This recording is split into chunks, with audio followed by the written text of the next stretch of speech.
It's time to put up or shut up. We're in the grand finals, and I can't wait to see what ends up happening here. This is the true test for both of these teams right now. It's going to be about who wants it more, who has been on the grind, practicing this so much. Getting to the grand finals, that is a huge achievement on its own. Not to mention all that is at stake with the prize pool on itself. Coming away with that championship victory, say that you can do it. This is their chance to get that first place for redemption. They're here to make a name for themselves. Come out of these gates strong. Send a statement to all of the people that have ever doubted them in this tournament. Luigi, with the Tracer alone, she has to try to keep this one up, especially now that the Salvary going on Alpha keeps guessing alive and allows the rest to come through. The Mercy lives on. And Kunoichi never, ever give up. That's so much out of Not before the Dragonfly comes out of the sea. No, it's barcode! Instant real gun shot! And the Genji is split in half. Make your final stand on Midtown. It's about to get crazy out here, but somebody needs to make sure they stay on the card. The flex ends up getting canceled. Can anybody else get a touch on the payload? 0.33 meters away. The high ground left uncontested. The clutch. Everything going way of Kunoichi CGL. Beautiful start to this game. The third look the day at full. Focus down the enemy Sigma. See that hand matrix coming through, and HK goes over the top, immediately takes down Halo. He goes down, no support in a backline. We're rolling onto it for a long while, and with the confidence that Kunoichi are on now, I'd like to see SK The make slip! a block. Oh my goodness! Wow! Goes down to clutch once again. Now without the blast of the Tracer onto the backline, and the Blizzard coming through from Phone, going to pressure out Kindred, and they just get melted. There needs to be some way for them to keep on top of it. Only the players are falling one by one. And this is down.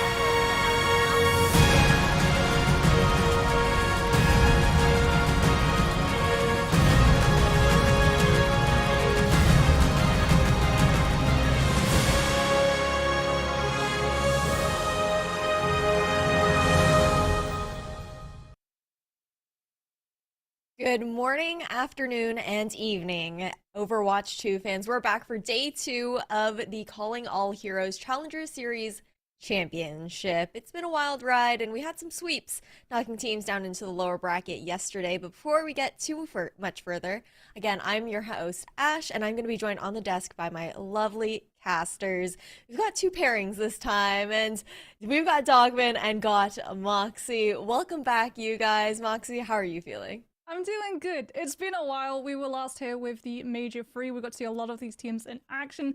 That has potentially moved on since then, especially moving from Sigma towards the Ramatra. But with this first matchup, I think we're still going to be seeing some very similar things coming through from Microwave, which is good in some ways, but has a couple of shortcomings that we'll get to in a little bit. Yeah, I'm looking forward to it, but we've got to talk about how these teams have gotten here overall.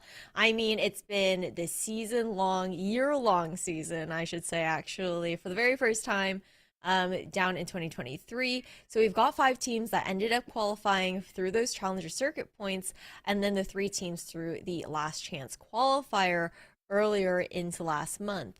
Dogman, when we're looking at the expectations here, though, what have you got to say? Well, I mean, obviously both of the Timeless teams have those high expectations, you know. They've been dominating throughout this whole, tournament throughout the entire year. And maybe for some of those LCQ teams, they don't have high expectations, but they still are very talented. A super, super good team in Kunoichi, who has been really standing out in the lower bracket so far, obviously with that 3 over Titans Blue. So although, a lot of these teams have a variant degree of expectations, I think at the end of the day, these Timeless teams are looking to win it all, and maybe they have the most on their back. Yeah, so overall storylines for you guys at home to keep your eyes on overall. That consistency from those Circuit Point Challengers teams, and then to the surprise factor from our LCQ members there that have come into the fray. But we also have to chat about what they're playing for, right? The money that's on the line, the prizing that we have to vie for. And not only is there that money, Moxie, these trophies are so cute. You've got one for the MVPs and the champions and even those participant space bars. I was gonna say, the money is one thing, the merit is another, but the trophies are the true showstopper. But I think there's a lot on the line for a lot of these teams, but none more so than for Timeless Ethereal. This is a team who have been competing since the very beginning of the 2023 circuit. They've come, they've taken every single major, every single championship. If they don't manage to take this one, surely they're going to be a little bit gutted that they're not able to complete the Infinity Gauntlet and add this last gemstone to the mix. That's the thing. But overall, on top of that, you've also got to take a look over towards the money. I mean, sure, the prizing is there. We do have those expectations for Timeless Ethereal that they're looking to take it all the way home. And what better driving factor than that 20 grand prize pool pot? Of course, you guys get the overall breakdown here on the screen as far as that individual cash that each player will get to pocket at the end of the day. But we also have to look over towards where they're going to be playing on top of what they're playing for here, Dogman. There were some changes. I know you and Moxie weren't quite around there for the LCQ, so we did have some adjustments to the maps that we're seeing coming in through compared to Major 3. Yeah, I mean, a lot of these maps are, I think, who is it that talked about it yesterday? I think it was CB who talked about, the fact that Kings Row and Midtown have been thrown in there for the hybrids. I mean, there has been a lot of brawl regardless of map it seems we go to. Based on, like, I would say less on the map pool, but I think things are definitely decided, whatever the meta may be, right? Whatever comes through with the most recent patch. And those are the things kind of deciding, what kind of happens. Obviously, with maps like Kings Row, Route 66, some of these older maps, it's maybe a bit easier for these teams to maybe want to play those as they have the most experience on them. However, at the end of the day, a lot of what's decided in game is definitely based on, which heroes are the strongest at the time. And Moxie talked about it. I mean, Ramatra has been absolutely a force to be reckoned with so far in the championship series. Ramatra definitely has been, but you also have to keep in mind like teams like Kunoichi, teams that are going to be bringing out some of those funkier compositions to kind of highlight some of their star players, such as Skiesti on that trademark Mercy, if you will. But not only are the players playing for something, you guys at home actually have a chance to get those lovely Twitch drops down in chat as well, as a reminder to get those hours in here on stream, because Moxie, these are stunning. Like, they slay. Yeah. Make sure that your account is linked on Twitch as well. We've all been there. We've all done it. We've been like, okay, cool. I've put in 6 hours on the stream. I'm going to be able to bag all of those goodies. And then you look to try and claim that dropping, you see the connect, and you're like, oh, no, not like this. So definitely make sure that your Battle.net account and the correct Battle.net account is actually linked to that Twitch. Is like you said, there are some really great cosmetics. And I mean, the cosmetics team never disappoints. Lovely to see as well that Farah has actually been seeing some playtime in CAH as well, considering she is very much the mascot hero for this tournament. The fact that we did actually get to see Kunoichi, as you said, break out not just that staple Mercy pick from Skiesti, but also the Farah alongside it. Yeah, the pharmacy was going hard yesterday, that is for sure. But let's take a revisit over towards how yesterday actually ended up panning out there, Dogman. Again, I think I talked about it a little bit in that show open. They were those 3-0 sweeps over in the upper bracket quarterfinals for the very first matches of the day there for day one. And honestly, seeing 3-0s across the board was a little bit surprising to me.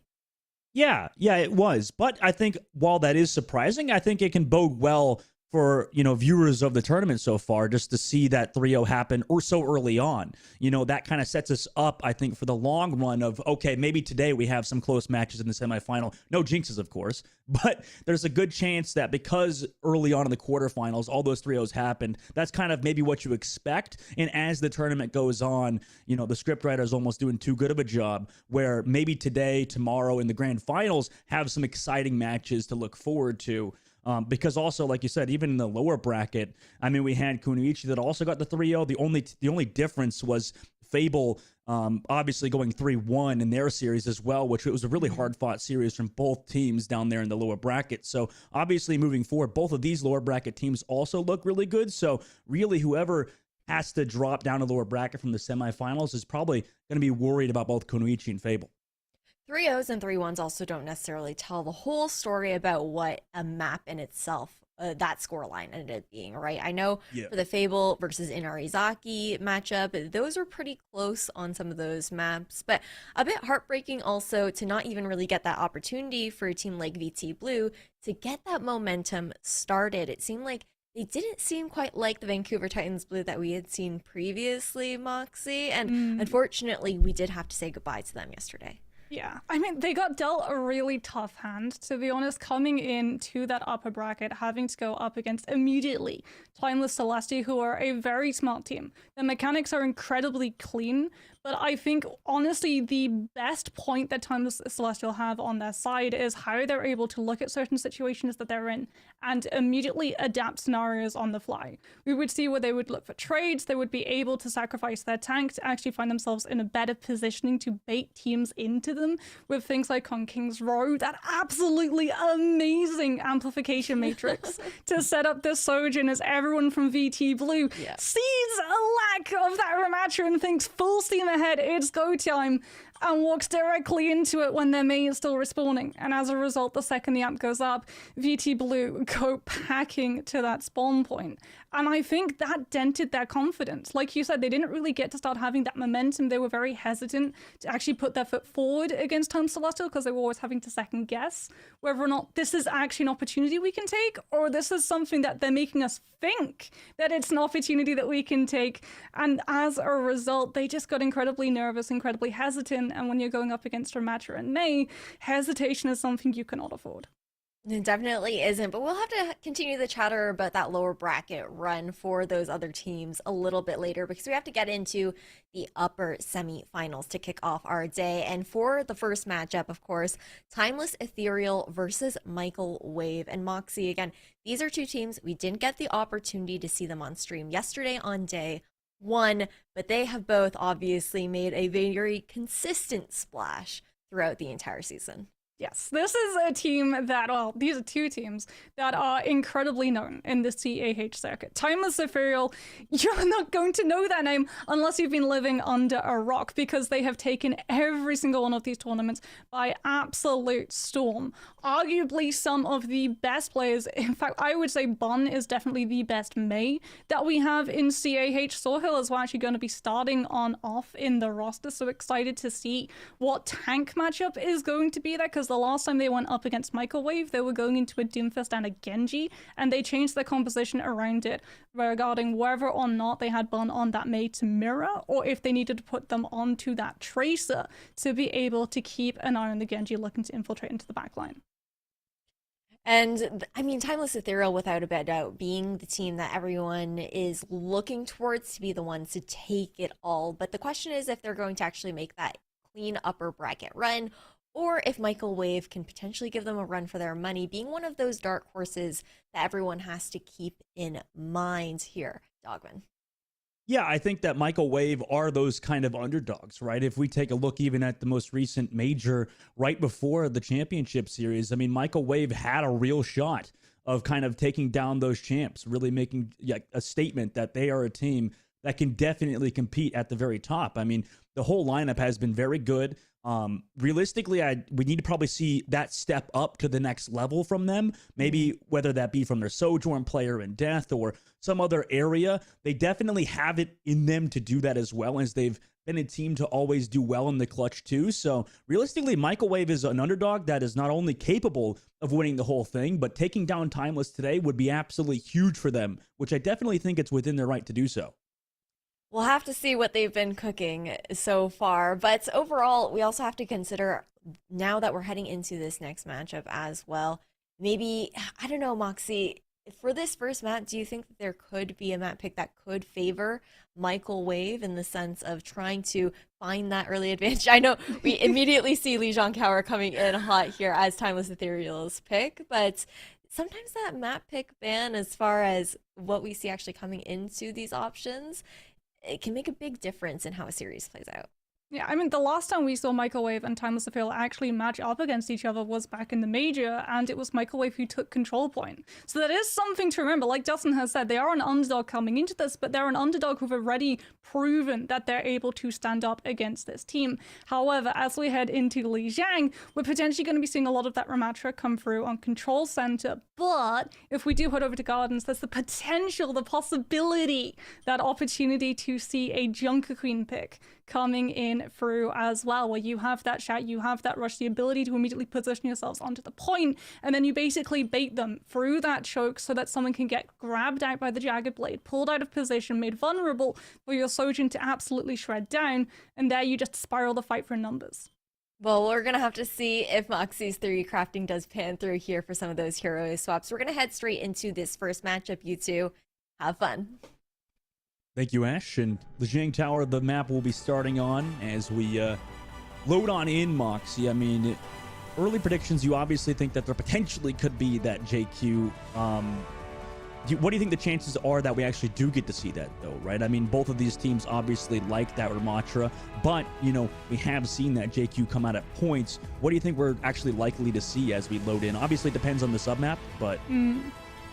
So if we go somewhere like Night Market, we could potentially see a Dim Fist come out from Mari. However, when we saw Mari the last time, she did actually play a Ramatra over on, I believe it was Icebreaker or Antarctic Peninsula. If we head into Gardens, I think that's potentially where we're going to be seeing Soil pick up the Junker Queen, whether or not Mari is going to mirror it or come out on something like Ramatra, because you still have a lot of distance line of sight angles that you can take advantage of. You want to be able to block off the potential of the Jagged Blade picking those players out of position as the fight begins as well. But it looks like we're just going to have a clean mirror matchup. Neither of these teams really wanting to deviate too far away. The Junker Queen into Ramatra is an incredibly tough matchup for the JQ to actually be able to take advantage of, particularly because the Ramatra just has so much poke and is such a huge presence as the fight begins that a lot of the time the Junker Queen doesn't get close enough to actually have 75% of her kit even available.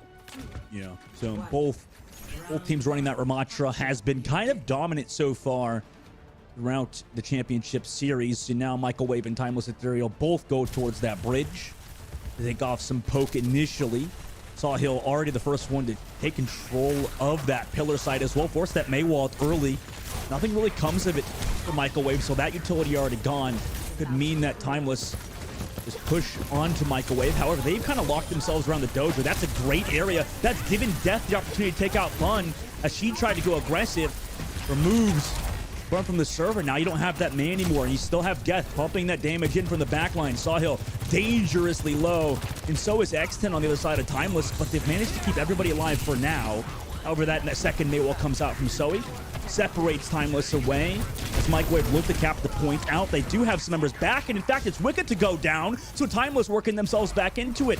Yin and Yang, they've done quite well. Bun also finds Death, so that damage removed from Microwave, and although Microwave had the edge, had the advantage, they built up some ultimates first, it doesn't matter because Timeless Ethereal came back and are going to take the point first. Yeah, Sawhill lives. That's the huge thing. Microwave find that first pick, like you've said. They had to rotate onto the point, however, because they put themselves onto that dojo angle so that when the Maywalls cool down, they still had all of the defensive capabilities to dodge around that potential Sojin pick. It meant that when the point started to unlock, they had to challenge Timeless Ethereal by walking directly into them. And as a result, now they're going to get picked apart time and time again on these approaches. Losing that Baptiste is the absolute worst thing because you have the amplification matrix to try and rely on using, setting it down, breaking apart the space that Timeless Ethereal have holding on to just get out of choke alive. So good. What they do. However, Microwave finally has regrouped. Nearly 40% of the board. Ultimates nearly even except that overclock. Not going to be on Death's side, and same with the Annihilation. Mari. Blizzard by Bun is here as well as Microwave tried to walk in, immediately removes Mari. Sawhill tries to take some space with the Annihilation, forces the beat drop, also has the pocket here. I mean, what better way to close out on this team fight in particular with just that Blizzard and Annihilation? Microwave, you're supposed to put ult, Dustin. Yeah. What's the golden rule of thumb? Never commit Don't both stack, support yeah. ults in one fight unless it's the last fight. And to make matters even worse, Timeless Ethereal hold on to both of theirs. So Zoe can try and use that Blizzard to just put themselves onto point and force Timeless Ethereal off of it to try and find that flip. But Timeless Ethereal have all of the sustainability to keep a tank anchored, use the Amp Matrix, make sure that they stay alive, and just not allow the contest to go through. And Timeless should be aware that Zoe's got the Blizzard, so they're probably trying to play around that too. However, at least one person should get caught out by it. However, they're using that pressure just to take the point for now. Microwave, nearly 60% towards the flip. Now a counter engaged by Z. With that amplification matrix, there's the Blizzard to stop it. Overclock is here on the outside, allowed them to find death as well. So no more Overclock in sight for Microwave. Yes, they took that point. However, no more Sojourn here. And look who's taking all of that space. It's Sawhill. However, Wicca, oh my god! What a boop onto Bun, however. It does cost Wicca her life, sadly. So no more Lucio here. And yeah, everybody just kind of closes out on this point. And what an amazing job by Timeless Ethereal overall. And that's map number 1. Gardens goes in favor, or sub-map number 1 goes in favor of Timeless Ethereal. Yeah, Timeless Ethereal know that they have banked up enough point percentage that if a Blizzard comes through, they can abandon that point, they can regroup later, because it's only about 10% that Microwave are allowed to pick up. And then Mari has to turn around and use Annihilation, not to push back onto the players of Timeless Ethereal's front line, but to actually peel for the back line of your own team. And as a result, yet again, the flip goes over, seesaws onto Timeless Ethereal's side, and Microwave just don't have the point percentage nor the bodies as they lose one by one, player by player dropping. And they lose so many players in such a quick succession that no one is able to actually get back in time to start that contest fight. And now we head over to Night Market. It again is going to be that mirror. It again is going to be that overall swap, but we're going to see Zoe this time actually taking a far longer off angle to try and infiltrate and put more pressure on the backline. Yeah, I mean, maybe it's tough to get really good May walls off here too. Bun finds Zoe early too on that left flank. I mean, they took care of it. They sent 3 to deal with 2 on the left flank, and Microwave didn't even react. Perfect re-engage by Timeless Ethereal. They're looking like a well-oiled machine right now, Mox. It's such a hard one to try and break as well. You don't want to get stuck in that original choke because that's where the Maywall is going to have all of the value. You want to try and flank into the backline so that you can potentially use something like the Maywall to break line of sight of the heal from that Baptiste onto Sawhill to try and deny the tank presence from stopping Microwave from walking forward. They're at least going to be able to pick out X10 before they can move out of that choke, but Bun is just being an absolute thorn in their side at the moment, not allowing them free passage onto point. Yeah, but this is how Microwave can kind of like get themselves back into it, you know, with that pick off from Zoe. This is what you wanted from down at Garden. It's a lot harder, I would say, on that map because of how much cover is here. Maybe Night Market gives them that retake potential. But Microwave, they flipped that point, Moxie, and they're not too far off in terms of ult charge either. Yeah, now they have that choke. You can see as well, Microwave are splitting their team. They've got that May with Zoe and also Wicca on the Lucio in case you get run down on to be able to use that speed and get everyone out safely. You can see at Timeless Ethereal they tried. Bun wanted to wall off, but Zoe's able to get away with the help of Wicca. Zoe using a lot of those resources to stay alive. Now had to use Ice Block, so they're caught out at the moment. This window really just trying to save Zoe, but Zoe falls. I mean, kind of is tough for Microwave. Unfortunately, Zoe really trying to exhausted all of Microwave's resources trying to save her. Now, Microwave back towards the point without their May. They get engaged on by Timeless, who drop their own amplification matrix. The Microwave want to use any ultimates here. They already lose AJMR, so yeah, everything is kind of falling apart at the seams for Microwave towards this point. And Timeless will take the point, flip it back in their favor. Microwave, however, coming in with a lot of ults to this fight, have to be careful that they don't get caught out, however, losing another player in choke. Are we going to see Timeless Ethereal try the same thing by keeping that May on the off angle? Yeah, you can see Bun just trying to keep an eye out, make sure that Microwave are going through that choke, immediately meeting Sawhill, rather than looking for that off angle yet again. So that's such an early May wall, and as a result, Bun gets to throw in the Blizzard knowing it's not going to be blocked in line of sight. Oh my god, but there was a gap. The Microwave could fit back through. Counter beat from Halo to keep their team alive as well. Zoe drops the Blizzard onto the front line, so Sawhill is frozen. Finally, will go down the lamp a little bit too late there for Z. That was a slight mistake that usually we don't see Timeless make. Counter overclock from X10, trying to make a hero play, but everybody's already gone from Timeless. Surely, eventually they'll fall too. Yeah, they do, and Microwave will come back. They're making it close here on Night Market. AJ is going to be coming in with the Ant Matrix. Def is going to have the Overclock. Mari, that potential to entirely shut down all of the space with Annihilation, but Sohail has Annihilation of your own, and that means that if the Ant goes through, the Remacher can just pop ult and waltz right through it. Playing this choke point, drops the Vortex, still holding around this corner as well. Trying to make sure Timeless fight for all of this space, but they already dropped back towards the point. Halo on the flank again. Has been so proactive on the Lucio roll. Amplification Matrix here. Big window with the Overclock too. Does the Annihilation slow it down from Sawhill? Does have the Immortality Field. Can they actually find Sawhill in time? They do with the Counter Annihilation, but it does cost Zoe their life. However, Microwave, maybe just with that one kill, because their Amatra is gone, this is potentially fight winning and map winning for Microwave. They drop back towards the point. 90% of the board. Counter window from Z, but not really any value found just there. Only some space created. Sawhill, yeah, back on the Doomfist, comes back towards the fight. The boops again from Halo, but nobody's off the map. Halo then tries to fall back towards the rest of the team, but it's Mari and Death to find two again, and Microwave, they're coming together in this overtime to shut down Timeless Ethereal. They only had this Blizzard here, but Bun, you know, saving it for next map, basically, just kind of cosmetic, as we're going to round number 3 on the very first map of the day. Yeah, Microwave making it competitive, able to take Night Market.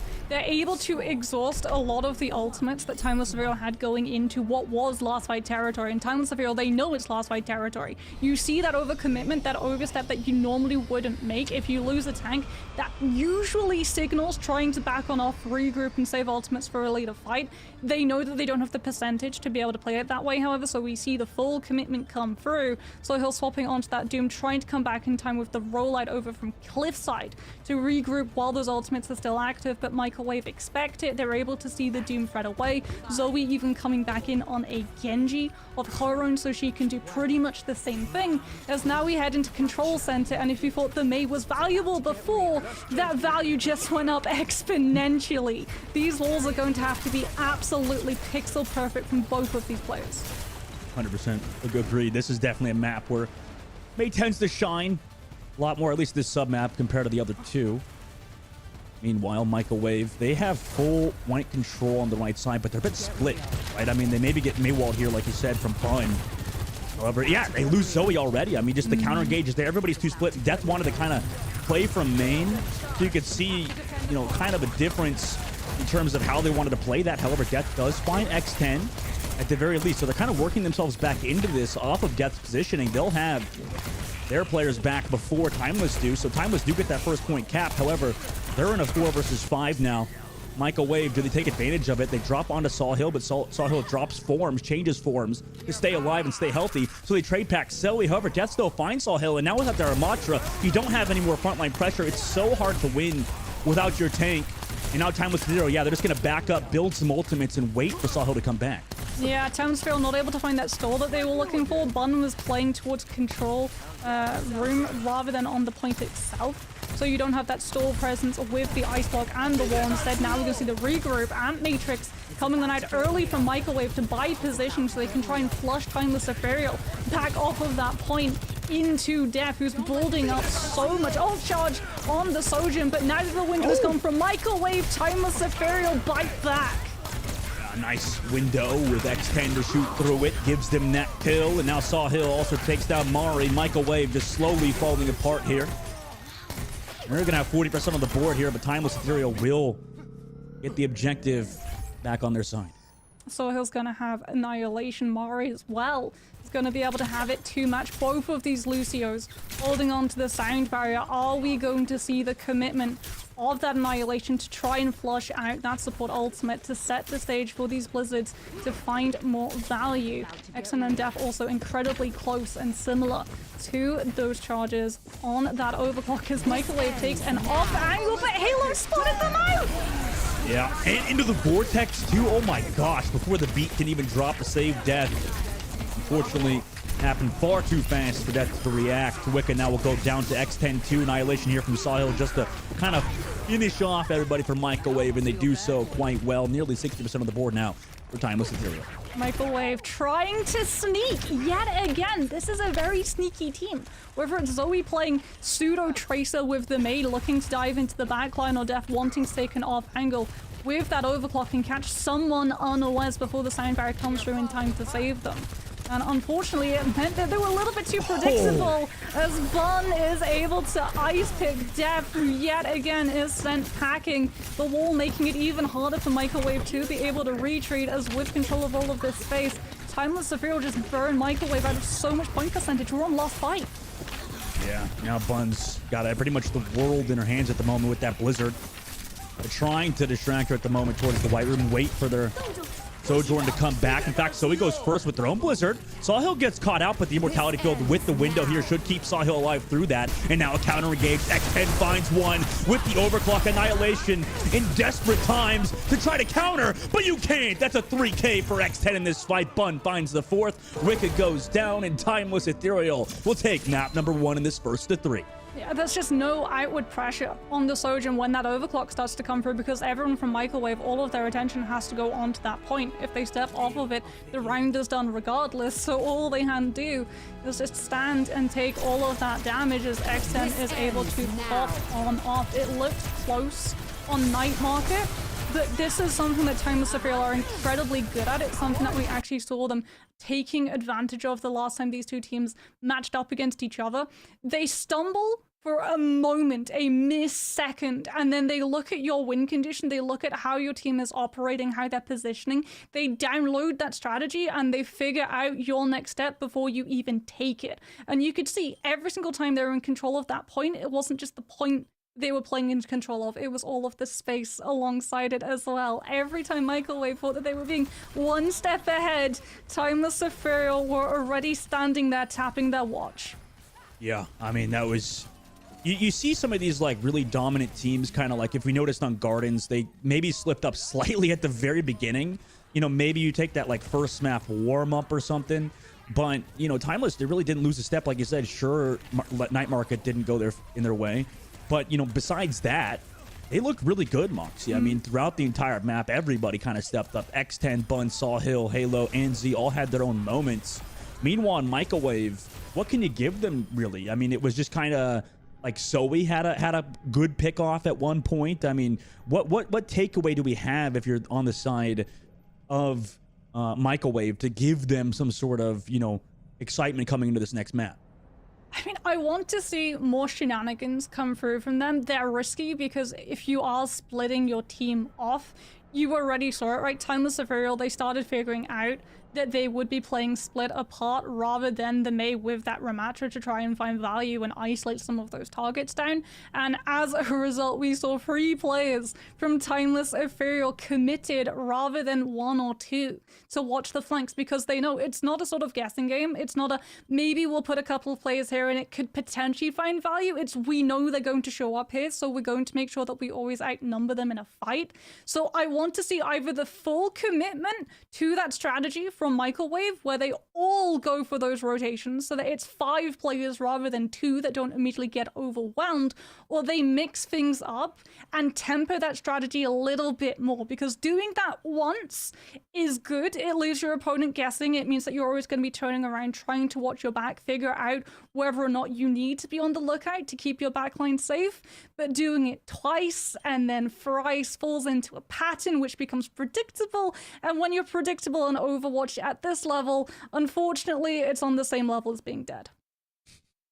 Basically, 100%. It's for Microwave coming into this, 100% agree with you. It's like they got to mix something up here. Obviously, it's not the composition, because really at the end of the day, you know, you see fans be like, okay, we need to play something else, different comp, maybe something you're getting kind of smoked on this current one. Why don't you try something new? But you can't really do that, right? Especially on the next map, which is King's Row, Moxie. I mean, you know better than anybody. This is another really good Ramatra map. You don't change anything up except your play style, maybe, like you said. And King's Row is a map where Timeless Ethereal are still a very good team. I mean, you talked about it as well in the previous major. The one map that Microwave did win was Control. Now you don't win that too. I mean, you got to be a little bit worried, right? Yeah, especially, I mean, like you said, King's Row is a very good map, for the Mei, for the Ramatra, it's also a really, really good map for the Sojourn. A lot of off angles, a lot of space that you might not necessarily be expecting a DPS to be already occupying. And something that we haven't really talked about is the difference between these two Sojourns. A lot of it is down to the fact that because Timeless Serial keep winning these fights, keep controlling that space, X10 is already set up for victory, right? Already having that advantage, already having control of that off angle, gets to pre-fire before anyone from Microwave steps forward, so Zoe is always having to play on the reaction. But again, when you're able to come out with 32 eliminations in 3 rounds of control, that immediately sparks alarm bells. This is a play that you need to be able to shut down, and you need to start doing it now. Yeah. I mean, I guess it's tough though, Moxie, because it's like, it's just easier said than done, because like, what do you do against Timeless Ethereal where you shut down one player, but everybody else kind of plays to that same level that other player did that has been the star of this team, you know? It's an absolute monster that you're dealing with on the side of Timeless Ethereal. There's a reason they've done so well in every single tournament so far leading up to champs. I mean, maybe, I guess, on the opposite side for Microwave, Moxie, you could, I guess, give them a takeaway, like maybe now that the lights are brightest, that it could potentially impact the performance of Timeless Ethereal. But on map number 1, I mean, they didn't even seem phased, right, Moxie? I mean, they just were constantly like just a well-oiled machine, just moving forward, making sure you didn't have any space, always finding those pickoffs. and I guess the best thing you could do is just try to fix those tiny mistakes and hope that it pans out. Yeah, Timeless Ethereal, they're a very smart team. Even if you think about, you know, that first fight that they took on Lijiang Gardens, where they lose, they draw, well, they lose first blood, right? Microwave are able to find that first pick because they have that forward positioning already into Dojo, but Timeless Ethereal are again looking one step ahead. They know that Dojo is going to be a strong position at the beginning of the round because the natural cover, but as soon as that point becomes capturable, it actually becomes a lot more problematic than positive, because it means that you have to rotate onto point through the open space, and if a team is already set up on point, they get to continue holding that natural cover with the pillar directly in the middle of the point, and they also get to set their Sojourn up to already have that line of sight on that rotating repositioning team. And this is something that Timeless Ethereal took advantage of time and time again, because when we were seeing the Mei flanks come through from Zoe, it meant that the Mei was away from the confrontation. You were trying to set them up, you're not already in that fight, and as a result, Mei is in this composition not just an incredibly aggressive tool, but also an incredibly defensive tool. Things like that wall, or even the ice block in itself being used to be able to absorb a lot of the damage and threat coming through from that Sojourn, all of that was removed in its entirety, and X10 got to free farm. Yeah, I mean, I like how you brought up earlier, you know, Timeless Ethereal thinking like one step ahead. And, you know, that is what all the best players do, right? It's just always thinking, you know, before, you know, instead of reactionary, right? Always thinking, okay, you know, if this happens, then I'll do this. As a team, we'll do this. And it's that, you know, overall hive mind mentality that Timeless Ethereal, like you pointed out, are just really taking advantage of right now.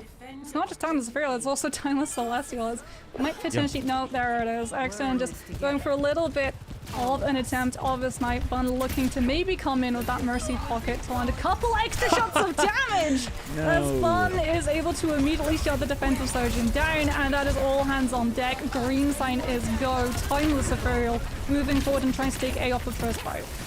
I mean, that was an absolutely nice shot from Bun. And then X10 finds off Zoe too. Yeah, everything just falls apart at that point, right? Microwave, at best, they can hope that they get quick deaths here, maybe get a recontest, but definitely not at this point. Timeless Ethereal, they're just going for more. They even farmed Death again. I mean, Death, I don't know, we need to look at the deaths per 10 after this, but, you know, Death might be up there with the leading category after the end of this game. Yeah, that is really unfortunate. Again, Timeless Ethereal, they count out that respawn timer. X10 just power slides into position, knowing that Death is going to be using that mobility to try and regroup with the team as fast as possible, and takes you down. Mari onto that Orisa is going to make it even harder for Microwave to find the space, because that Orisa is just an absolute walking hitbox You guys will be able to use things like the Javelin Spin to absorb a little bit of that damage, but you're just giving XN so much charge at the moment. There's no shield to stop the Sojin from shooting in to your backline. Holding this choke point at the moment, one of the hardest to get through. However, Timeless do have the ultimates to do so. However, Zoe also has built up near towards that Blizzard. Interesting decision to drop this amplification matrix on the cart horizontal or vertically. Gave them the kill onto Zoe, so Zoe's not going to have that Blizzard in this fight. Wicker did trade it. No overclock here on Timeless's side, so Ultimate's kind of building up slowly. Everything being a standstill in that department, so it's a big neutral game fight until AJMR comes through with that window. Mari comes back for the peel into Sawhill, who has been so aggressive, taking that space for Timeless Ethereal. Kind of gives Microwave a solid position. Overclock comes through, though. Javelin slows down X10 for now. Mari has to drop back. Beat drop from Wicked here to keep them sustained against this Blizzard from Bun, who doesn't actually find anybody just yet either. Timeless Ethereal trying to buy time for Sawhill to come back with that Annihilation just a second. Mari also has a Terra Surge in just a moment. Nice peel. Now the Annihilation comes out from Sawhill, but a counter Blizzard to stop Sawhill from going further gave them the kill there too. So Microwave, one pick after another, actually slowing down Timeless Ethereal and holding this choke. Oh, they spot Bun. They know that Bun didn't manage to make it through choke. Really good wall coming through from Zoe to stop that Mei from being able to regroup with the rest of your team. And now this is where the Orisa actually starts coming into a lot of value, because you can hold around that corner, you can wait for Timeless Ethereal for Sawhill to start to make that movement forward. You can use the Javelin throw to push the tank back, and then everyone from Microwave can collapse onto the players left vulnerable behind them. Maywell coming on through so that everyone from Timeless Ethereal can try and kite the actual consequences of that overclock, and it does its job perfectly. Death pops the ultimate, but no one falls. Counter window amplification matrix there, but it's met with a Terra Surge. Mari obviously was holding just for that situation, and it works out just well. Dropping though an amplification matrix from AJMR as well gives them even more kills, and this is looking really good for Microwave at the moment. However, Timeless Ethereal still have 3 minutes on the clock. X10's going to be coming up to an overclock as well. Wick is going to have the sound barrier. There is going to be an absolute magnifying glass on this Lucio to be able to time it properly. We've already seen Sojins take advantage of how long it can take for sound barrier to actually connect to the ground, with how quick overclock can take one of these pushies down. Zoe not going to be playing quickly, going to be playing as slowly as possible to try and find value with the wall. Have they been able to isolate anyone? No, she hasn't, and as a result, Microwave finally forced off of that choke and actually having to regroup entirely. Wicker with this beat drop's gonna have to be huge, because X10, like you said, has that overclock ready to go. Wall on the backside from Zoe to stop them from falling back. So thinking one step ahead is the side of Microwave. Perfect beat drop from Wicca to slow down X10 in the overclock. Also, the Blizzard is here onto the inside of the pub. Amazing Blizzard from the side of Microwave, and Bun also dropped the counter Blizzard, but nobody's there to follow it up. So a bit of wasting ultimates here from Timeless Ethereal, and Microwave holding strong. And Mari didn't even have to burn something like a Terror Surge to be able to counter the Blizzard. Something that we see so often from Orisa's into the maze, taking advantage of the fact that Terror Surge automatically gives you that 4 to 5 forms, so you don't get affected by that Blizzard. Now you're going to have it to nullify the Amp Matrix yet again from Timeless Ethereal, looking to buy support ultimates and that space as Amp goes up, but it's from Microwave side as Halo has to get aggressive and try and knock those players off of the high ground. Halo playing super aggressive with that beat drop available. Now that amplification matrix from AJMR goes down, X10 finds Zoe too on that flank. That was consistent that we saw in the previous map with Zoe being found first. And now with the Annihilation, Sawhill goes aggressive. Make sure Microwave don't try to fight back. I mean, they use the Terra Surge to no avail. And Microwave just kind of gets that reset. Now at the moment, I don't know if they get a recontest in the Streets phase here. They bought a lot of time off the clock though, Monty. Timeless Ethereal had to commit so many things as well to make sure that they didn't have to go right back through that choke. They used 2 support ultimates and the Annihilation to use that aggression and finally pick up that checkpoint. That checkpoint is not where things stop getting hard for these attacking teams on King's Row. Now you're moving into the most difficult area to push forward, and because of all of that time that got sunk in your time bank, you've only got 2 minutes to do so. And since you had to burn 3 ultimates to be able to guarantee that the time continues, you have to push right into these fights to rebuild. Halo! What a boop onto Wicca there. Overclock here from Death on the flank. Not going to result in anything. X10 just shuts it down without their own overclock. And now, I mean, Microwave just running towards that cart. Maybe they'll get a kill or two if they can make it messy.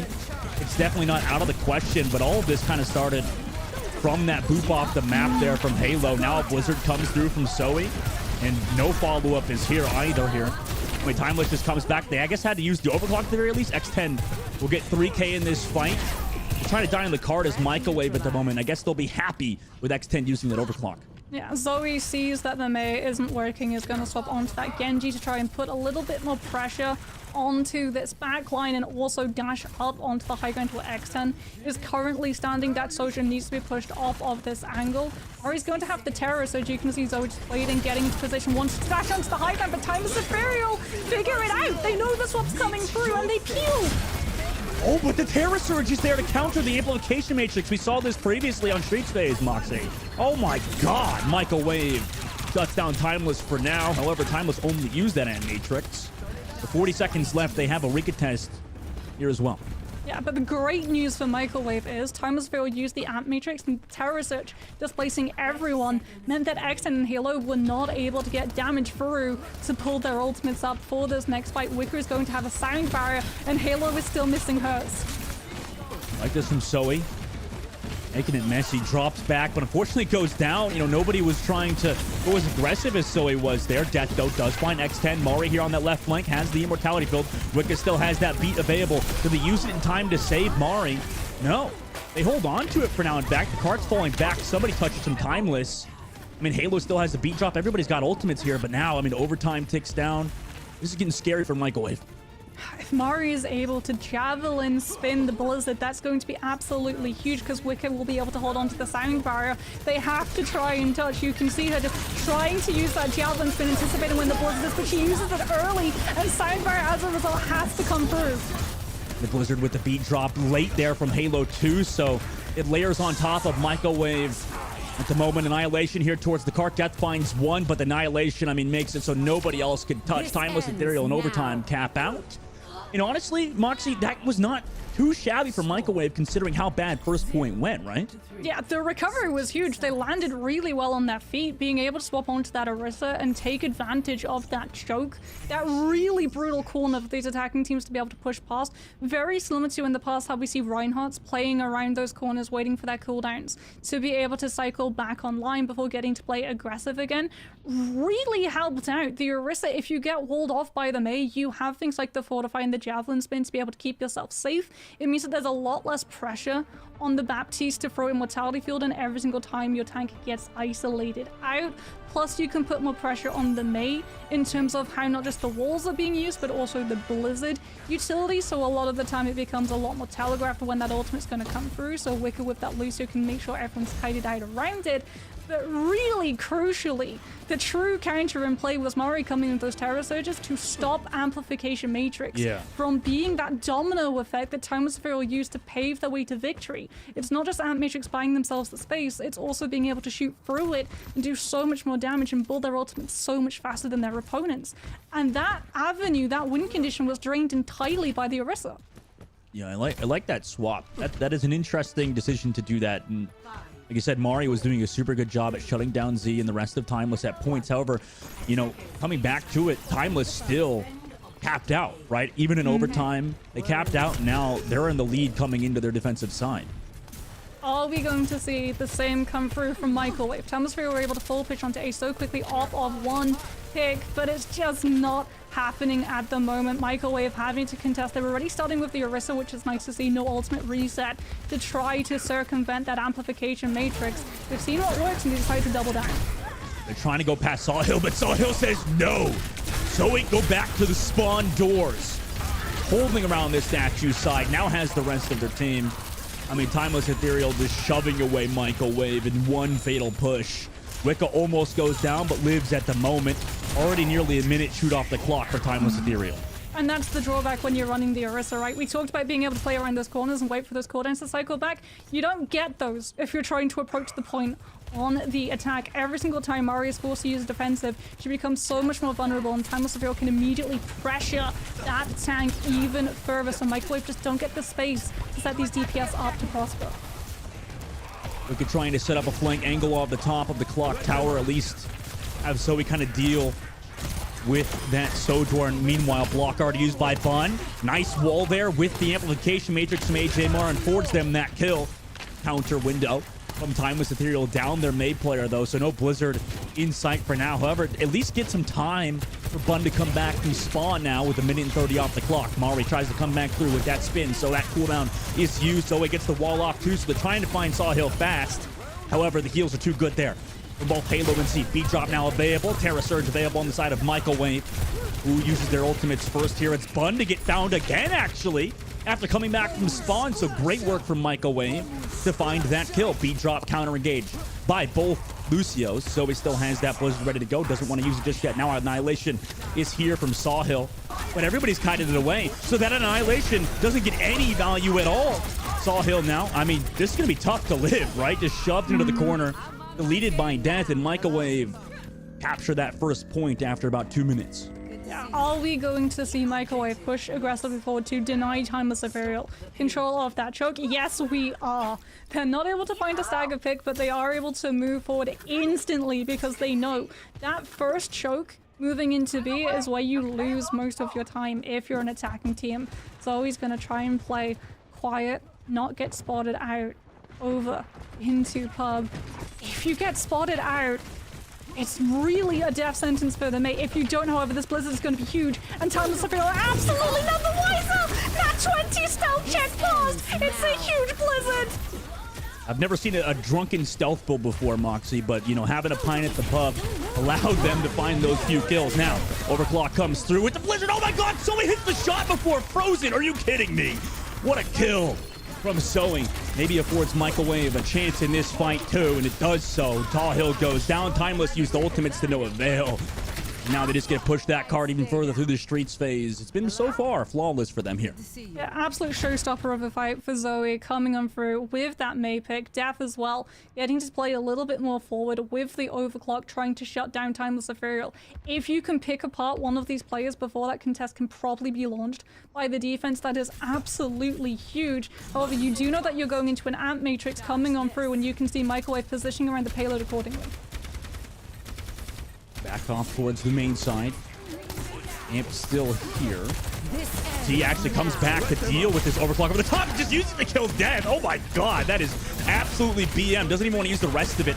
Now it comes back through the top side as well. And what a counter window there to Microwave's engage. Maybe a bit overzealous there, Moxie. What do you think on Microwave's push? I'm a fan of it, to be honest. If you can actually use the overclock and find that pick, think about it. That catwalk angle is only really going to be taken advantage of by either XN or Z. And as a result, that amp would have found next to nothing. Microwave, other than a Maywall, wouldn't really have had anything else to be able to counter it. At least now it's off of the table. Yes, you do sacrifice the Sojin overclock, but Sojin is deadly in her own right all the way through neutral. It's part of why she's such a strong DPS, right? Every single time that charge hits 100, you essentially get a miniature overclock, even though XN's going to be coming in with a full one. They're going to be able to kite around it, but Mari's not going to be able to kite that one. Huge wall comes through from Bun, isolating the tank, immediately blitz down, and Microwave have to press reset, and this is where it gets dicey. Because that sacrifice for the overclock once can work, but if you have to keep throwing ultimates in just to be able to brute force your way through choke, your ultimate bank and that time bank is going to dwindle down very quickly, while Timeless Ethereal can afford to just bank up ultimates, so even if they lose B, they can stall you out in C. I'm curious to see how Microwave plays this. Minute and 17 seconds left on the clock. Timeless Ethereal's defense is going pretty well in the streets phase after looking kind of sus at the beginning. Bun hits those shots, force the ice block of Zoe, but in a safe enough position where it doesn't matter. Can't catch him out with that May wall. In fact, Zoe's using it to her advantage on that top side. AJ Mar, meanwhile, with the window and immortality field, keeps him alive for now. Nice speed drop from Halo with that overtop amplification matrix. I mean, double support ults and the Blizzard from Bun there gives them that win for now. And so Mari actually comes back to the Terror Surge. Blizzard is here as well. Mari finds one kill, now forces that overclock from X10.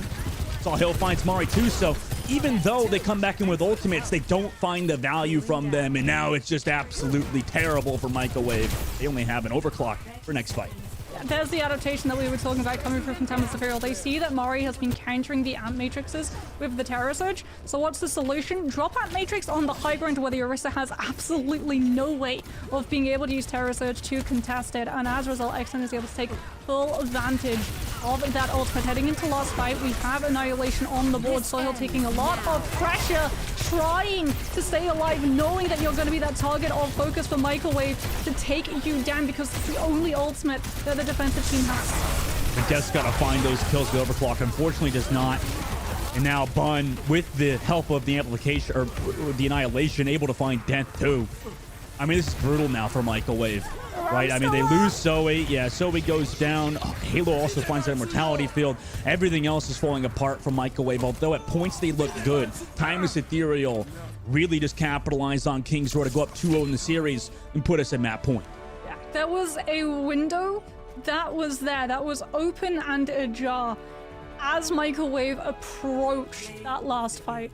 But the win condition hinged on being able to take Soil down before overtime started, or at least pressure the Ramatra low enough that you have to utilize that Annihilation before it goes down to that timer burning on the payload. Because the way that you counteract Annihilation is you move out of the way of it. It's one of the simplest strategies in all of Overwatch to deal with a win condition in a fight. But there's a tiny little asterisk that's there at the end of that sentence, and that is until overtime comes into play. Because what does overtime not allow you to do? Move off of the objective. So Annihilation, when you're in that overtime fight, is one of the best ultimates to have if you're a defensive team. And I think to maybe lead the conversation towards these individual players, Mox, I mean, X10, was playing amazing throughout the series. And you know who also has kind of interested me too, because obviously as good as X10 is, I think that also Bun has been a standout player on the Mei so far. Zoe, I think, has been somewhat struggling on the Mei. I think she's a fantastic player, especially as we saw in previous majors. Zoe playing some of that Genji, I believe. She is really good at those other characters that aren't Mei, but I think a reason why Bun has been such a standout player, Mox, is because Bun can flex onto whatever and make a huge impact, right? Yeah, Bun's walls as well are always incredibly creative. A lot of the time we see the Mei wall being used to sort of isolate a target down, manage to pick yourself up a kill in those first moments of a fight so you can immediately spiral with just numbers alone, or you play to try and support your tank if your tank takes a little bit too much damage and your supports don't necessarily have line of sight or the confidence in being able to keep them up. You're able to utilize that Mei wall to buy themselves a little bubble of downtime for the tank to be able to reposition and back on up. Actually, look at that. Look at the damage that Mari was doing, but still lost. That's tough. Yeah, it comes down to this thing called meaningful damage and meaningless damage. And you have to remember as well that Mari is shooting into a shield tank, as opposed to everyone on Timeless's side who was shooting in to an Orisa, which means that every single time you're damaging that Orisa, you're directly impacting the health bar, as opposed to Soil, who gets to cycle through that Ramatra shield time and time again. And that Ramatra shield is actually something that we do have to talk about, because it's problematic for everything. It's not just problematic in terms of providing meaningless damage for the statistics on Microwave side, it's also incredibly problematic to splitting off veins of support onto Mari's side, because if you have that shield, it stops the BAP heal. You have to utilize the boots or even a high ground position where you're a lot more vulnerable, a lot easier to pick out for the Mei and the Sojourn to be able to target, because you're constantly having to maneuver that line of support around the shield standing in your way. We have all been that. We have all been a support like an Ana or a Baptiste, where you're playing into something like a Ramatra or a Sigma on the other side, who understands that not necessarily the value from having a shield is for your team. It can also be such a detriment to the other side as well. Yeah, 100% great points. And obviously that's Saul Hill, who has been doing well on that Ramatra so far. Meanwhile, everybody, we will be going to a short break. When we come back, we'll see you guys for that at number 3. We'll see if Microwave can make that reverse sweep.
Welcome back, everybody, in the championship series of Calling All Heroes. We are finally here at the end of the year, or beginning of the year. Jesus, it's 2024, Moxie. I'm losing my dang January mind. may have felt like an age, Dustin, but we're still in 2024. We are.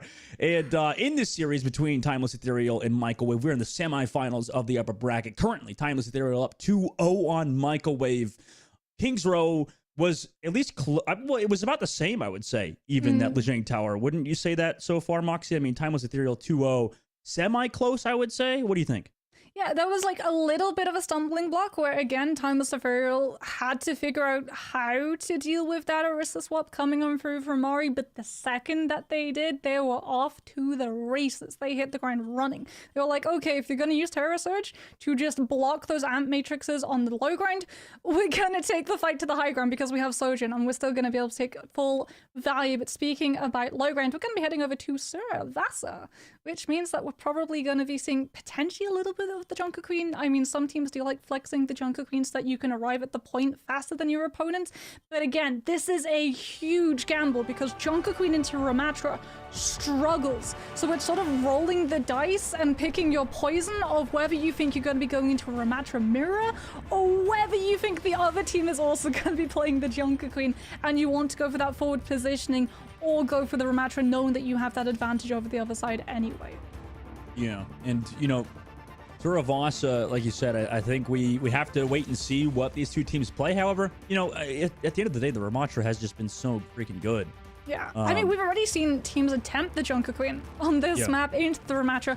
It did not go well, Dustin. It resulted in one of the fastest flashpoints I have ever seen. It was rough to say the least, but I feel like we're gonna get the mirror. Maybe Microwave are gonna swap to something like the Junker Queen if the first fight doesn't really work out for them and they want to try and get to another point a little bit faster. But I feel like the Ram mirror is just too strong to forego.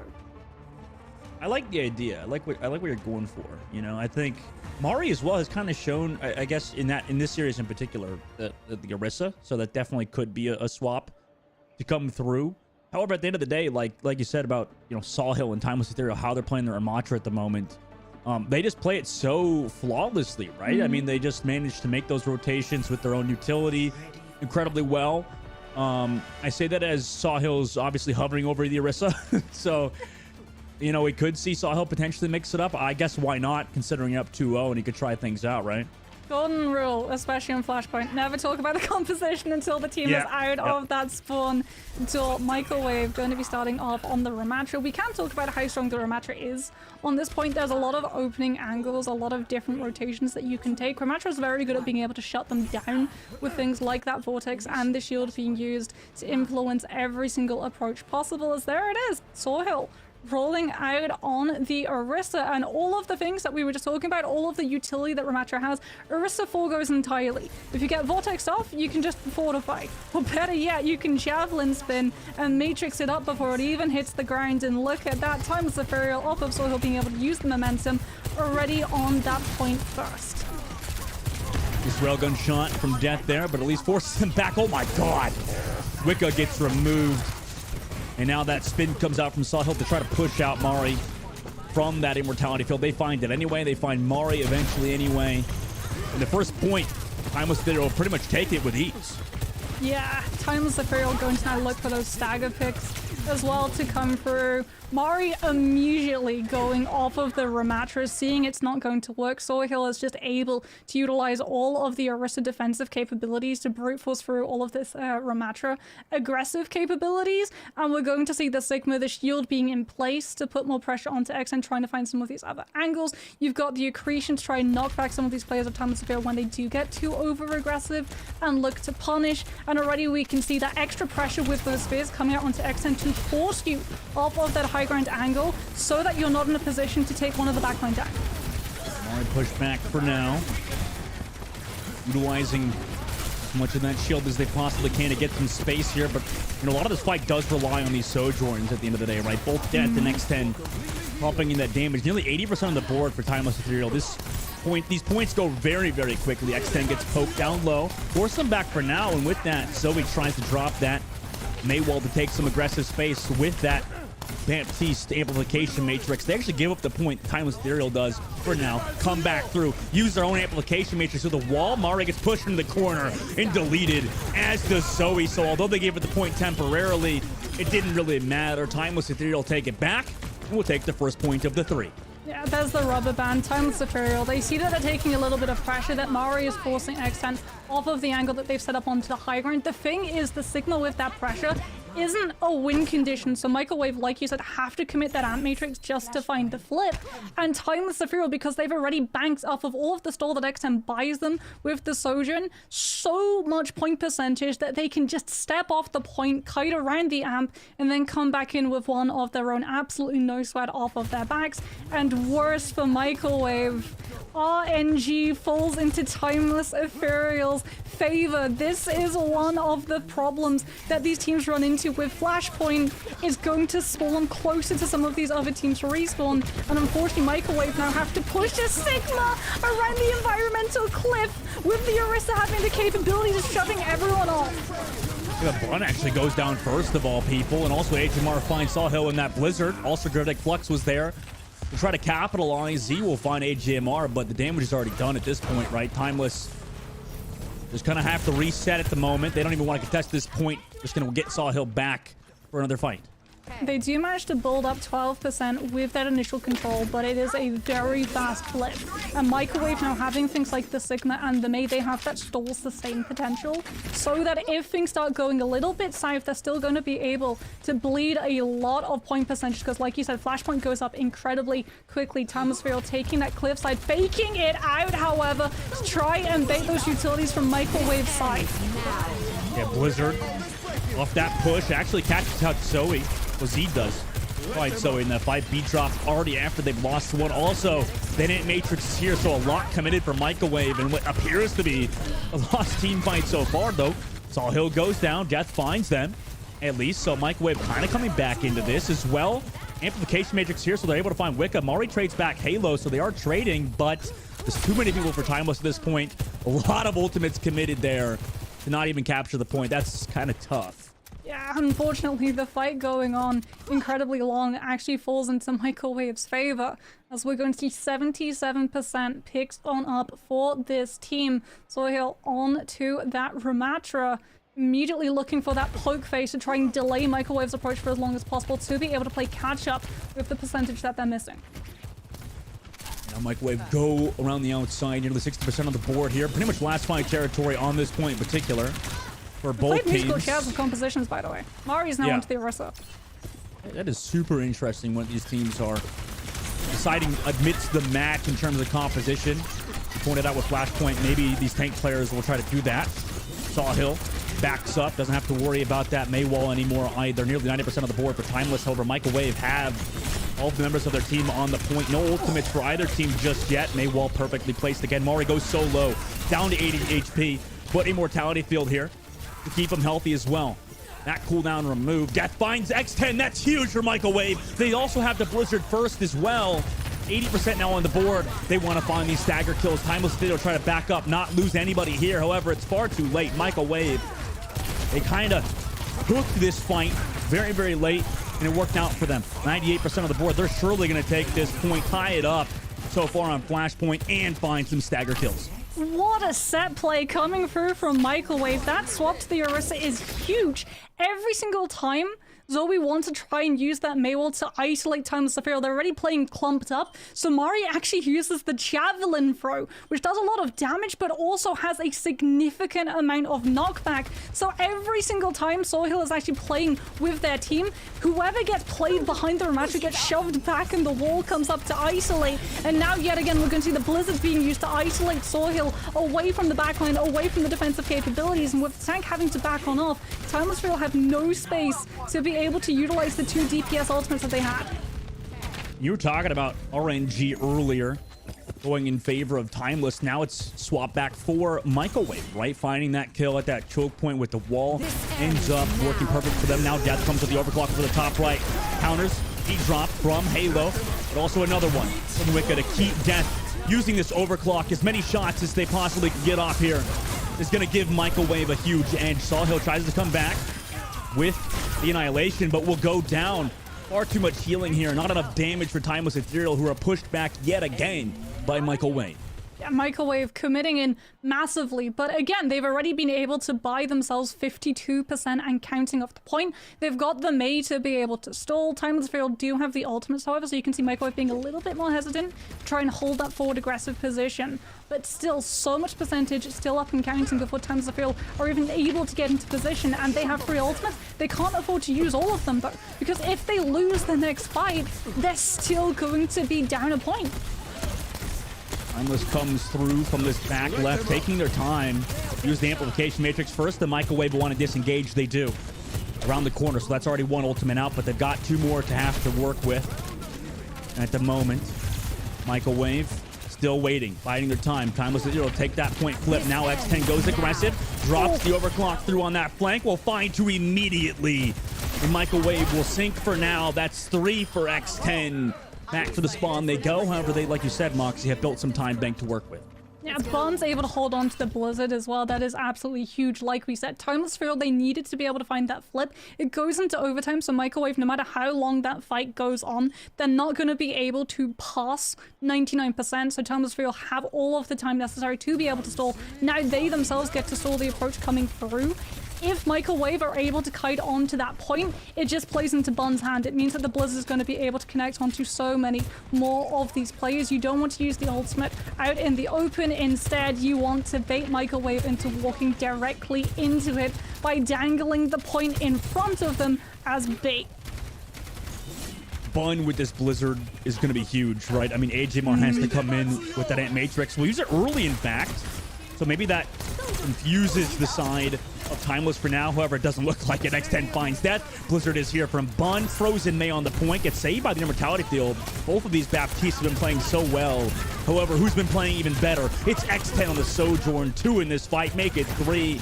Overtime now ticks down. Unfortunately, it was far too hard of a point to retake. Timeless Theory will take this one to put it on Matt, or I guess it's like point? What do you call it? Map point? What do you call it? Whatever. Yeah, map They're there. point. It's really good target focus coming through from Timeless Field as well. They know that Zoe is closing up on a Blizzard of her own. They make sure that the Mei goes down so that once Bond's Blizzard has run its course, Microwave don't have the win condition or the confidence to be able to throw ultimates in afterwards. Instead, they're going to have it to use now. We're going to see the Blizzard immediately drop from Zoe. The follow-up is there. And this is huge for Microwave. That is 1 fight win for the cost of 1 ultimate. Now, Dustin, they have the next ones to be able to weather the storm and keep building up this bank of percentage. Yeah, both teams' Mei is coming alive here on Suravasa. We'll take the point, like you said. Now, going to play with some ultimates in the bank. We'll have some poke. They could easily do so, build up towards that window here. Timeless Ethereal, right? The pressure is on them on their own retake. We saw him on the Orisa. Now, we've got Mari on the Orisa as well with a Terror Surge. He does have that Ant Matrix, but we have seen Mari engineer the Terror Surge to counter it entirely, and unfortunately isn't able to give the opportunity, go solo as the Ant Matrix comes up, has to fall back behind the cover of Fountain. No chance of using the Terror Surge to shut it down. Counter Terror Surge now here for Mari, but will fall. It's tough. I don't really know how you get surprised there. If you're Microwave, you have so many ultimates, you somehow still get caught out by a window in Sawhill, right? It's just one phase of ultimates. It felt like it was bait, right? You look at where the Ant Matrix actually comes through from Z, it's right on the choke, which is perfectly measured for Zoe's Mei wall. It very much was Microwave trying to force Timeless Ethereal into a game of Ultimate Chicken so that the Mei wall is able to perfectly cover the Ant Matrix, but the Mei wall doesn't cover the Ant Matrix in time, and Mari takes so much damage. X10 by then has already been able to break free from that choke, put yourself onto that high ground with all of the damage coming through from the Sojourn, that when we see both of the Orisa drop Terror Surge, because that pushes you into a static position, Mari is the one who loses the gamble because of the additional damage coming through from Sojourn. And pumps the overclock in this fight. Has to deal with a Lucio who's harassing him. No kills just yet for Death either. Just found some pressure for Zoe to find the kill onto Halo, but now X10 comes back through with their own overclock. However, down Halo. So some of that healing and potential speed boost is just out of here. So X10's overclock will eventually get ran through. Zoe counters with the Blizzard here. Able to find Sawhill too. Bun has their own Blizzard, but nobody is here to follow up at this point, right? You lose your Orisa, and now everybody just kind of funnels through on the point for a potential recontest with that Blizzard. Good wall as well from Zoe directly on the choke to disconnect the front line and the back line. Timeless Appeal, however, playing last fight. The Blizzard, you're going to have a Terror Surge as well. Mari having to swap off of the Orisa onto the Sigma did reset a massive chunk of that poke pressure coming on through from the Sigma composition. However, now you get to play defensive around those capabilities. Javelin throw, no! Mari goes over the wrong side of the wall! Oh my god, but the boot back to safety, never mind, brought back through to the Terra Surge. X10 will find them, however, Death finds one on the downside. Sawhill goes so low and is found by Death. Oh my god, what a round in particular for Death here. 2 kills in that fight without the overclock too. Just some nice railgun shots. And the amplification matrix there from AJMR turns this fight, and now we're all tied up on map point here, Moxie, on Suravasa. Redemption arc for the Soldier, and Death coming in absolutely clutch. Mari going into the wrong side of the May while toppling directly into Timeless's full team. Forced AJ into utilizing that immortality field way too soon before ultimate started to come into play. But Death on the Sojourn doesn't need an ultimate to still have that insane amount of kill potential that is afforded to the DPS. And now point percentage is reset. Microwave still with the Sigma going to be coming in to the Flux as well. Halo holding onto that sound barrier. Doesn't want to have to use it early, however, because you've got to deal with free ults with it. Now there's that overclock early wall or Mayblice block used by Bun. Keeps himself alive for now, so it almost works out. However, as he drops the amplification matrix, looks like it's shut out by a body shot from net there, and then Mari with the poke damage. But great work from Microwave so far. Bundes comes through to down the point. A reset coming through from Timeless Ethereal, and Microwave's counter swaps, counter picks have been working out. There we go. That's the bait. The same bait that we saw coming through from Microwave the last time that we had Z dropping that Amp Matrix onto Choke. This time around, however, you are able to take advantage of the Sigma's defensive capabilities. You make it look like you're pushing onto Timeless Ethereal side. Z, as a reaction, immediately drops the Amp Matrix to try and punish, and immediately Microwave just cut noise, pull back, and that Amp Matrix finds absolutely no value. And as a result, you're not going to have it for the next push, whereas AJ is still holding on to one of your own. Microwave sits back, has to deal with the overclock from X10, who doesn't find any kills, gets damaged, but no kills. Microwave also drops the beat. And on this map, it seems like X10, the number might have been found from Death, who comes from above to get that kill. Bun does trade pack Zoe. Beat drop here to try to keep everybody alive, but the Gravitic Watch still finds value on a Sawhill. Yes, Timeless is trading, but it's not enough at this point. Ant Matrix in the back, everybody else here. Microwave will steal a map and potentially start this reverse sweep. Oh, really good stuff coming through from Microwave. Again, being able to recover. Flashpoint is a map that is probably one of, if not the most stressful to play into. Second to potentially only push.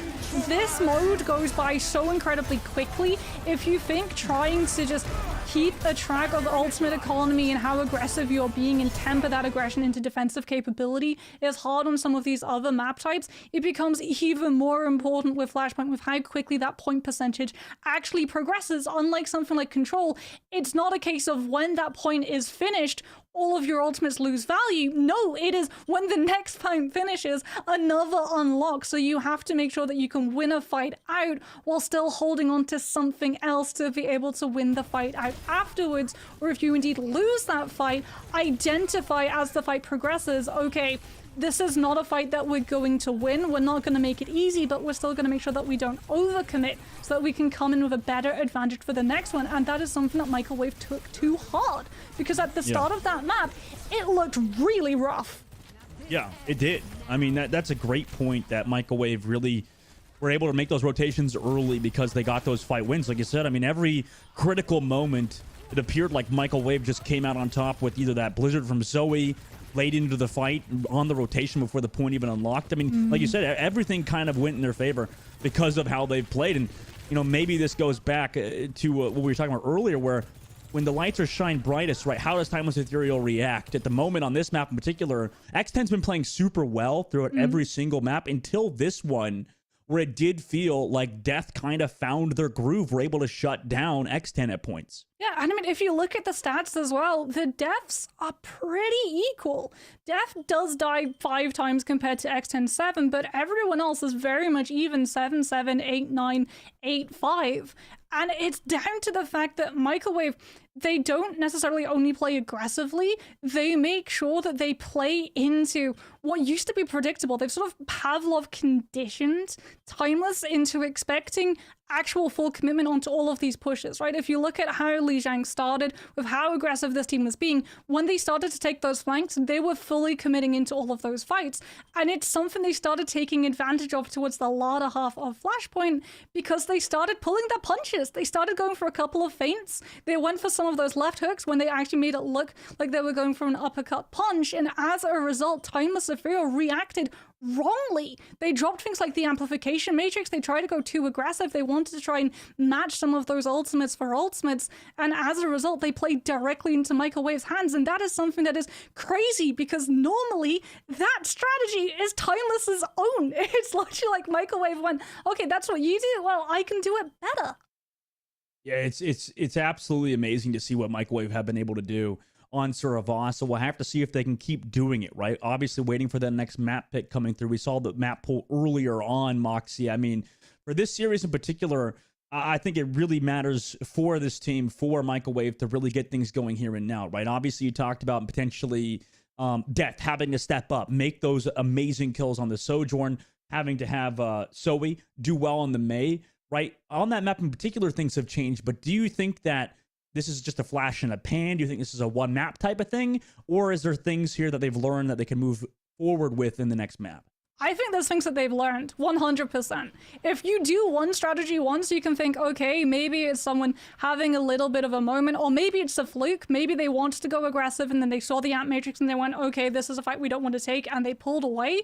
But they saw the value that that got and they continued to do it. And going back to that pattern, right? If you do it once, it's a surprise. If you do it a second time, it becomes somewhat predictable. If you see it 3 times happening, you know it's going to be coming. But that still applies to being able to work out these solutions. If we see someone do the same thing multiple times, it means they've cottoned on to a strategy, and if it's working, they're going to double down on it. And that's exactly what they did. So moving forward in the series, I think Ultimate Economy is about to become a lot more up in the air between these two teams. I think we're going to have some sleight of hands come through, Dustin. We might. I mean, obviously the next map is going to be Esperança. We'll have to see if things are changed for either side, and it seems like Microwave are willing to do that. And same with Timeless Ethereal. Like you said, that was kind of the game plan was a little bit ripped off from them, right? That kind of change up between compositions amidst the series, right? It's very tough to do that too. I mean, that has been a big evolution, I feel like, for a lot of the players in Overwatch 2, is to figure out, what heroes they can swap to throughout the series, to instead of just locking to, okay, let's play GOATs, for example, back in the olden days. And it seems like for Push in particular, we could really see a mixture of things, Moxie. We could see anything from that Ramatra composition to the Sigma to the Orisa. Which composition do you think is favored here on Esperança, on Push in particular? Because that's obviously the map we're going into, and it's such a crucial map decider too. Ram. 100%. Ram. We've seen him so much, and I hate to say it, but we're probably going to continue to see him. He's just an incredibly strong tank. He has a lot of defensive capabilities, so that when things like the Mei or the Sojourn start to come into play, who have that amazing burst potential. One, if you're playing into a Mei, you don't want to be running that Sigma a lot of the time, because that Mei primary ignores it. It's not one of those projectiles, right? It doesn't get matrixed by the shift. Instead, it's like that echo focusing beam, where it just rips through that shift, rips through that one defensive capability. And if the Sigma is close enough, he disintegrates in seconds. Ram doesn't really have to worry about that, especially since they've removed the full CC on the Mei beam. Your tank no longer gets frozen up. So for the Ramatra, who is that touted tempo tank, who wants to be able to play a little bit defensive, a little bit slow with the poke phase, which plays perfectly into setting up your Sojourn, but then when you want to get aggressive, when you want to get the ball rolling, you have all of the aggressive capability, and better yet, the defensive capability to be able to survive having that aggression and wanting to move forward. See what the two teams decide to choose moving into here, and you're leaning more towards that Ramatra for Orisa in particular. Like you said, there's so many different ways to play it. Very crucial map, this one here, Moxie. in the semifinals. Obviously, whoever wins here will move forward into the upper bracket grand finals. The other team, unfortunately, is going to drop down to the lower bracket. We'll still have a chance moving forward, but it's a very important map in particular, whoever wins this, right? For Microwave, they'll potentially have the momentum if they win it here, right, Moxie? But for Timeless, they can shut it out right here and now. Yeah, these two teams have been learning a lot from each other as well. We've seen multiple strategies carry over. We've seen multiple picks as well coming on through from some of these other players. If Microwave decided to go the pharmacy route, Esperança is definitely one of those maps where you can find a lot of value.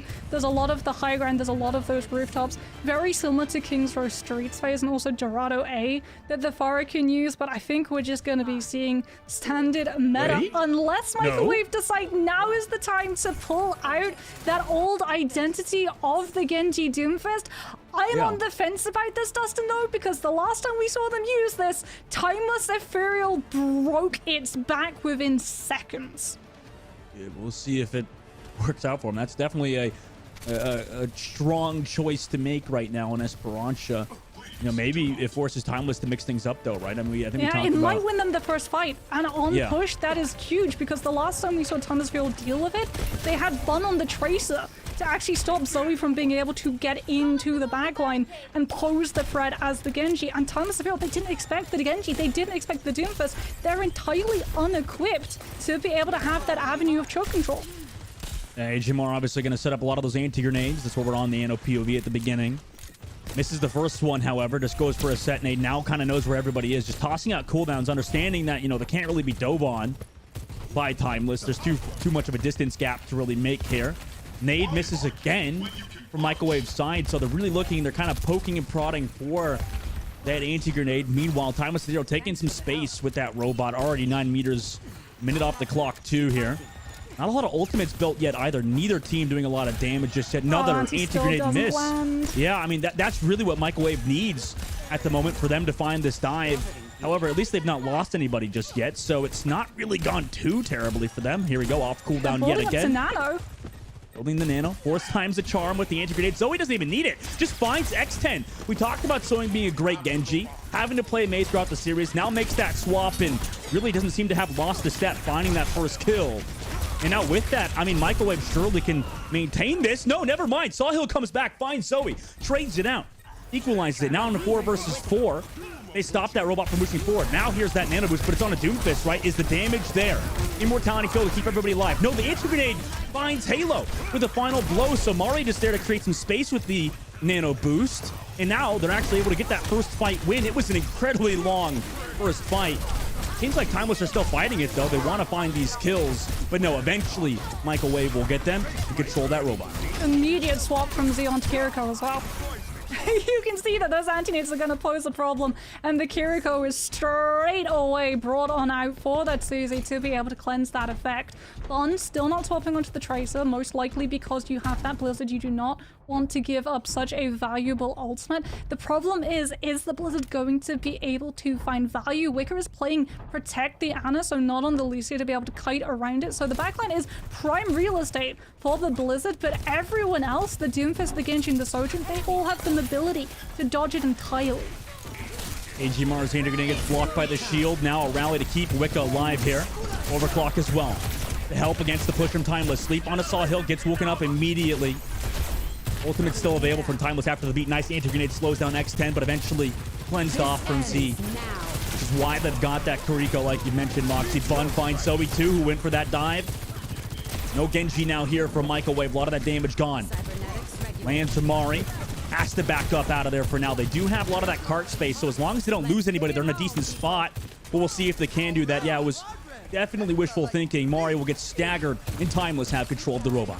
Okay, we're gonna have Nanoblade for this next fight, and that is one of the ultimate combos that Timeless Ethereal struggled with, and this is what they're going to do to shut it down. They catch the backline away from the Sojourn. AJ taken down, kept in position by the Blizzard alongside your Brigida. That's the problem. A lot of the time that you run into, normally we see it with Pulse Bombs, right? If you find a Pulse Bomb stick onto either the Ana or the Brigida, they play so close together, a lot of the time it results into a double elimination. It's the exact same mentality coming through from Bun's Blizzard, and because you catch the Ana away from the Genji, you delay the prospect of the Nano Blade, but it's only been delayed.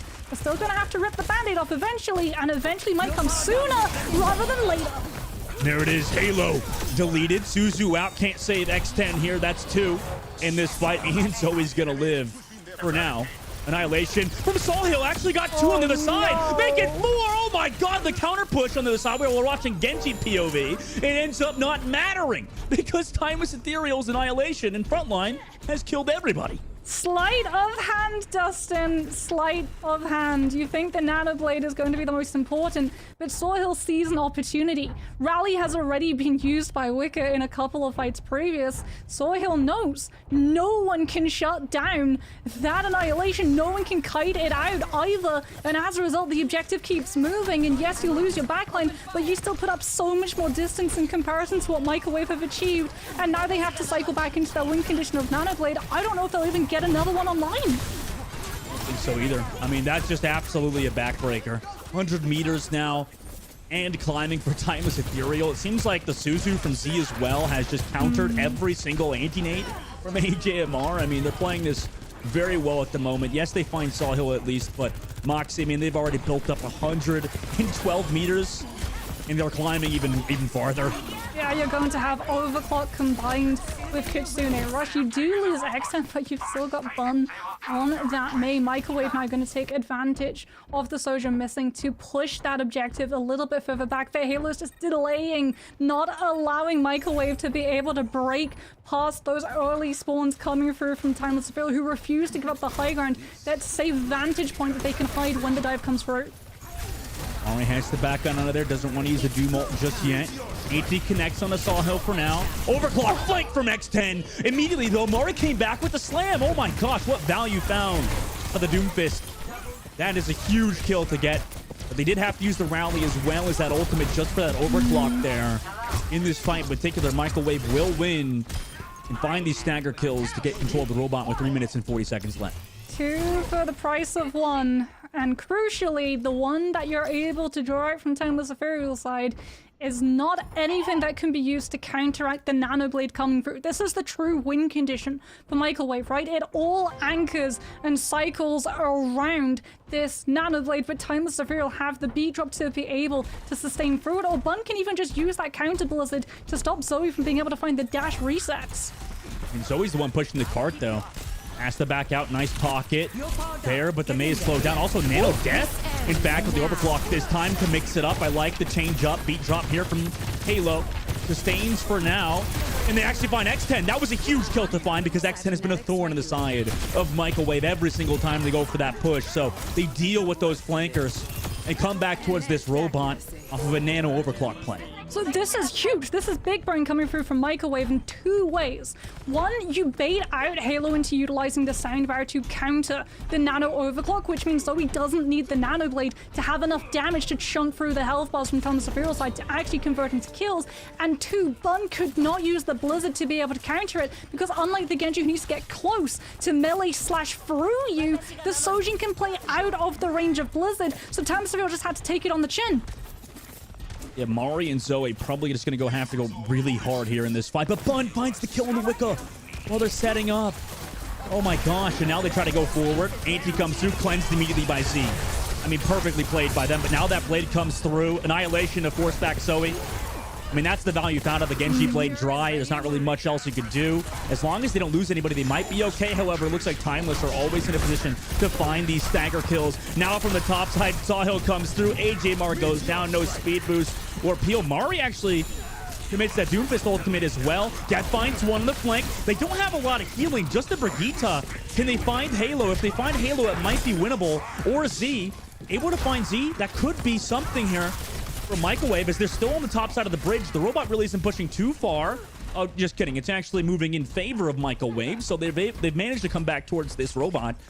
And a counter push there from Microwave is successful. Yeah, Nano overclock as well, potentially on the cards as well. For this next fight, Bun is going to still hold on to this Blizzard to be able to shut it down. Townsville have not had to use it so far, is still holding on as that emergency break glass in case of solution. As Microwave having to try and figure out how to formulate this dive, but Bunch is making it so much harder for Def to actually have that angle on the high ground to try and pick some of these plays from Timeless Ethereal down, and as a result, no one's low enough for Mari to find a kill. While they're trying to save Bun there, the counter push comes through from Microwave. However, X10 gets rid of Zoe in that fight. Sawhill also finds Mari, and this robot is not pushed far enough yet either. Not even halfway to how far Timeless got on their original push. Is now 30 seconds left, Moxie. It's looking very, very dicey at the moment for Microwave. Yeah, Microwave just can't formulate this dive. Timeless Ethereal aren't being brought down low enough, so when Mari punches in, it's only a distraction. There's no actual threat to it. And Timeless Ethereal have identified as such as Bun goes onto that off angle, challenging Microwave. Def's gonna have to pop that overclock and try and find a kill. Halo goes incredibly low. Will be able to hide behind that bollard and keep herself and the sound barrier safe, and somehow she still gets healed up. Overclocked out from X10, comes through. Death on the flank.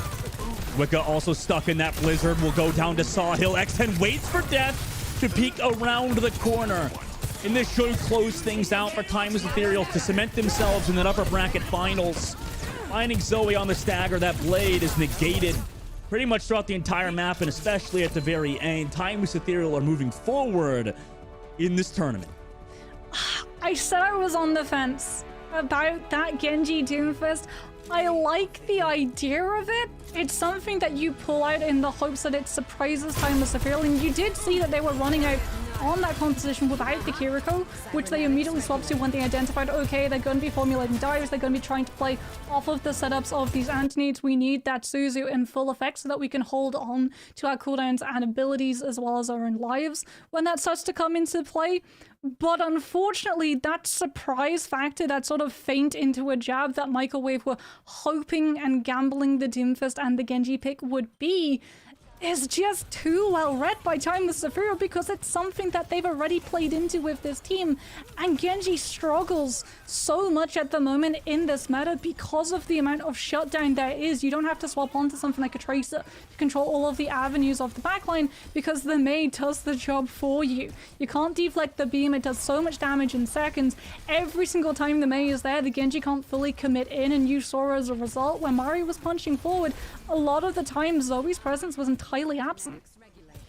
And on that note, I know you pretty much just kind of talked about it there, Moxie, but I mean, at least I guess in terms of Microwave, to get your take on it, do you think that what they've done, you know, mixing up that composition map by map basis, and then ultimately going for that full commit on that Doomfist Genji Sojourn, I mean, do you like that at the very least, that they're willing to, you know, step out of bounds per se and change that composition up to a very high degree, even though it costs them in the end potentially? I like the fact that they tried it. I don't like the fact that they continue to only run it as the map progressed. Especially because we saw time and time again, even though they would mix things up, right? We saw not just the Nano going on to Zoe for the Blade, it was also going on to Death with the Sojourn for the Overclock, which found a lot of value. The problem is Nano is only going to be up so often. You have to be able to win those neutral fights when ultimates don't come into question, especially on push, where a lot of these points go down to players choosing the right moment to be able to keep that objective moving or hold it in a better position for their backline to be able to actually keep themselves alive a little bit longer. And you don't have that when dive comes into the mix, because you have to be hesitant. You have to wait for all of the pieces to fall perfectly, to bait out some of those abilities, to be able to punch on forward, and as a result it means you're always going to be playing split, and that objective gets nowhere near the amount of push distance in the neutral as it does for the other side. So even though they were coming in with some amazing nano overclocks and some really strong Genji blades as well, it just wasn't enough. It was 3 good fights compared to just overall consistent damage output and threat and space control as a result coming from Timeless's side. Looking good, Timeless Ethereal so far to put themselves in the upper bracket, but we'll break everything down in a second. We'll go to a short break. When we come back, we'll see some of our analysts. I believe we have Christopher and Ash on the other side to break everything down with me. We'll see you guys in just a second for that breakdown.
Timeless Ethereal just secured their spot there in the upper bracket finals 3-1 versus Microwave. But Microwave started making it a bit tough as we headed into that third map where they were able to get their one match win there, Chris. And also, welcome to the Calling All Heroes broadcast. Thank you for having me.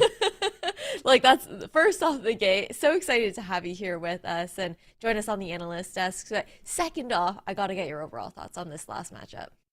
I think the series was pretty high quality. I was really impressed with both teams' meta read. It felt like strategically, I think everyone knew what they were doing. Even maps 1 and 2, I think that were actually really close. I think for Microwave, they'll obviously be disappointed to lose, but I think that if they go back and kind of VOD review it, I think they'll see that series was really, really there for them to win. Yeah, they definitely had the opportunity to do so there, Dustin. I mean, it was tough, I think, because Timeless Ethereal, they're kind of the raid boss in this overarching tournament this entire season, right? But Microwave, as they were a bit of those slow starters earlier on in the series, the adaptations were definitely coming through. Yeah, for sure. I mean, they got the praise. Microwave got the praise from, you know, one time second place Overwatch League world champ. Not really world champ. What do you call that? Second place. You're finalist. Runner up. Yeah, runner up. Coach of the year. One of the goats in our scenes. I mean, that's obviously high praise. I think 100% Chris touched on it. Microwave, if they look back at the VOD, 100% need to maybe just like take what they did moving forwards, and they'll probably be solid in the lower brackets. I mean, we saw that last major. This team was just really good, super talented. Definitely a dark horse that you can't just push aside. Timeless Ethereal really did their preparation and their work ready for Microwave in the series. Yeah, Microwave, definitely a team to keep your eyes on if you're out at home and looking to root for somebody to be that dark horse to make that lower bracket run. Because again, this being the upper semifinals, they do have that second chance of life to try to continue on and make it through the remainder of this weekend. But we also have to consider the fact that Timeless Ethereal, I mean, they were the top team throughout the entirety of this 2023 Calling All Heroes season for a reason. I think their macro gameplay, the way they look to set that up, Chris, definitely was shown here in this last matchup. Yeah, I think absolutely. I think that one difference when we talk about the Ram compared to the Sigma Mirror is it feels very difficult for the Ram to die. So if you just group up as 5 and run the Ram, he won't die. So what ends up happening a lot is both teams try to send off angles on retakes. You start to see the Lucio Sojourn flank from Microwave here. And what Timeless was so good at is they predicted these flanks. Either they set traps like you see here. There was numerous times where I started to see they would do what we would call overloading, where we see there is a 2v2 on the left side, so let's send our Sojourn to go match it so that we have the 3v2. And what they always made sure is they won this side fight. And as long as you win the side fight, your Ram's just going to live forever. The hero is genuinely unkillable no matter what happens. And I felt like that was a really, really smart meta read. And I really feel from a strategic point of view, that's where the series was won. Yeah, it's where you see them kind of being in a league of their own in that kind of sense. And those setups are also obviously for the DPS players to capitalize on. So when you think about the Sojourn plays that we saw coming out there, X10 was making quite a name for themselves in the first 2 maps, but we slowly actually saw Death starting to catch up, especially on Suravasa, where it felt like in that second half, Dustin, they really started to heat up. Yeah, I mean, it's tough because we keep wanting to talk about Microwave, like I said, and even in the stats game, if you just looked at this alone, you'd be like, okay, obviously the Sojourn with the better stats won, but in fact, no. I mean, Timeless and X10 in particular was really just good in this system as a team and or as a player in particular, so it was tough to kind of shout them out all the time, but realistically, obviously X10 came out on top most of the time in these Sojourn fights.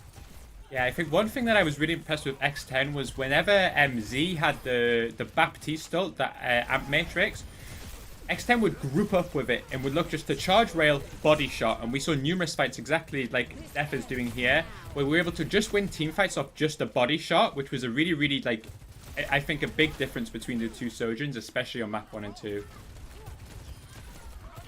Yeah, the difference makers in those kinds of plays for sure. But I feel like we also need to highlight Z. I think, Chris, maybe you wanted to say something about this flex support that was coming through. Just like their ability to help with that sustain. Also the windows coming in to help X10 capitalize as well. I think exactly. I think both Baptistes had a really solid series. I think to be honest, everyone who played can be pretty pleased with their gameplay. But I felt, especially when it comes to ult value, Timeless were able to get so many wins purely off the amp matrix, which is a huge factor in terms of the overall swing of the ult economy. Well, yeah, and I mean, thank God Landon's not here, Chris. Right? You know, we don't have to hear any more glaze about Landon in this series. I'm just kidding. Both these Baptistes are really good, obviously. You know, even at that level where Landon nearly is, right? Yeah, one day maybe you can get there. Well, it's just so much fun being able to talk about the plays that were happening and the way that Timeless Ethereal were able to just continue to adapt even after that map loss. But we do have to give a congratulations and kudos over to the team and also head over to an interview. This time, we're having the chance to talk with their coach, Lep. Hi, Lep. How are you doing? Congratulations on winning that upper semifinals.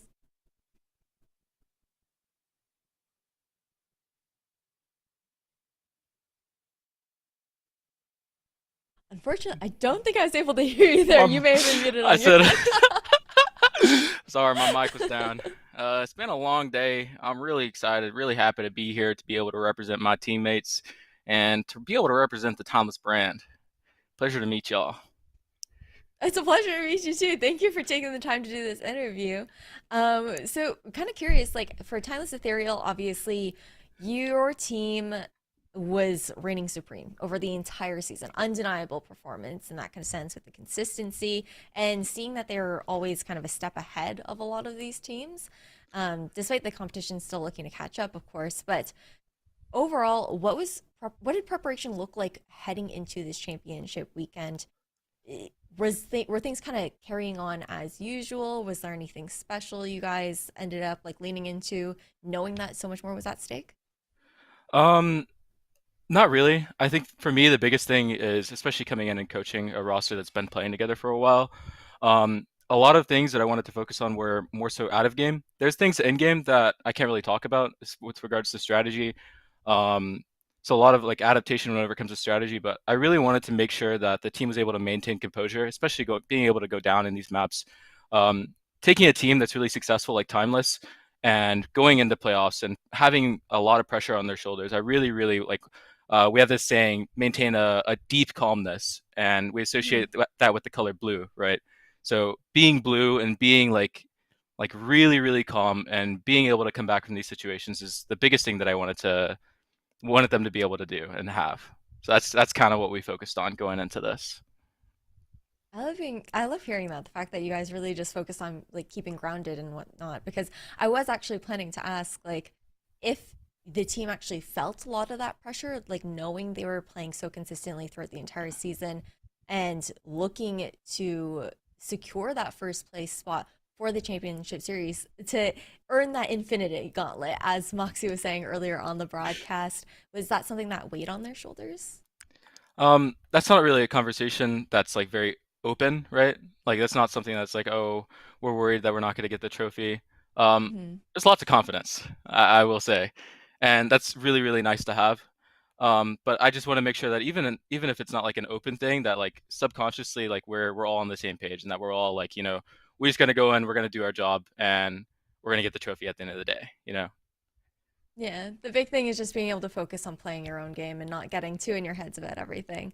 Oh yeah. We did see in this last series there was a lot of hero swapping there for Amari on the side of Microwave with the tanks, and on the analyst desk, we're talking a little bit about how Microwave looked like they're really trying to kind of get ahead in those hero swaps and looking to try and counter that.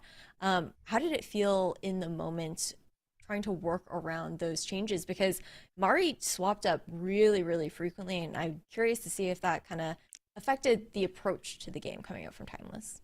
Oh no, it did not. I will say that normally hero swaps are kind of like an interesting thing to think about. But going back to what I was saying before about like just maintaining composure, we've prepped, we had the reps, we had the practice, especially scrimming the teams that were scrimming. So really, really not worried. Really, Sahel is able to pick whatever tank they feel comfortable on and just win with it. And that's what I wanted, and that's what we did. Man, you guys are so like, you're just on it. I feel like not even, tunnel vision is the wrong word because that I feel like has a more negative connotation, but just Mhm. very focused in the way that you guys are able to kind of just carry on and play your own game, as I was saying before, and not really allowing those external factors to kind of affect that and just move like water around in those adaptations. Oh yeah. But it was a pleasure chatting with you, Lev, and I want to give you a chance to give any shout outs or thank yous here while you're on stream. Yeah, I'd like to give a special shout out to my teammates, right? And by my teammates, I mean because I really feel that we're a family at the end of the day, and everybody has their own piece to play. Everybody has their own part to play whenever it comes down to actually getting into these matches. And I want to throw a shout out to all the players, all the staff, me included. You know, got to give some props to myself. That's really it. Awesome. Well, thank you so much for taking the time for this interview, and good luck to you and Timeless Ethereal on your upper finals matchup later on. We'll see you guys later. Bye. That was such a sweet interview. Always love being able to talk to the coaches and get like that kind of perspective on the team and everything like that. But we are going to throw to a quick break. We're going to be back with the other side of the upper bracket semifinals in just a bit, and we'll see you guys later.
Hope everybody grabbed a drink and some snacks for some more Overwatch 2 gameplay as we head over to the other side of the semifinals. That was just a 3-1 win for Timeless Ethereal up against Microwave, who are knocked down to that lower bracket and will be facing up against Kanoichi later today.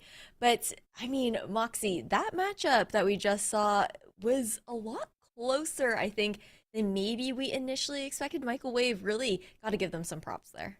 Yeah, it's definitely a lot closer than I think anyone really expected, like you said. So I think this is such a huge boost of confidence to a lot of the other teams in the bracket. They have a lot of potential VOD that they can go back and look at and discover, okay, what exactly were Microwave able to take advantage of? Because they found weaknesses in Timeless Ethereal, weaknesses that we haven't really seen thus far. So I'm really excited to see how these other teams are going to adapt moving forward when we see that winners final. Yeah, but we also just heard from Coach Leff, who talked about the fact that Timeless Ethereal, they know how to keep their cool, keep themselves grounded. So they earned themselves that first upper final spot, like you just mentioned there, Moxie. And now it's time to head over to that next matchup. Dogman, the fact that we're looking towards Timeless Celestial versus Wisp Embers coming up next. What are your expectations? I think this is going to be a dogfight, right, between both teams. Obviously, I think behind the scenes we were talking about it, how Wisp Embers actually is a very, very solid team, and Timeless Celestial looked super good in their upper bracket matchup as well. Both teams obviously getting that 3-0. I think we're just in for a barn burner of a series, if I'm going to be honest with you. I know I've been jinxing things a little bit because I said the last series would be close, which it still was. But this one, I think in particular, definitely has everything in the works to make sure that it goes the distance. Yeah, and looking over at the Wisp Embers roster as well as we say hello to these players here, Moxie, I mean, we have to consider this team, the individual pieces here, and you got to tell me a little bit more about them. I mean, I'm just really looking forward to, as Dustin said, a barn burner of the match, but there is one specific matchup that I am so looking forward to, and it's Snozla versus HK. These Mays are going to be so interesting to get to watch and see how exactly the wall is utilized, whether or not it's utilized aggressively, whether or not one of the other Mays decides to hold on and try and play a little bit more counter so that they can play a little bit more shenanigans with some of those off angles. We've seen a couple of different picks as well coming through. Street has definitely impressed as well. An incredibly aggressive Ramatra player who just decides to go all in forwards. And I know something that Christopher is going to be really excited to see is that something that he talked about where he was saying you have your Sojourn who actually pairs up with the Baptiste when those amplification matrices are about to become available. That's something that Timeless Celestial also does as well. And I mean, Dogman, looking over at Timeless Celestial on top of that, who is or I guess swapping over to Wisp Embers actually, who is your player to look out for in particular? Well, obviously, Moxie already talked about HK, so I obviously is a fantastic mid player, one of the best players mechanically in all of Calling Out Heroes.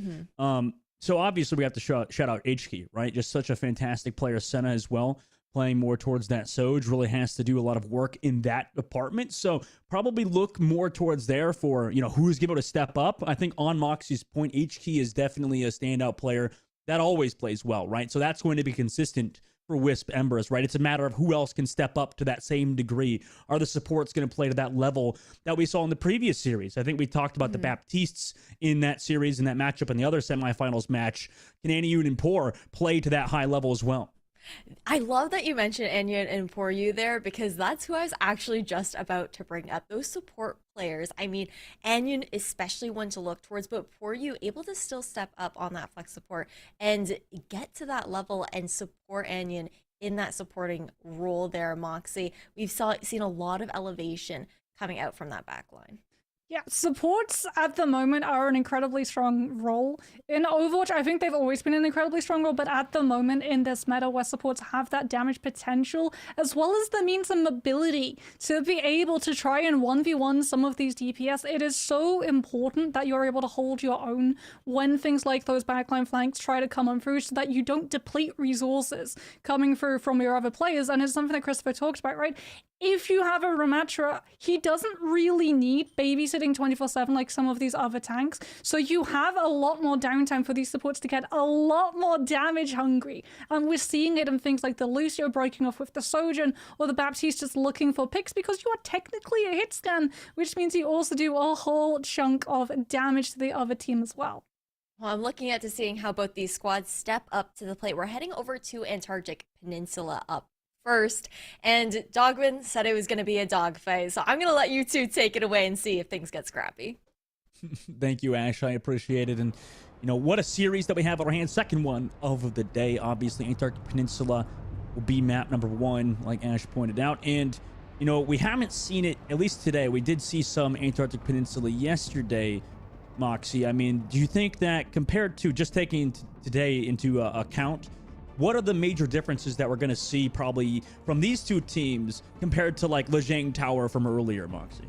It's still sort of the same, even though the scenery changes. You still have that identity of Ramatra of just being incredibly powerful. May, again, a lot of these maps in Overwatch have been built with those chokes in mind, and with choke control comes May's value rising and skyrocketing. There's a lot of different angles as well from approaches to these different points, which means that the Sojourn with the off angle is able to find value. In the past, we would see the Bastion alongside the May, but the Bastion requires a little bit more support coming through from your backline, and it also means that you have a lot of less space control. You don't get to take as many off angles, which means that if the other team is running a Sojourn, a lot of the time you can find yourself getting boxed in and collapsed on, and in control that can feel very claustrophobic. So we've sort of moved away from the era of the Bastion and very much settled on this Sojourn and made tag team, and it works perfectly. Yeah, I mean, from a spectator, I always love watching Sojourn. I know it's a controversial take, but to be honest, I mean, the Bastion is just not as exciting to watch as Sojourn, for me at least. I don't know.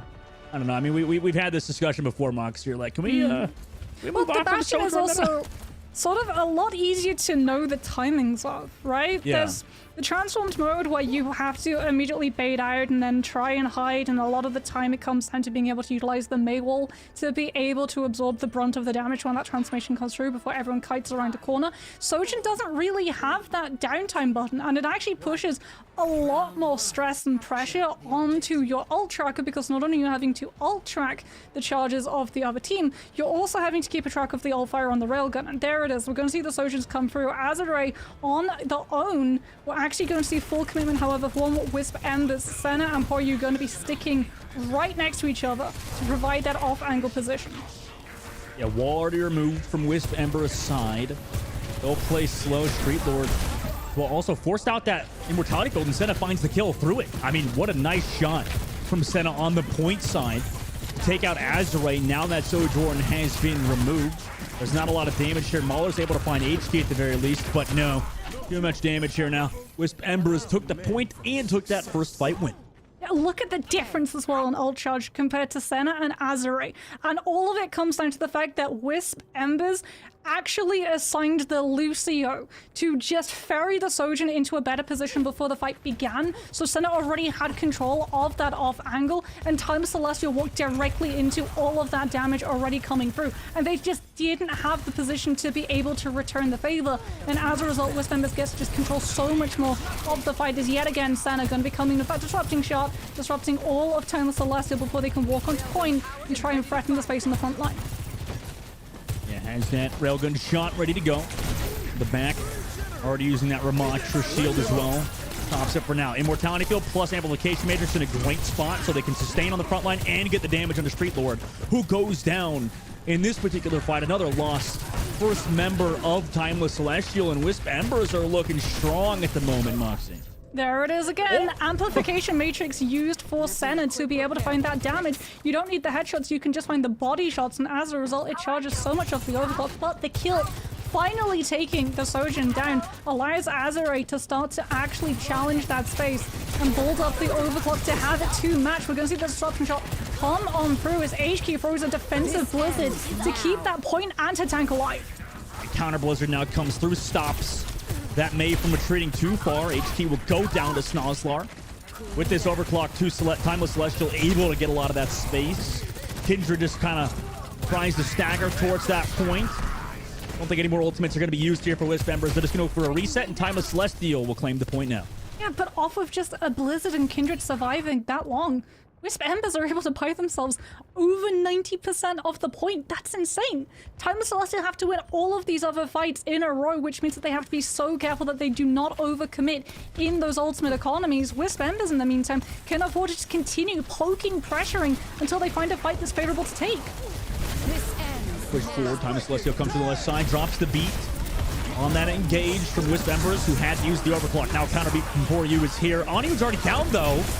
Even through it. Don't even know if Aniu got the beat in that particular situation, but it looks like they don't need it, right? Everybody else on Wisp Embers able to capitalize off this annihilation from Kindred, and now they move forward towards this point. Timeless Celestial has nobody here.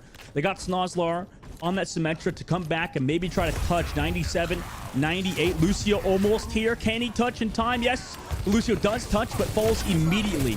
Now just the Tracer as well. Staggers coming through now. I mean, what else could they really do? Timeless Celestial, right? It's just a bunch of staggers towards the point. Everybody else here will get out of this map. Wisp Embers will take round number 1. And unfortunately, they just have to walk directly into yet again an Amp Matrix with Senna directly behind it with control of that point. And when you head into overtime, you do not have the point percentage to play around to wait it out. You just have to throw yourself directly in front of that damage. It looks like it's definitely Wisp Embers starting to pull ahead. Timeless Celestial really faltering, not being able to pick up that momentum. A lot of the energy and confidence off of having that Sojourn got knocked out of their sails off of just the first fight. I really want to see Azure getting a little bit more support coming through from the rest of their team. As we've seen Wisp Embers, they're fully committing to make sure that Senna finds so much more value. Yeah, this has been really good for Wisp Embers and Senna. Now they just TP out of spawn. Same compositions on both sides here, Moxie, as surely both teams meet towards the right side. We'll have to see who actually has the advantage, though, and actually controls the top side. Both Maywalls used. Disruptor shot on both sides. Pretty much mirror from both sides. However, Immortality Field has to be used first on Timeless Celestial's side. Senna and the rest of Wisp Embers are just doing far too much damage, forcing out those cooldowns early. And now, without one member of their team, surely the rest of them will fall. Street Lord will go down. Senna 4K in that, or 3K in that fight in particular, and the point will also go in their favor first. Yeah, Kindred having a really good initiation engagement as well, goes on to that high ground, drops down directly in front of Timeless Celestial's team, but has that wider angle, so even when the Maywall comes through, still gets to be healed by Aniu and that Lucio, and as a result, when we see the wall isolate straight, that does not happen for Timeless Celestial. They have to invest the Immortality Field to keep the Ram alive, and the second that cooldown is off, the Spembers get such a leg up to be able to win the fight. This time around, we're going to see the Ramachi get isolated, but no! Kindred is able to jump around it before it comes through. I mean, Kindred's already built up towards that annihilation. However, Street Lord and Azure actually come back on top from their counter push. 2 for the Street Lord. What a fantastic name, by the way. Just love it. Now everybody else on Wisp Embers stagger towards the point as Timeless Celestial finally have found some ground and take the point. 44% picked up for the side of Wisp Embers. They're going to have that annihilation, like you said, because of the amount of pressure and movement up close that Kindred has been able to find with that Nemesis form. And as a result, the Maul is not really going to be able to utilize this Amp Matrix to hold down the space, because Wisp Embers can just use their Matcha ultimate to move through it. As we're going to see Amp for Amp come through. Both of these teams holding on their Matcha ult as a result, but Timeless Celestial have to throw the Blizzard in defensively. It's looking so dicey from a Baptiste POV. Mauler pretty much entirely reactionary to everything that was happening. No precise positioning, just throw out Lamp, throw out Regenerative Burst, jump over the wall. Immortality Field down to cap. It works out for them because they found that first kill. And now HT also will fall too. Snozlar, what a shot. Keep things moving forward. Finally in the series, Timeless Celestial look to have that point advantage. However, beat drop counter engage with the overclock. They find a kill from it. Nice bob and weave from Azure, but eventually they will fall. No trade just yet. Annihilation here from Street Lord. Does have Immortality Field to keep it moving forward, but Kindred also popped their own annihilation, so it is back and forth. No flip. Snozlar back towards the point. No flip, like you said. They're still touching the point, waiting for their Sojourn to come back. But the health pools aren't looking good for Timeless Celestial. They're slowly getting them back. The Blizzard is here, also with the Ant Matrix, so 2 ultimates committed to finally clean up Timeless Celestial, and still find everybody here and flip the point. Oh, that was such a long stall. Wisp Embers eventually understand, okay, we're not going to be able to take these players down without committing ultimates in, and as a result, that is going to have a butterfly effect into this next fight. Timeless Celestial are so close to so many ultimates, they just need to give a little bit of poke, a little bit of pressure, and then they can immediately drop on point with the Blizzard to buy themselves all of that space. Shout out to the supports for doing such a good job on Timeless Celestial's side. Oh no! As I say that, AQA will go down. Mauler over the top does have at least the amplification matrix, but no kills are to be found. It's only healing. Not a really great angle for that matrix. Maywall here though could give them a kill, but no, everybody has focused around just living on Wisp Ember's side. They already built 83% of the board. Timeless Celestial just... They don't drop on point either, so they commit to ultimates, but they don't get the flip off of the back of it. 90%. At least they'll have the Lucio in this fight. Wisp Embers still playing back no ultimates here just yet until this beat drop has been built. What does Wisp Embers want?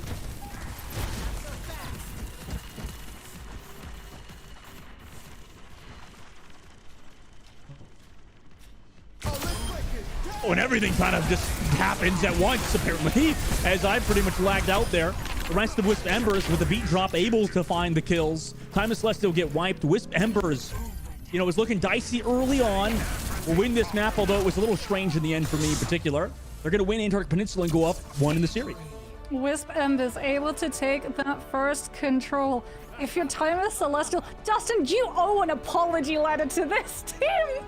The one fight that they needed both of their supports up to be able to coordinate the drop down from high ground to low, to be able to take advantage of the ultimate deficit between these two sides of having the Blizzard and the Amp Matrix, two tools which should immediately buy yourself all of the space to be able to find that flip.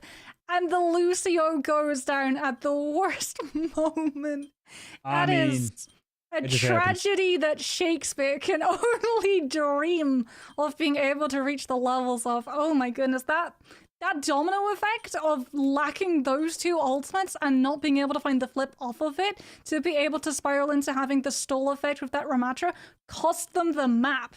That's crazy. That's tough, as basketball player Dennis Schroeder would say. Fire emoji at the end of that as well. Yeah, I don't know. Like what do you do about that if you were the side of Timeless Celestial?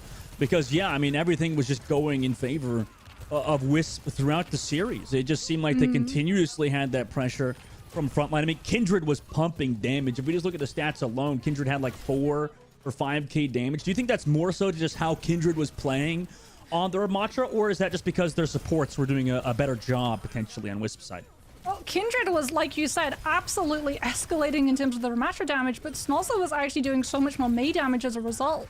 HK holds on to the Blizzard, and by the time that HK actually utilizes a Blizzard, Snozzle's almost built up 60% of one already having used the ultimate. And that just goes down to the fact that the Ramatra is always in the face and just pushing continuously, but like you said, that's reflected in terms of the amount of heals. So much sustainability to be able to keep that Ramatra up and alive and keeping that space under control, because again, Ramatra alone has so much stall, so much potential to be able to just cycle through the shield, cycle through Nemesis, use the blocks to be able to just mitigate a lot of the damage so that it is survivable until things like your Lucio and your Baptiste are brought back into the fight, or they're able to cycle back into things like that regenerative burst or immortality field.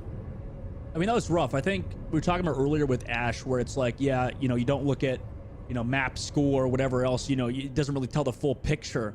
But I think a 2-0 on Antarctic Peninsula, I think that was the full picture, right? I think that in particular, it just felt like Wisp Embers just were always in control. I mean, if you just look at stats, if you look at the map, how everything went, you had points, like you said, but if you're relying on that one moment, like you said, Moxie, where you can't have your Lucio die, I mean, that's always rough. Yeah, you can always fix those tiny things like that. However, throughout the series, it just felt like Wisp were not letting go of their advantage, right?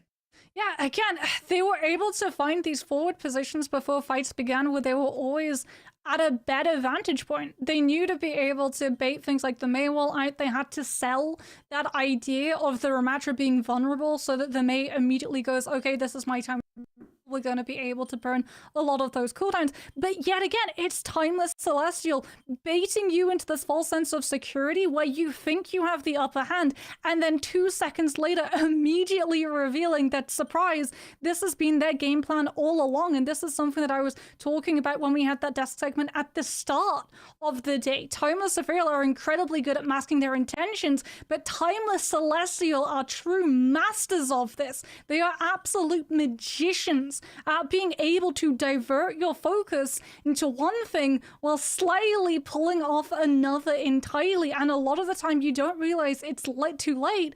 And then suddenly you've already lost the map, already lost the fight. And moving forward, this is something that we're going to actually see being utilized against them now, with Wisp Embers doing exactly the same thing, making you think that you have the upper hand against the Ramattra, going for that first mail wall, and then immediately revealing that all along it's actually the shoe on the other foot. What a team, Wisp Embers. We'll see if they can continue their prowess, as they've kind of shown up more so towards the later half as well of calling out heroes, right? I feel like this team is in particular has been good, right? A solid team in terms of just points. They have been third throughout the entire tournament, but in the champ series in particular, they do appear to be kind of coming alive. King's Row will be that second map, Moxie. Is it going to be a similar story between Antarctic Peninsula, or is this maybe where we see Timeless look at the drawing board and say, okay, when we figured this out, we can kind of play a bit different? Well, it might not be the same story, but it's going to have the same characters. It's going to be the Ram, it's going to be the Mei, it's going to be the Sojourn, and obviously you've got to have your Lucio and your Baptiste to be able to utilize that speed boost, kite aggressively forward with your own Ramattra or split off with your Sojourn, make sure that you protect them on the off angle, but also have that speed boost to be able to negate and navigate around the opposing Ramatra's ultimate as well. This mirror matchup is so interesting to see, because a lot of the time when one ultimate comes from one side, the opposing ultimate of that same hero also comes from the other side, and it then goes down to the micro on which team is able to come out on top. And a lot of the time, in fact the majority of the time, on that first control map, it was Wisp Embers. Yeah, I like you mentioned the micro, because in this particular instance, it was like this mechanical prowess that Kindred and the rest of Wisp Embers were really able to show, right? I just think that a little bit of a diff, you know, potentially MTD, Moxie? Potentially main tank diff?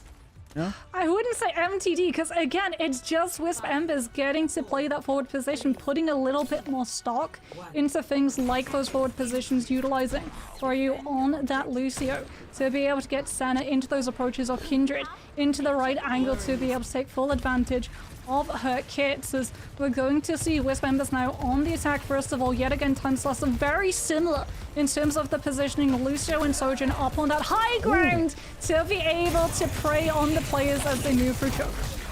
Yeah, we always see the Sojourn spot for the top left, and Azure is able to capitalize off of it. In the previous series, we saw Sojourn get picked off there, not in this case. And look who swaps the Widowmaker real quick. It's Senna. Back from the spawn, no kills found from it just yet either, though, but already 40 seconds off the clock on the attacking side for Wisp Embers. Yeah, no merry-go-round, unfortunately, this time. As we're going to see Azure still holding onto that position. Disruptor Shot is so good in these scenarios because you can utilize that ability to slow down these pushes and rotations from the attacking team, which means that they're stuck in choke a little bit longer. But the second that they're able to break around staircase, it immediately becomes Wisp Embers running this show. They don't have to worry about the choke splitting them off. They can just pounce on the Sojourn and immediately shut Azure down. Yeah, you gotta react to that. They didn't even fall back to the clock tower or anything. Just thought they held that position. Maybe they wanted to go aggressive there at the choke, but they just reacted far too late. Regardless, Wisp Embers did a fantastic rotation, like you said, Mom. Yeah, really fast as well. This is something that having that Lucio puts into motion, quite literally. You can go from 0 to 60 in the absolute blink of an eye, and like you said, sometimes it catches some of these players unawares. Speaking about caught unawares, what a Maywall coming through from HK. I don't know, Snozzler did not expect that amplification matrix to try to equalize it. But no, I mean, everybody in Wisp Embers is able to fall back. Senna will get Mauler too as they peek the corner. Oh, I mean, amazing. As well. Yeah, early on, they could not find the kills with it either. And now there's just a bunch of staggers. This is absolutely falling apart at the seams for Timeless Celestial. You gotta be worried if you're a fan of them. Yeah, this is Sea Salt in the wound. right now. Timeless Celestial losing the Baptiste early and then the tank late. That is so much payload distance, and that is the payload sailing a free pass through one of the hardest chokes to break normally in the game. Wisp members have to be so happy about that one because they didn't even have to commit that many ultimates to be able to break it. As now we're going to see, oh, that time Celestial clocks where the amp is going to be. No! Oh my god. Shut down after peeking that by the Lucio of all players. However, HK with the Blizzard. And the rest of their team able to find Street Load here. As the Red with the overclock tries to find a kill. Jumps over to the top of the train. But no kills are found. Just a bit of positioning. And now Wisp members, do they want to come back through? They did use some ultimates earlier to some success. But really, they've not breached to this choke point just yet. Now into the Blizzard goes Kindred. Nice job from Snozlar. However, the Immortality Field is there to keep him alive too. Beat drop by KQA, or KQA is there. However, a counter one by 4U. Wisp members try to go aggressive. Then Kindred will commit that annihilation. Street Lower trying to counter with their own. However, the damage has already been done. Snozlar will go down. Kindred does fall lower. The heal's there. It looks like they are. Regenerative Burst keeps them nice and healthy as well as those right clicks. Now an Amplification Matrix from Mauler. They really want to win right here. Timeless Celestial. They're buying time as well for some of their players to come back from the spawn doors. Icicle slows down Mauler for now. But after that Amp Matrix, right, ultimates used, no kills found. Wisp members now to come back in with their own on the cart even further. Pushes away Timeless Celestial now towards the Mega Health Pack. Do they potentially get a re-engage before they're out of meters to go? Amplification Matrix falls.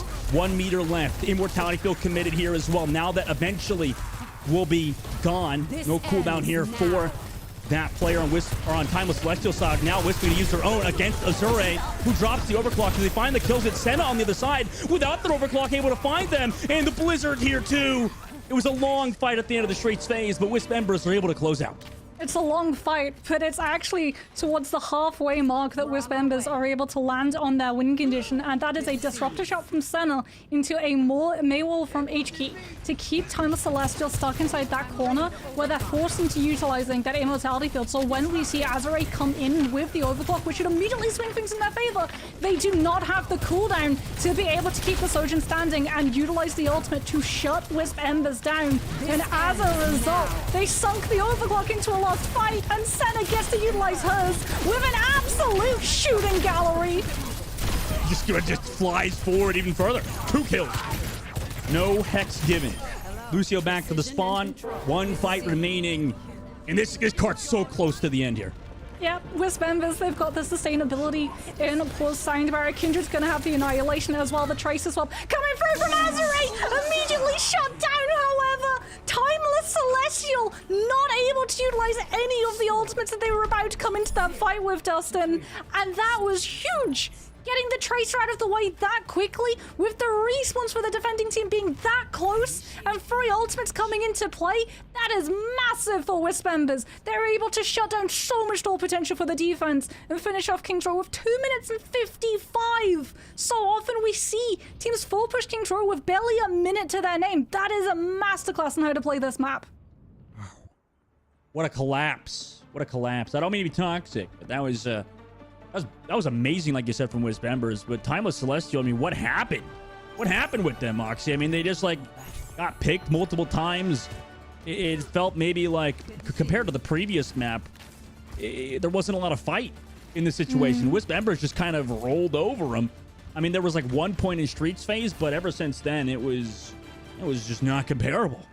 It was positioning coming through from Wisp members. It was really smart when Snozzle wanted to try and use things like the Blizzard. Senna was always playing an off angle, so Azure wasn't able to take advantage of any player getting frozen out. As a result, Kindred might have been caught in the crossfire, but with the fact that you don't lock down either the Baptiste or the Lucio, there's always going to be enough sustain potential, especially if you get caught out in the Nemesis form. You get to just keep all of that damage mitigation for the longest time, and Azure was having to continue to contest with Senna without getting to take advantage of the natural win conditions for this composition. Wisp is doing a very good job of being able to shut the mirror down. Timeless Celestial, if they want to keep this competitive, they cannot afford to slow down a singular moment in King's Row. Oh, they really can't. Now we'll see what they decide to do. Here's that Sojourn off angle that we tend to see on first point King's Row. Really is the thorn to the side of Timeless as they try to walk through, but Azure finds Senna. You know, that's an amazing first pick from Azure. Really has been a standout player for Timeless so far. Whenever it feels like Timeless Celestial do good, it's off the back of this player. They rotated towards this point. Timeless Celestial now starting to get up those ticks. Wisp Embers this time playing it slow. But the Lucio on the top side, missed shot from Azure keeps For You alive. Also, Immortality Field here gives them the opportunity to fall back, but they're being chased down by 3 members. Did they live? No way. Regroup with their team. Now going to have 5 players. Wisp Embers somehow escape such a dicey situation in the high ground. Senna's back. Senna's back as well. They try to come back through. Wisp Embers we get a walk towards Street Lord, who's already forced to use that block in change of form. So a lot of that tankiness already removed. Azure goes aggressive. Or sorry, tries to fall back to the rest of their team. But is caught in the middle of the open. Stoss was able to find Senna too. Wisp Embers, they've almost made the comeback here, but the Ant Matrix over the top now. I mean, that's far too much damage and healing. No counter ults here from Wisp Embers. I mean, they potentially could, but HT goes low. Ant Matrix here. There's nobody here to touch the boy. Oh my god, wait, Kindred almost was there, but just couldn't. Still stays alive still. I don't even know if they expected to live there in that situation, honestly, but now they're going to back up, just give up the choke point, and take the streets fight. Kindred gets out alive, though. Yeah. That's huge, because now you get to retain this position in streets. You've got an Annihilation to come through. There's no Ant Matrix from either of these teams, so whoever has that forward better positioning around this corner is already going to be coming in with that advantage as HQ looking for the off angle through that narrow hallway, trying to scope out where to place this wall. Now forces that block, then tosses the Blizzard. I mean, that's just perfect. How you're supposed to play that. Snozzler panics, uses their own Blizzard, doesn't get anybody because the cooldowns weren't used for HK. So amazing work. We talked about that matchup between HK and Snozzler. In this particular instance, HK comes out on top. Yeah, just a little bit of pressure to force Snozzler into utilizing that ice block so that you don't have it available to dodge the Blizzard Freeze coming through. And then Wisp Embers able to catch on to the May, isolate them down so they don't get any of that initial progression with the Blizzard. As Wisp Embers with a defensive position with the overclock, Senna comes in and shuts Azure down. So much more value for the defensive Sojourn than the attacking. This is what we were talking about, right? Having that cushion of safety, of cover to be able to fall behind. That is why it's so problematic to be able to push through some of these choke spaces. And Sojourn, especially now that you get to retain some of that alt fire charge, is just benefiting massively from being able to hold all of that power before the fight even begins. Lucio's dueling in the top side. Poor You has to back up for now. Ultimate advantage is finally in favor of Timeless. They use the wall here. Finally force that cooldown of HT. That could be huge for them. Ant Matrix is a bit too far back, though. I mean, from Baller. Unfortunately, now they can't use it here. It's easy to disengage for Wisp Embers. They just back on out of there, have their own amplification matrix. Aniyun over the top towards the boiler side. Could use it for themselves, but don't even need to. The main wall was huge. Blocked everybody in the pub side. And Timeless Celestial just collapsed against the main wall by itself. HQ's May is just magic. I'm so happy that I get to see it again. It really just feels like HQ has such a good grasp of when to use these walls, and like you said, as a result of how good these walls are being, Wisp Embers gets to retain hold of these ultimates, and as a result, they're running the economy. Timeless Celestial used the Ant Matrix and found nothing with it because HQ not only is able to find the wall to shut it down, but also sets up the wall for the pick to come through. So they lose a player, have to try and run through with the tail against their legs, and now Anyon gets to hold on against this corner with an Ant Matrix to slow Timeless Celestial's push down. Early soft disengage from Wisp Embers. Now they come back through. Ant Matrix ready at the choke. Wall already used by themselves. Azure finds that pick, though, on the Lucio. Corey's been playing pretty aggressive so far, so maybe that's what resulted in their demise. Street Lord also finds HT. Snozzler will find Senna. And then finally, now, Timeless Celestial we're able to get through. Kindred finds Mauler on the stagger. That's pretty sane, but in this situation, right, we're entering a massive ult fight coming up. If this is anything like the last long fight, though, it's gonna go in Wisp Embers' favor. Remember, they are incredibly good at bleeding Immortality Field out from Waller before Timeless Celestial are able to utilize it to set themselves up aggressively for things like this overclock. Wisp Embers are gonna try and do the exact same thing. Overclock used early from Azure. Snozzler sitting on an off angle on the left side. Now uses that Blizzard at the choke. 3 meters to go. Can anybody touch either? And there's an Ant Matrix. Help stall. Street Lord goes really aggressive. Uses that Annihilation on the inside, but doesn't get any more value. Beat drop here, counter engage. Unfortunately, Timeless Celestial cannot keep their front line alive, and with 3 meters to go, it all falls apart. 1 minute now on the clock. Wisp Embers even get to hold on to their own Annihilation. You can see how afraid Timeless were of the Deja Vu as well, to the point that they start off the fight with the overclock before Wisp Embers are really even able to be put into a position where they fall prey to it. As a result, Immortality Field gets to be held onto, and Timeless Celestial don't get to utilize either the Overclock or the Blizzard to free up the space on the payload to pick up the checkpoint. Now we're down to 35 seconds. They've only got one ultimate to play around. It's going to be the Zap Matrix, but Wisp Embers, they're just giving up this space. They're going to have HK look for a flank to set this wall up, but they are getting challenged. Timeless Celestial making sure that HK does not get that free reign to try and shut these players down. Yeah, and got the Immortality from the left side. Meanwhile, on the front, because of this positioning from HK, Kindred was able to come through with this Annihilation. Now 12 seconds left. Nobody else here. Moxie, I mean, they're going for the spawn camp potential. 8 seconds. Yeah, they didn't have any touching time. No one Tracer, can tap. Lucio coming through. I mean, they're going to try to touch, but, you know, Moxie, Wisp Embers don't even care about the people coming to touch. They're up 2-0 now in the series. And if that last series was a chess matchup, this feels like a checkers one. Wisp Ember is just absolute gods at the game right now. 2-0 over Timeless Celestial, which is also supposed to be a very good team, making them look like amateurs today. Yeah, you can see that Timeless Celestial, they were very aware of the amount of time that they had left. They knew that they wouldn't be able to cleanly get through those chokes in another fight that they had to take, and as a result they had to full commit onto the fight before we hit into that overtime, and it shot them in the foot. They had to go incredibly aggressive early on because they didn't want to be too hesitant, where HQ would be able to shut one of them down before the fight properly began. As a result, we saw that full commitment, all of the ultimates invested, and no one from Wisp Embers goes down. And even worse, Timeless Celestial, when they actually utilized those ultimates to try and push Wisp Embers either away entirely and just zone them off of the payload, or force them to contest and walk directly into all of that damage and kills, they pop it too early. And they don't get either. They don't get the payload moving forward, and they also don't get any of the kills that they're looking for. And as a result, Wisp Embers just wait them out and are able to sustain through all of the damages before coming back in swinging. And Timeless Celestial, after that fight where they fully commit in, they have nothing left in the tank to be able to push any form of attack, especially when HK is baiting them all onto taking that fight up towards theirs for Kindred to just come through with the Annihilation, and as the ultimate suggests, absolutely rip through the entire team.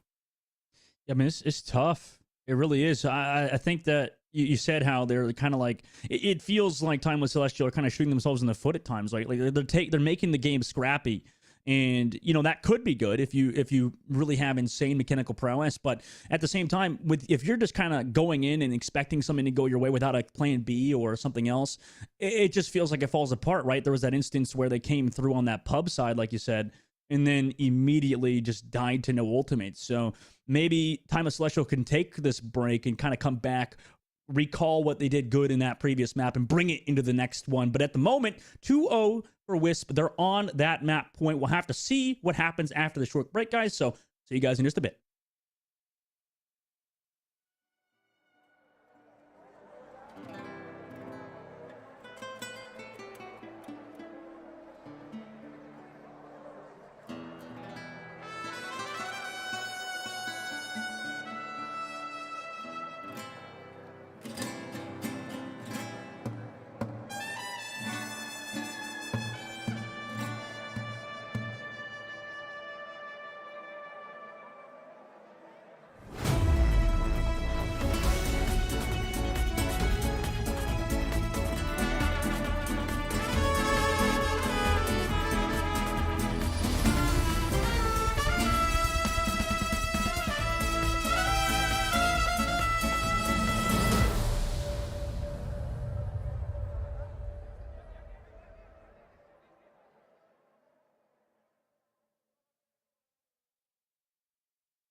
Welcome back, everybody. We're in the middle of a matchup.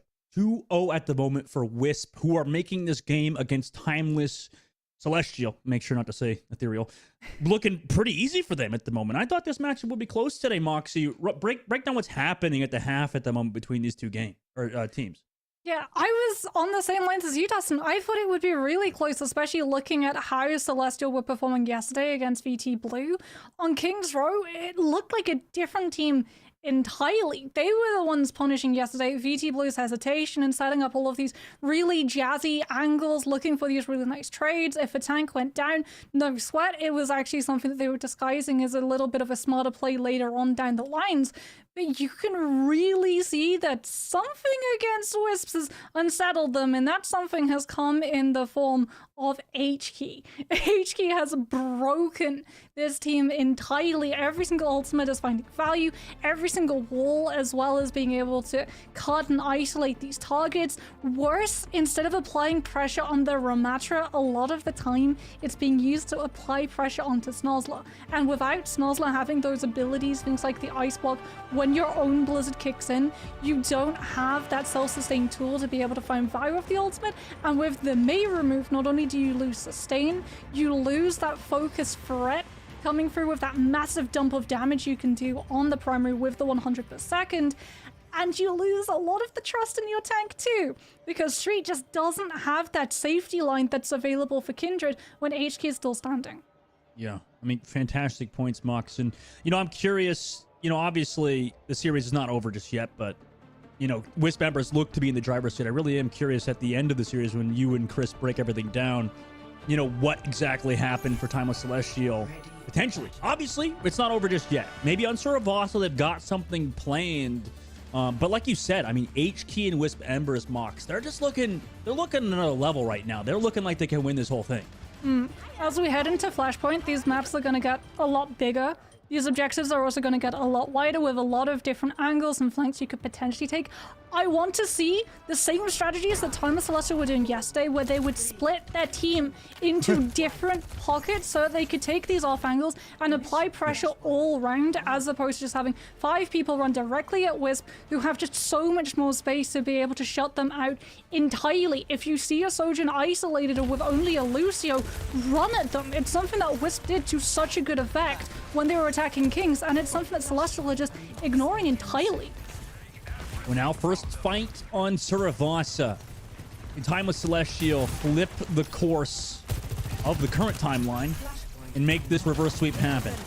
Wall already out from them. They play actually back at the moment. Wisp Embers are the ones trying to take the forward positioning. A Mei wall to block off the Sigma. Make sure Street Lord is always pressured out, and Kindred stays healthy. Oh my god. Senna almost goes down because they were in such aggressive position.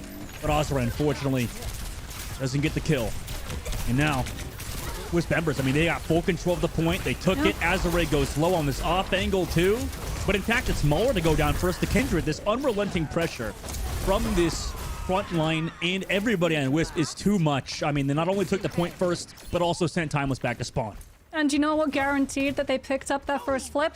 It was the split. Again, Wisp committed players onto the high ground to separate and provide a different angle of control, and Timeless Celestial did not have the sustain to keep Street confidently standing on the point alone. They got bullied off of those angles, they had to pull back, and as a result, Wisp Embers take control of that point and start the percentage building, and before Timeless Celestial are even able to mount a second push, Wisp are already about to breach 70% of this point.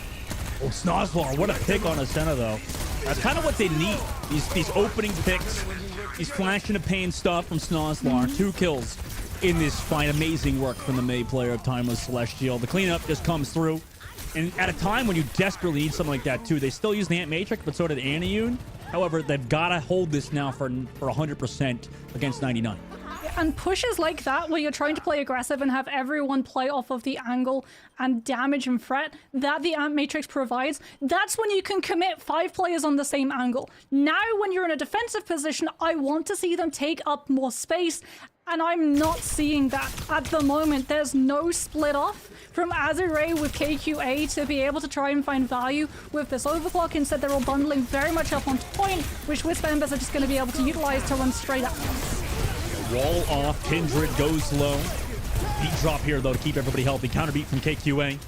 Overclock from Azure eventually run out. Both Blizzard also used with that. Now Kindred gets to come in. However, Street Lord only finds one. Kindred finds 3 on this, or 2 on this engage, and the Immortality field. That potentially could come through, but they don't even need it just yet because they're just getting all the damage.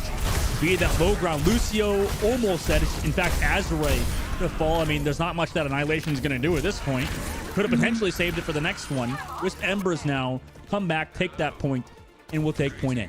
I'm gonna start to sound like a broken record, but again, it's the off angle that Wisp are able to utilize to translate into a fight win. Senna and Paul show up behind the point. Time Celestial have to immediately divert half of their attention to dealing with shutting the Sojin down. They don't find the pick. They do scare the players off of the space, but the damage has already been done. Kindred has already been able to infiltrate the space and utilize that Annihilation to claim all of the kills. And when Wisp are already playing with so much percentage to their name, they just needed a couple of moments to be able to pick up the point in its entirety. And now worse for Time Celestial. Not only do Wisp rotate to the point first, they also pick up 2 kills. It's brutal. Wisp Ember just close out, and it's exactly how you said, Mox. He just feels like every single fight, you know, is Timeless Celestial keeps getting surprised, but whatever. Wisp Embers are planning. And we're going to see the same thing. Wisp Embers, when you see this map, when you see the positions that they're playing, look at how close Senna and Paul are playing, and look at how bunched and bottled up Time Celestial are. Oh my god, I mean, it's going to happen again. 40% nearly on the board now. They still have members of their team back towards the point, but there's that off angle finally checked by Timeless Celestial. Forces them to regroup as 5. But they're still strong as a unit because they have this Ant Matrix. So it was all in the game plan. And Senna finds the kill on Azure, even through Mauler's own Amplification Matrix. No Immortality field to keep their Sojourn alive. That damage has been removed. Overclock will not be built. Snozlar is going to be the only savior with a potential Blizzard. But Snozlar goes down too. Wisp Embers are playing this perfectly. Nearly 80% of the board now. They're going to close out on this one and make it map point. So when you don't take off angles and utilize these ultimates, you have to remember this is an ultimate being used in front of 5 people. That's 5 people reacting to it, and one of those players includes a mate. So the Ant Matrix comes up and HK is immediately able to react. Sen is able to take a pick as well before Time Celestial are able to take advantage of that ultimate, their own ultimate being utilized, and yet again Wisp Embers are able to win the point. Time Celestial still not mixing things up. Azure are going to provide a little bit of a distraction to try and slow Wisp Embers' rotation down, and it's something that has to be done because they're coming with way more ultimates than Timeless have available. They need to be able to set themselves up onto this point as Senna yet again looks for an off angle to surprise Timeless so they lose a lot of the value of these defensive capabilities. The peel was there. Oh my god! Did that beat just save Senna at like 1 HP? No freaking way. Azure goes down. Kindred on the front line. Meanwhile, with that Annihilation, Timeless Celestial couldn't even buy any time for their own tanks to find those ultimates. Wisp Embers again take the point first. Yeah, and insult to injury.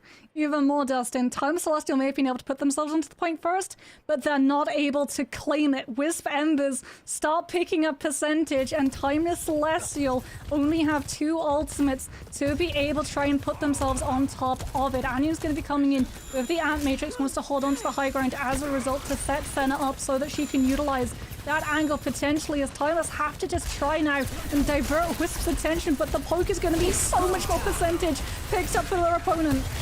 And they try to come in. Overclock here on the backside. Any kills? Yes! Azure finds Senna. Now that Sojourn is removed, who's been a thorn of the sign of Timeless too in this fight for Azure. Looking good. Strong so far. 70%. Going to be building towards 75 for Wisp Embers as the point flips back for Timeless, who just used the Overclock in that fight. I want to see the off angle. Walla has the Ant Matrix. The last time we saw this exact point, there we go.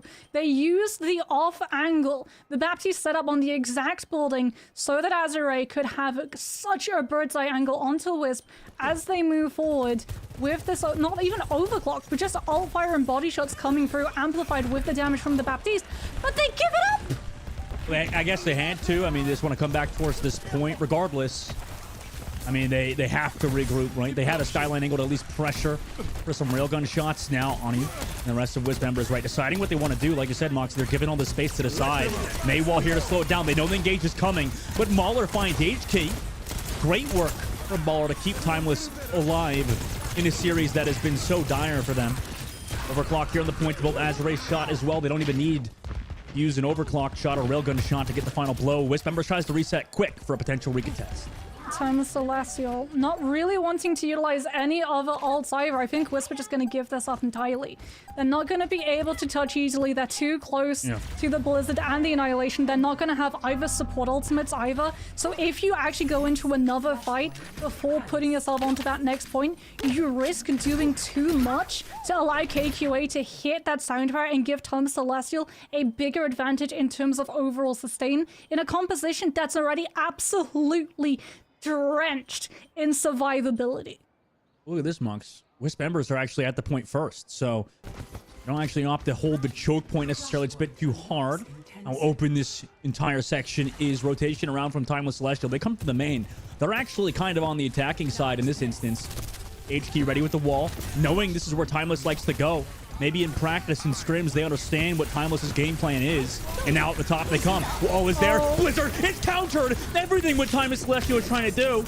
However, the change of form keeps their tank player alive for now. So, great counterplay by Timeless. Yes, Wisp cap for now. Senna finds the kill into Azure 2. And now we're not that Sojourn. The damage is gone. Snozzler will toss in the Blizzard to try to equalize it, but nobody's found. In fact, they don't even have the point either, so not really nothing is going really their way at the moment. Immortality Field to back up for now. They're still down one, waiting for Azure to come back from spawn. Annihilation engaged from Kindred. They know this is their chance to win. They'll find Street Lord even before the Sojourn is back. Snozzler falls 2, and that's already 50% off the board for just one fight.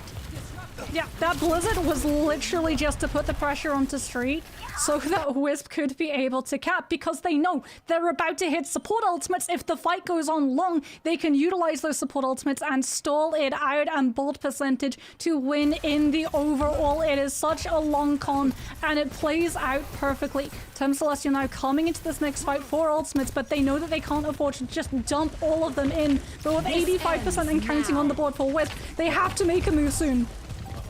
Senna hiding with the Lucio. Overclocked ready. No kills found on Wisp either just yet. Speed drop, re-engage.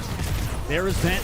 Overclock onto the Ant Matrix. They actually fight off Senna for now, but Senna doesn't go down. That's the problem. And now Senna comes back. Gets the May. Oh my god. What a shot from the Sojourn. If we're talking about HK earlier, now we're talking about Senna on this map. 2 kills for them there.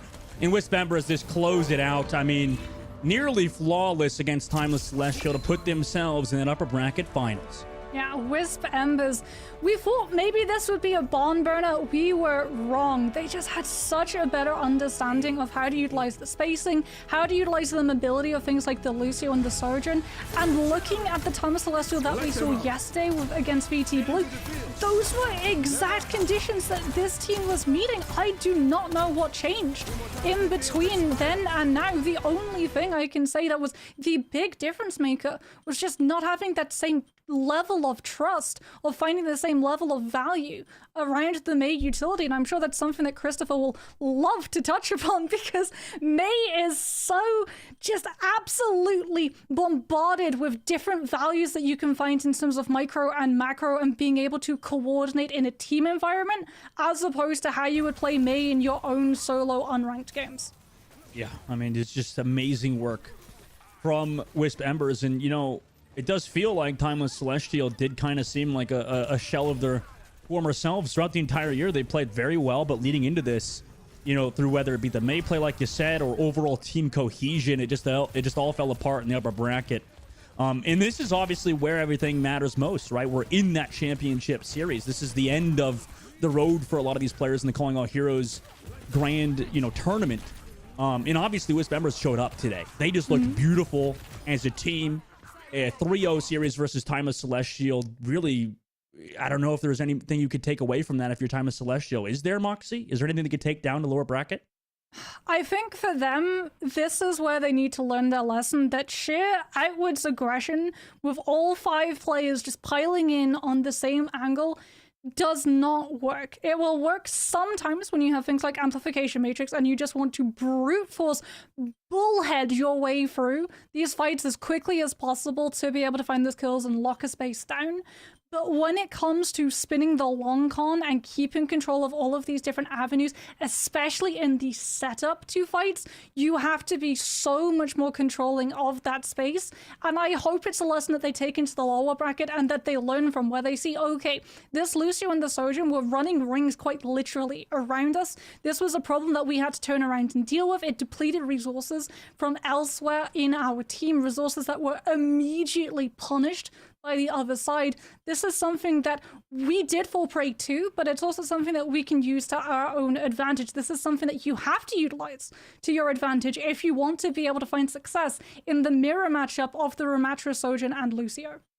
Well, I'm looking forward to seeing you and Chris break down that entire series. I mean, there was a lot there probably is a lot to talk about from that series, but I'm going to be heading out for now. We'll see you guys after a short break with Chris and Moxie to break everything down what happened in that series.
The expectations set up going into the semifinal series by Dustin in the pre-show was that this was supposed to be a dogfight, but instead it looked like Wisp Embers had that dog in them.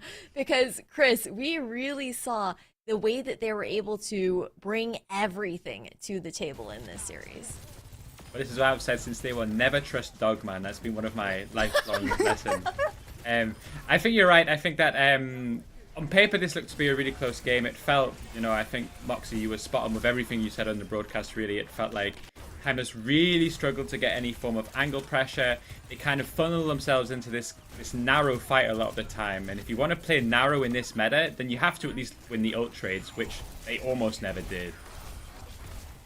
It was really painful as well sometimes to watch them go always for the same angle, because it was so predictable from Wisp's side, and there are so many different things and different abilities in this composition that can shut those ultimate pushes down, which again is another reason why you want to try and take those off angles, because it burns through a lot of that, right? The Ramatra can only put his shield in one location, the Mei can only put her wall in one location, so if you take an off angle, a lot of the time it's to bait some of those abilities out, so that on another angle you can find the value. But since you're always going from the exact same approach, one of those abilities is always going to be online to be able to shut whatever you have planned down. I think you're exactly right. Yeah. Sorry. I think you're exactly right, because I think especially with Ramatra too, I think that the way that we do blocking, it can only go in one direction too. And I feel like that's very much the off angle is the way to beat. If it's Sigma, I think it's slightly different. The shield is wider, he's more squishy. But with Ram, we have to find a way to like angle round and shoot him in the back of the head. And you saw, like, they understood that, right, from Wisp's side, when they were trying to push and take back that first point on Suravasa when they lost control. They sent that Sojin round the back with the Lucio to make the Ramatra turn around and have to, like you said, Christopher, utilize a lot of those defensive capabilities that then just led to such a huge deficient in the tank 1v1 that spiraled really quickly out of control. I think something to keep in mind here as well is the fact that for Timeless Celestial, it didn't seem like they were playing at that level that we've seen them play at in the past, even going back yesterday to day one. And Chris, I've got to get it from your point of view as a coach. What do they need to do now dropping down into the lower bracket? Again, they have another opportunity to make this run. They're not eliminated. We'll be seeing them later today, but that's also a blow to the mental on top of that in-game strategy. I think when we look at double brackets, I think there is something really interesting to consider. There's two challenges, right? There is a challenge to win in the loser bracket later today.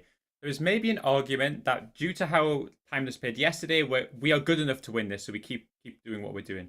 But there has to be a feeling that the three teams that we've seen today in this Ram mirror look very, very strong. And there is a real question somewhere tonight. Do we go into Vodru? Do we try to cook something up? Is there a Queen comp that we can make work? Do we bring out some sort of dive comp? Assuming our goal here is to win the whole event, is our Ram mirror at this moment in time strong enough to beat all three of the teams left in the tournament? I mean, it's a big question that you have to throw out there in that kind of sense, but overall, I think the undeniability also has to go towards the DPSs on the side of Wisp Embers. Senna to be the first one that I want to highlight because I think her performance, Moxie, was stellar throughout the entire series and so consistent at that. Yeah, and again, this sort of goes back to the problem that we were seeing coming through from the opponent in that you're always coming from one angle. So the Sojin always knows where to expect to actually need to fire. So that actually leads into not just a lot more damage coming off of ult shots or railgun, but also a lot more damage coming through off of those disruptor shots too. We were seeing that Wisps off of those disruptor shots would actually be able to follow up with Maywall coming through from HK to force things like the Immortality field out. It is so rare that we see teams back quite literally against a wall having to burn through a Immortality field to be able to save themselves from going down to a Sojin cooldown. And I mean, damage output is just one part of the story, right, Moxie? I mean, you have to consider also on the other side of things here, Chris. I know you really wanted to highlight and had your eyes on HK as this DPS player, while not having that same kind of damage output, had insane value with her utility. So obviously I'm a coach that's coached quite a bit of Mei in my time. And one metric I always have for Mei players is I think even if you don't get the highest value from wall or from off angles, if you can feel really consistent at maybe an 80-90% ult win rate, our team is going to cap second on every single map at the bare minimum. And if my Sojin can carry the rest of the fights, that feel really good. And for HK, she was amazing. I think almost every ult I saw was a fight win. And what was doubly effective is sometimes both Meis were using ult at the exact same time. And if you can not only win the fight with your Mei ult, but then commit the other Mei to using the ult at the same time, the ult economy is in total shambles for the enemy team. I mean, it's pretty insane, like how consistently she was able to make that turnaround happen and whatnot. But Moxie, we are gonna have to say goodbye to you for now. I know you're gonna be joining us again tomorrow, but thank you so much for casting earlier to or today, just now, and we'll see you on day 3. And Christopher is obviously gonna stick around for the remainder of the day, but we do have to say hello to another special guest on the desk. We're heading over to an interview now this time around with Cap. Congratulations, Mr. Coach, on your win here in the upper bracket semifinals. Thank you. It feels good. What were your expectations, I guess, going into this matchup against Timeless Celestial? Your teams have gone head to head again, like previously before. Did you expect things to be a little bit different? It didn't seem like TC were playing to the level that we usually see them at. Yeah, I mean, we knew that they play the Ram May comp, and that's our most comfortable matchup just because we've been prepping mostly for Timeless Ethereal, who plays that as well. So, like, we kind of knocked out 2 birds with 1 stone by preparing for both of them at the same time. But we weren't underestimating them, but we weren't too worried. We just don't play scared, and we treat every match the same, and we'll do the same to the other Timeless team. Yeah, because I was gonna say you're heading up against them coming up next. So I already have a bit of your thoughts into that, but curious about Wisp Embers and how you as a coach have been prepping your team heading into championships. I've kind of been asking everyone the same thing because I think that sometimes the amount of work or time that you put in can adjust if you know that you're heading into like the final event of a season. So has anything kind of changed on that front? Are you guys putting in more hours or just operating as usual? Yeah, I mean, I was working with one of the teams that was in the Berry Blast tournament as well. So for like a little bit of the time we were preparing, I was kind of split. But Wadi and Tensa have helped me a lot with taking over stuff when I can't be there, and they're both very, very capable as well. And the players, especially like Annie Yoon, is very good at like. I was actually with her on both teams, so like a lot of the stuff I was doing with one team, I could kind of transfer to the other, and luckily I just made them both play the same comp the whole time too, and the map pools were the same. So we really locked in this week, and we did a bunch of double blocks, and I think we're really, really well prepared for it. The players have put in a lot of time.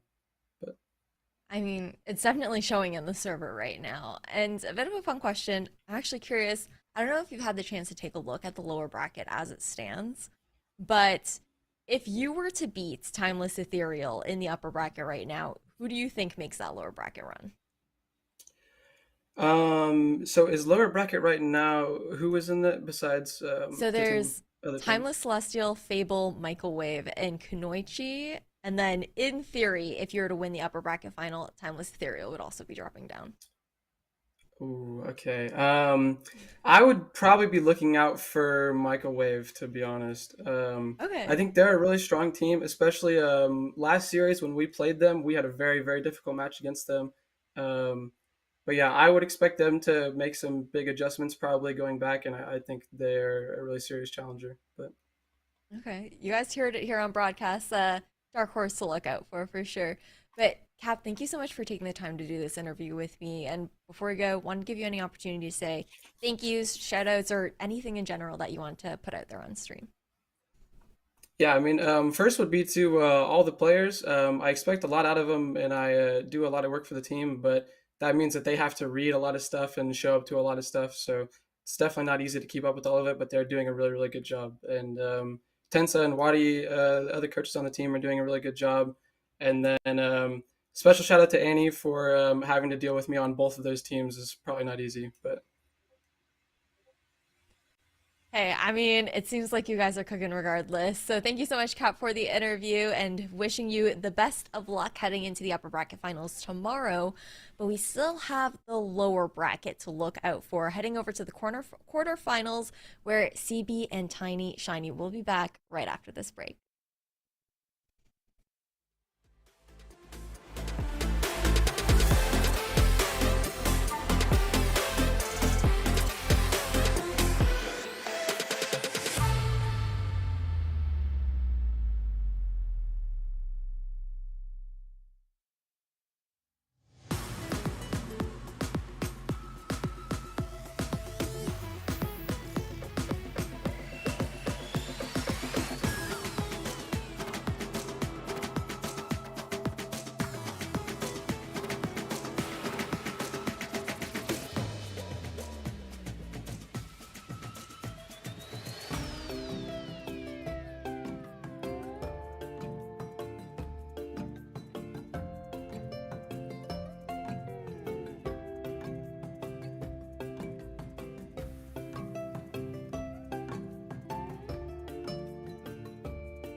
We had an interesting start to our day in the upper bracket, but it's time to drop it down to lowers. Again, I'm Ash, and welcome back to the Calling All Heroes Challenger Series Championship presented by Radiant. And I've got to introduce some more casters to you guys. We said goodbye to Dogman and got Moxie earlier, who brought us that upper bracket action. We got to say hello to Tiny, Shiny, and CV. They were both here. These lovely ladies were here from yesterday, day one, and now we're heading into day two, and you guys get the fun elimination matches. CV, how are you feeling?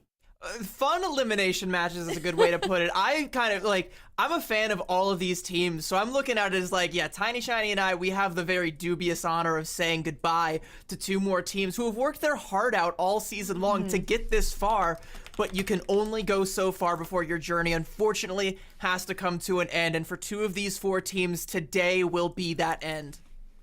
And there's a lot of fan favorites down here in the lower bracket, Tiny, and I think that just makes it even the more difficult. And I'm sure that there's a ton of fans in chat right now also just waving their flags, hoping that their team is the one that moves on to that lower bracket final.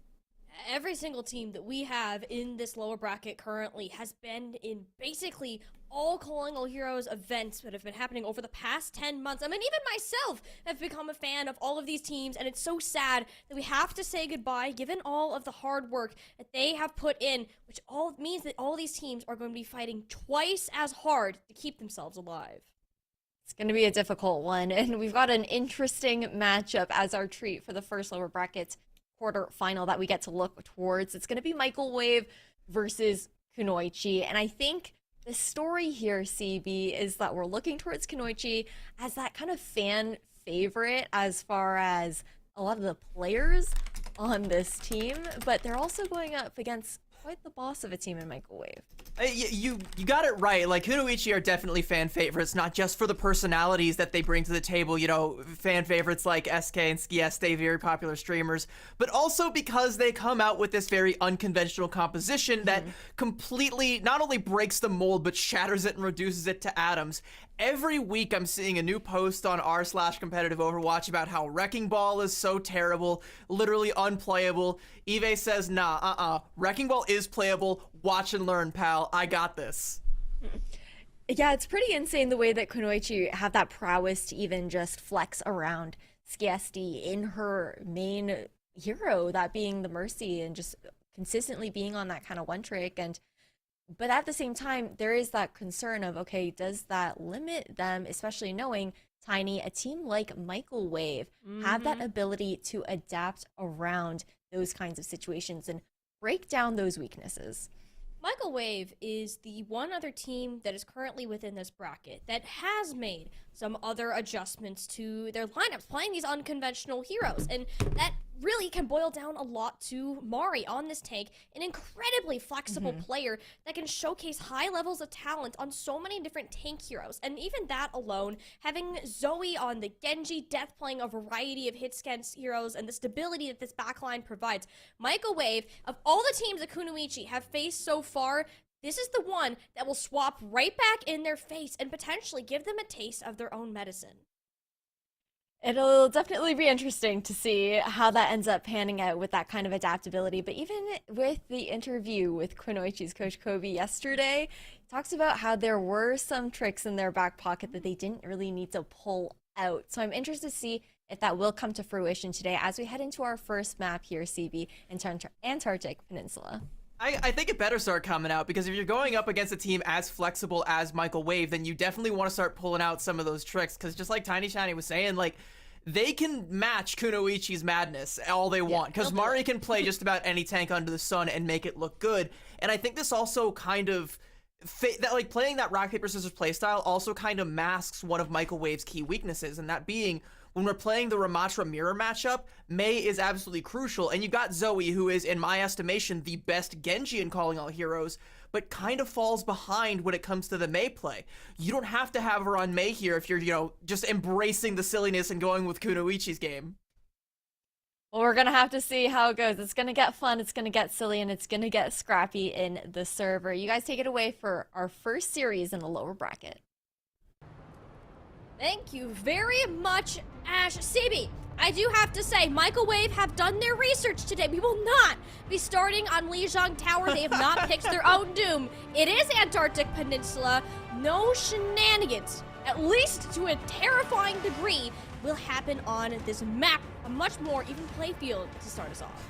Right out of the gate, you're subtweeting Vancouver Titans Blue by calling out that Lijiang Tower pick. I mean, yeah, Vancouver Titans Blue, more like Vancouver Titans blew up as soon as they had to pick their own map. It didn't work out. Antarctic Peninsula, I think, will still have some points, especially Icebreaker, where that kind of flyer-style composition is viable, but Sublevel and Labs, not so much. And I think that might have been a better pick retroactively for VT Blue to go, before they ended up being sent packing by Kunoichi, but hey, Kunoichi, like we've said, have more tricks, and we have also seen them kind of flex and adapt to various different styles, even when they're being counterpicked by the heroes or indeed by the map. So I wouldn't count Kunoichi from playing in their own game out entirely. I would still kind of expect to see something come out from their side.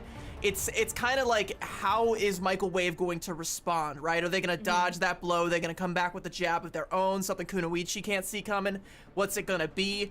What are we going to do? Is Michael Wave even going to try and come out with something meta, or are they going to go right out the gates trying to go for a counter to what we expect Kunoichi to come out with?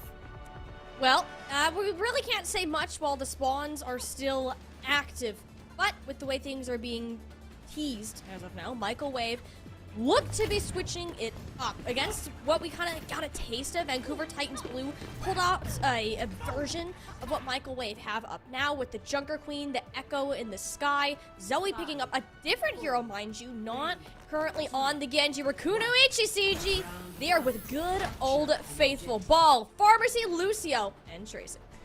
I'm liking this Echo Mercy pick, though, because I think it plays very well into Zoe's hero pool, playing something that she can be strong at. You have a very similar set of skills to the Genji. You're still flying up a la the Pharah, but you're still looking for those assassinations like you would, not trying to section people off like you are on the Mei. So this, I think, does work out, but the question is, are they going to be able to get the better of the Essel-Skiesti duo on the other side? It's a battle for the skies and a battle for the ground, and this is where Michael Wade has the chance to set the difference. The Junker Queen isn't going to be as quick as a Wrecking Ball, absolutely not, but you can have more point presence once this objective starts to unlock, and Essel identifies that as a threat. Commanding shout out Mari under a bit of pressure. AJMR was able to come back, pump that healing on in, and Essel can continue the focus up into the skies. CGL, though, will have to continue without a take. The objective yet to be capped. The continuous pressure onto Essel, having Zoe and Wicca up there, has been a great dampener on the effects of Kunoichi's comp. With that going down, it's only the trade for the two. Essel still remains with CSD. It is the flyer comp out of the sky. Eve's already identified that the Wrecking Ball is not going to be playable on this some point here with these particular hero compositions. Commanding shout from Mari coming out just to try and keep her backline alive. Michael Wave aren't able to keep Mari alive much longer, though. Oh, absolutely beautiful. I mean, Death is doing their darndest to keep Kunoichi CGL at bay, and you just can't stop the rockets piling in from above, and you had that swap go on in. SK ends up falling down. This is so scrappy. It's literally just taking these little skirmishes at several points on the map. Is there really even a plan set in place right now, CV? Right now, the plan for Kunoichi is to just take that kill onto Wicca and run with it. You can either go in aggressive to try and get another pick off, or you can just rest on your laurels, wait for Michael Wave to play into you, maybe find another pick, but continue to build up the capture percentage and force Michael Wave to be the ones to make a mistake. But it's Barcode that gets caught out by Death. Death has been dominating in terms of the effectiveness of the Tracer hero, and it's really been showing Kunoichi are either down a player or that player is entirely occupied, unable to support the team, and it's on to Essel to make up for that deficit. It's a 2v2 trade, each team losing a DPS and a support. Death still being alive, there will be constant damage peppered on in. eBay has a decent amount of health to spare, and it's not going to last too much longer. The support for Michael Wave is simply greater in this instance and will allow them to start getting more of a presence on this objective, even if it takes them a little bit longer to clear Kunoichi CGL with how quick their composition moves. But even if they're able to clear Kunoichi, it's not clean. They lose Wicca towards the tail end of it. Barcode has to be dealt with. She is going to fall there, and that's going to allow a window for Wicca to try and get back in, but somebody's going to have to back up to try and let her fly back in. It's going to be Zoe, so you're losing all of your sky presence. That's going to open the door for Essel and Skiesti to get back at roughly the same time, and we're at a neutral fight where now Michael Wave can't really leverage any sort of positional advantage. They only have the ults to rely on, and Kunoichi are coming close to matching that. Adaptive circuits engaged. This is gonna last long, and Zoe knows it has to be taken advantage of now. Sound barrier propped from SK a little bit earlier. Nobody was in an incredible amount of danger, so Kunoichi gets the greatest value out of that ultimate, scared by Zoe's presence with the Rampage, and now that will be going down completely. Michael Wave, how can they get the opportunity? They don't have to use anything. They're still very much in control of this objective, and Wicca took Skiesti to the skies. The pistol comes back out. She gets both of them. Oh, we talked about Zoe being the one to keep him in check. How about Wicca, the Glock, to shut it down? Let's have a look at the calendar, boys. I think it's a Wicca weekend over here. She's pulling out the Glock, taking out the Flyers all on her own. Doesn't even need Zoe to be the one to clean it up, even though Zoe definitely could and has been thus far. It's getting a little bit dicey, though. Look at Kunoichi's ult bank. They're going to have 3 big ones coming up online. Only a pulse bomb for Michael Wave. They have to try and build this Kitsune Rush and utilize it, or get something big with this pulse bomb from Death. The Rampage in burst from Eevee. We're gonna have Soul to be able to work with. This tank has to have a lot of presence on the point. Kitsune Rush making it slightly difficult. The resurrection, though, will be guaranteeing their fate. Michael Wave will not be getting the point this time around. We'll have to come back for another attempt.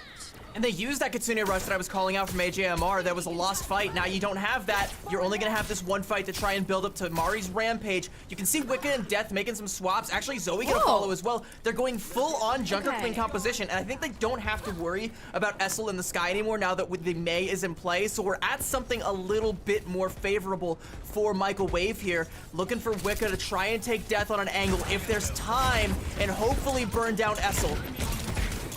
Essel already has to use that ice block, and now Skiesti is in a heap of trouble. The Angel falling first is never a good sign for Kunoichi. SK can only provide so much support and can't provide any with that anti-ing effect online. Both these teams at 99%, yet it is Michael Wave strongly in control of this objective. That will start burning on down, and after a close battle on Loud, Michael Wave squeak it away. And, you know, this might not be a huge surprise to a lot of the people watching in chat, the big fans of Kunoichi, but it's kind of a surprise to some of us to see Kunoichi taking it to what is quite literally one of the top teams in Calling All Heroes and making it that close. They don't win, but 99-99, and there was a realistic chance where if the trades in that last fight had gone a little bit more in their way, maybe if SK had found another pick somewhere, that we might be singing a different tune here. We might have been caught off guard. Kunoichi might have taken the first salvo there, but Michael Wave able to stabilize, able to come back in, get the trades. It's mostly Mari coming through with a lot of those throwing knives, getting the kills, getting all the value she needs. Now as we go into sub-level, though, there's going to be a low ceiling throughout. Both teams still want to bust out the Flyers. I don't know about this one. I don't know how long we're going to stay on this. Obviously, you know, there's still some angles you can utilize these types of heroes from, but I don't know if this is going to stick for too long. This is such an interesting swap. You would have expected them to stay on the Sojourn, that Mei pick, but no, Zoe will be taking the battle to the skies, perhaps predicting where Essel is going to be. And it's a very good assumption. Zoe has done an excellent job keeping this Bara in check. Although the cooldowns don't get as much value, it's all the safer. This flying duo has to play. The hamster wasn't able to get out alive. Very limited support for your tank with that Lucio Mercy, especially with your support being tethered to the Bara player. So Michael Wave, go ahead, start getting that percentage up on the objective where we need to see Kunoichi get a quick reset to have their tank back in the fray. And Michael Wave are doing something that, you know, other teams that have played Kunoichi thus far have failed to do, but, I mean, Death fails to get out alive. Marco gets the kill there. Essel gonna fall. Wow! Kunoichi aren't out of this. SK and SO, absolute S-tier players. Look at them tag teaming this with these hoops, flopping them into the sightlines of these rockets. I mean, this is coordinated damage that Kunoichi CGL can get their grip on, and that's what Michael Wave are so afraid of happening. I mean, I was gonna say how Michael Wave were, you know, doing a good job of finding a pick and then keeping the pressure up so Skiesti can't go in for a res, but Kunoichi, they know how to play that game as well, so when you have Death going in that deep and dying, there's no shot Wicca's gonna be able to get in there, especially not without the Valkyrie. So Kunoichi, they keep up the pressure, they put the pedal to the metal, and they force Michael Wave back, just brute force them with those rockets coming up from Essel, and those don't look to stop anytime soon. Oh, but what will stop Death is Death itself. Essel got that straight damage boosted rocket onto the Tracer, following it up with a third and a fourth. This is why you gotta keep the far player in check. If you let Essel run wild, Michael Wave do not stand a chance. Look how far Kunoichi are willing to push this, almost all the way into Michael Wave's spawn. They know they don't have the ult advantage, but they know they can make these fights scrappy, long, bloody, make the trays go out in their favor, and force Michael Wave to try and just win a war of attrition to even get on the point here. They're gonna back up and give a little bit of space here, try to bait Michael Wave into their trap though, but Death has a pulse bomb yet again. Where is it going to be placed? SK goes a little dangerous there. Oh, and Death has SK in their sights, and something needs to land. That pulse bomb had to hit, but it doesn't. Oh, Kunoichi CGL, they are very much up in this fray. You can notice how much Zoe is struggling without that Mercy pocket going away. And Michael Wave are getting that pick off onto the supports is enough for them to start stabilizing and guarantee a res will not happen on the other side.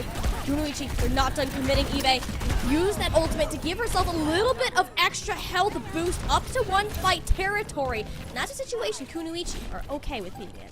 Yeah, absolutely. They're going to have more time to try and build some more ultimates and try and take this back. But what we've seen from Kunoichi is more often than not, they don't really need ultimates. They just need Essel to pop off. And that's happening more often than not. That's pretty much how they've managed to get this far ahead. But Michael Wave have identified the win condition. It is deny Skiesti's reses, kill Skiesti if you can. And Michael Wave, have a look at Wicca. She swapped off over onto the Lucio. No more reses for Michael Wave. No second chances. They have to try and make this stick with the Lucio now. The speed is certainly helpful, and hey, why not an extra burst? Duplicate over to the Junker Queen. Zoe fighting to one on point. Eve under an incredible amount of pressure will be squashed like a bug. Michael Wave, that's efficiency. 2 DPS ult, 1 fight win. So Wicca swapping over to the Mercy isn't actually all that disastrous because, you know, Echo is less reliant on a Mercy pocket than a Pharah is, so Zoe can still find value, especially with that duplicate, but now you're going to be looking at these support ults to try and take Michael Wave the rest of the way. The sound barrier that Wicca's built up to, the Kitsune rush that's going to be coming out from AJMR, and more importantly, that rampage from Mari. Where is that going to land? It's going to come out. It catches Eve. Is the follow-up there? It looks like it is. Yeah, absolutely, Eve. You don't get any healing from that. Commanding shot was already expected, but Skiesti gets the res off. That should not have happened at all. Essel trying to make this one a winning fight. The sound barrier from Wicca, though the Lucio swap proving out and working out in dividends for this team. Michael Wave are on the verge of closing out to this point. There's a couple pesky players scattered off in this corner. Zoe doesn't have a ton of health to work with. Getting Skiesti, though, might be the nail in the coffin. Kunoichi CGL have to struggle. They have to stagger to get to the point. But there's nobody to help AGMR. Death was so focused on what was happening in the front line, and suddenly this one is very much winnable. Kunoichi's sound barrier is laid on out. Mari now back on the wrecking ball, using some of this mobility to speed to stagger it out and even grab SK off the back of it. There's a little bit of time if Michael Wave take a soft regroup to get one final contest, but it's not going to be pretty. Snatch from the jaws of defeat. SK goes in. Essel. Zoe needs to stay alive here, but Essel's the one who gets punished. Zoe, I think, was able to touch and get to overtime triggered. Yeah. Death is going to pop up, but has to recall out. Have to get in there, but there's nobody left. Steven, we knew it was going to happen. Michael Wade took a page out of Kunoichi CGL's playbook. They made the chaos into their own, but it wasn't enough to turn the tables. We now have had 299 to 100 objectives back to back, and I'm expecting the exact same thing here on the third.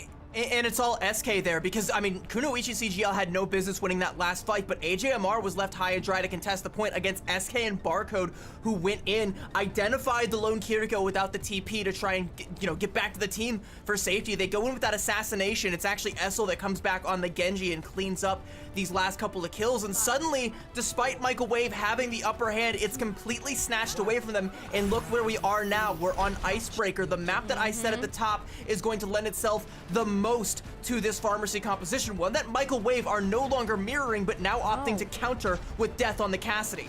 And it works. Well, all right, that works. Cool. Cassidy, often a weaker hero in terms of the hit scan department. You put it in the hands of Death. All right, that works. One player down, that's a second Kunoichi. Even a resurrection will not help you here. It's a quick reset to the spawn. The question is, CB, do we see any swaps? I mean, if you're Kunoichi CGL, I think you don't swap because you've played enough into counters that you kind of know how to play around them, so I don't think they're sweating it. Never mind. I'll eat my words right now. I'm also going to swap over to the May. Hey, you know what? I'm happy to see it though, because we've seen Kunoichi be successful with this comp before. They are not by any stretch of the imagination a one-trick pony team. They do have multiple looks, and this is another one that has looked passable from them. It has in the past. I do have concerns with the Lucio Mercy. Typically, you'd see a swap over to the Kiriko to have slightly more sustain. I mean, look how much pressure Evie is under. The commanding shout used defensively, and even that barely made a dent in the damage that Mari has output, and she simply has more support at her back. So anytime Michael Wave take these fights heads on, they're going to win 9 times out of 10. Yeah, I kind of agree. I think you do have to have SK make the swap over onto the Ana, probably. I know that's a little bit more of a comfort pick for her, but anything that can keep the sustain alive, it is actually going to be the Kiriko. But now that we've made these 2 compositional swaps, we're already 40 to 50% by the time this next fight kicks off of capture percentage for Michael Wave. They're halfway home, and they haven't even had to look for it. Oh, but the death goes down mid. Deadeye Zoe attempting to make up for it. Pulse bomb. One thing you haven't seen yet, though, is SK on this Kiriko. Incredibly deadly Wicca? dudes, but so is AJMR. The flank from the supports is getting way too much value. CV, this simply should not be happening. Out of all the players to go in the back, it should be Death and Wicca, not AJMR. AJMR and Wicca, I mean, if Wicca would absolutely go for a play like that and it works out. I mean, I've seen her go for these crazy flank plays from time to time. It's one of these things that, like, whenever it happens, it's like an event. You know, she'll get flamed for her team core, but if it works out, it works out. You take the dub there, and especially with AJMR backing her up, finding a couple pickoffs with the kunai, you absolutely take that. We're in one-fight territory. Now Kunoichi have built up an ult bank, though. How are they going to leverage it? Of extra healing, but no barcode. Potential the res is always there because he has to make it happen. She's on the objective. Point flip is guaranteed, so Kunoichi have more time should they need. Go for a bit of a soft reset, and with Hessel falling, it's almost a definite need at this point. eBay holding on to a rampage. It lands onto 3 players. Sound barrier negating any sort of value that could have had, and it's just simple cleanup. Call the targets one by one because Michael Wave are back in control of this point. Kunoichi, they can try as they might. A touch here looking pretty darn impossible. The Dogs win this round as Michael Wave are up 1. I want to give a little bit of props to Skiesti there towards the tail end. Just some of the movement that I saw from her, able to stay alive, even outside of the Valkyrie, to try and pocket Eve, keep her alive in the fight. But it just wasn't enough. The onslaught from all angles that was coming out from Michael Wave, they kind of have cracked the code, it would seem, at least initially, if they play a similar composition style, a similar... taking similar fights where they're just going for these random assassinations, these random flanks, and just trying to win out some of these duels. You can absolutely just out-mechanic Kunoichi here. You don't have to play these counter comps. You don't have to go with things like the Ashe like we saw yesterday. You don't have to try and play the Cassidy, even though it does work out wonders for Death towards the tail end there. You just have to go and be aggressive and be ready to match the aggression, be ready to match the chaos that's going to come out from Kunoichi. But Kunoichi are by no stretch of the imagination in over their heads just yet. Every single one of those points was close. And again, Michael Wave is a top team. We saw Kunoichi bullying the entirety of LCQ with this comp, but that's LCQ, right? Those are teams that aren't as established, didn't have the circuit points to get right into the fold, get right into championships. Michael Wave is a team that we were like, all right, this is a team that could potentially dethrone Timeless. They're easily a top 3 team within this competition, and to see this go as close as it did with Kunoichi right now, I mean, this is not going to be an easy match for Michael Wave to go ahead and win. Kunoichi, they're the oddball, the outlier of this tournament right now. It's putting Michael Wave's flexibility to the test, and so far, they have passed, but just barely. And we get to look a little bit at these stats, and you can see the impact where this kind of started to flip back over. In terms of numbers, we'll see that, of course, Michael Wave have more elims, more damage and healing across the board, but the big difference we want to highlight, though, is they were taking more fights. The longer they were staggered out, it's because Kunoichi just had a faster return time. I mean, the difference I want to highlight actually is that 9 deaths for Skiesti. She's, you know, still the lowest amount of deaths on her team, but if you assume that the Mercy is like, we've kind of highlighted that as the win condition against all of the compositions that Kunoichi like to play. If you kill Skiesti, you win you win the fight outright. 9 team fights won, that's an easy way to win a control point. You know, 3 for 3 on all 3 of them. That's all you really need. I think, you know, Michael Wave have identified it. They have figured it out that if you deny the reses, if you kill Skiesti, and by all means have Wicca on the Mercy as well to match her on that hero. She's somebody who I know can stack up to Skiesti on the Mercy if she really puts her mind to it, and she definitely does. She's putting her mind to this one 100%. You know, this is the most deaths that we've seen from Skiesti. That's over quadruple what we saw in Skiesti's first 2 maps of their game yesterday. I am not lying. She had 2 deaths across 2 maps. And this isn't a testament to her skill. It comes down to the matter that we're looking at Michael Wave chasing her down. They have done their homework and realized, hey, if we take out the Mercy, Kunoichi's composition is not standing on stable foundations. It's just a castle waiting to crumble underneath them. And Kunoichi's selection to take themselves to King's Row over Midtown here, CB. Not too surprising considering this is the map they're most often comfortable on. Yeah, it's not surprising at all. I would actually be surprised to see Kunoichi take us to a Midtown here because, yeah, King's Row, I like to call it the neutral map, the map that you can get away with playing quite literally anything under the sun if you're good enough at it. I mean, that's kind of true for every map, but some maps, like, don't really enable certain playstyles, right? Like, playing Brawl on Watchpoint Gibraltar, like, yeah, you can do it, but it's not gonna be easy. King's Row, you can play Brawl, you can play Dive, you can play Poke, you can play literally whatever you want. It is a happy home for literally any kind of composition that you want. So hey, if you want to get silly and play Chaotic, play Wrecking Ball Pharmacy, King's Row is the hybrid point where you are the most able to do that. And, you know, I know other teams are going to try and go directly for the Brawl comp as their first instinct. I know Michael Wave at this point likely won't do that because they have to play Kunoichi's game. But, I mean, like, anything Michael Wave wants to play is also going to be just as viable. What we usually see from Kunoichi on this map is they'll stick with their guns, likely the Junker Queen to start us out.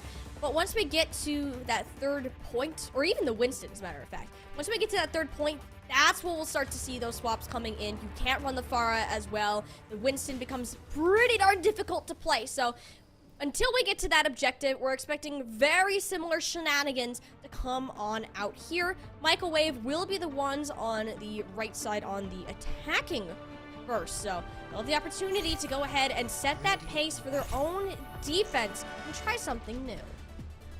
This is definitely a new look for Mari if it does come out. I did want to highlight her, by the way, in her Junker Queen play on the previous map. I think, you know, Junker Queen is one of her comfort heroes, and she is getting a lot of work done on this hero to the point where, you know, we've seen Eve going for tank swaps all over again. Hey, there's one now, wouldn't you know it? We've seen Eve always going for tank swaps to try and, you know, play around whatever it is Kunoichi wants to do at any given moment. But Mari, despite having the capability and the flexibility to make similar swaps, hasn't been put in a position where she needs to. So she can just get away with playing Junker Queen all she wants. Now we're seeing, or she, like, it's still attacker spawn. She's hovering over the Diva, which is not something that I've seen her play. But again, I don't think that there's a tank under the sun. Okay, well, there's one. There's one I wasn't expecting her to come out with. I still trust her, but still, okay. You've swindled me, Mari. You've played me for a fool.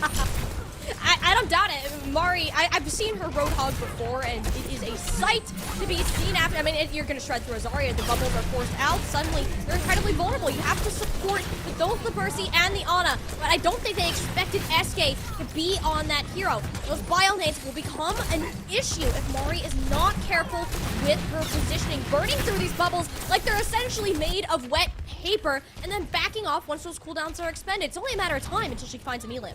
But SK is under a lot of pressure. You can tell that Death and Zoe are both looking for angles where they can pressure her back, and if she can't keep her Zarya alive, then that Zarya is not going to be alive for this world. Whip almost gets punished, and indeed does, though, by Essel, so it's Michael Wave that are going to have to give ground first.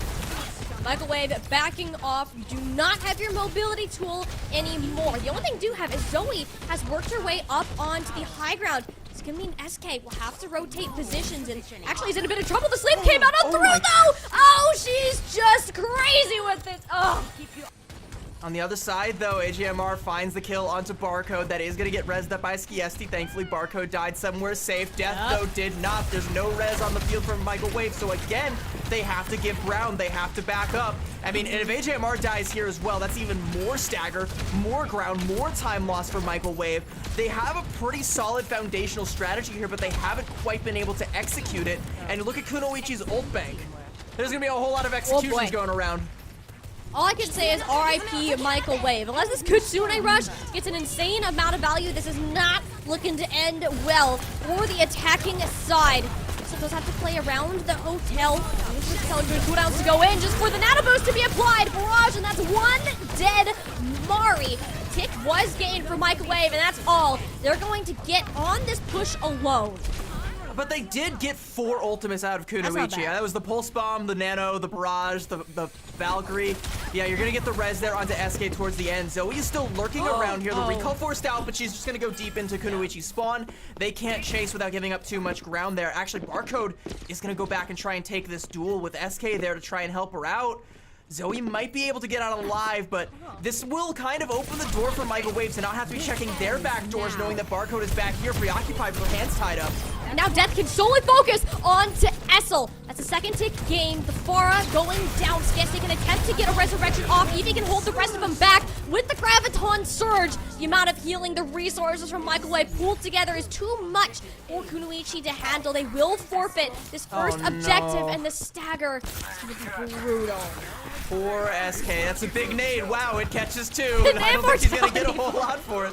Immortality. That's BM, AJMR. You didn't need that. All right, well, Microwave with that stagger are going to get a lot of ground here because SK, they have to wait for her, right? That's like all the major healing, especially if you're going to keep Skiesti attached to Essel. Barcode charging a little bit forward, but not going to play anywhere where she's going to be in any realistic danger. Kunoichi have to hold ground here and wait for the cart to play, but I mean, Microwave should realistically get this cart around this first corner for free just off of that SK stagger there. SK is slowly making her way back on her grandmother legs.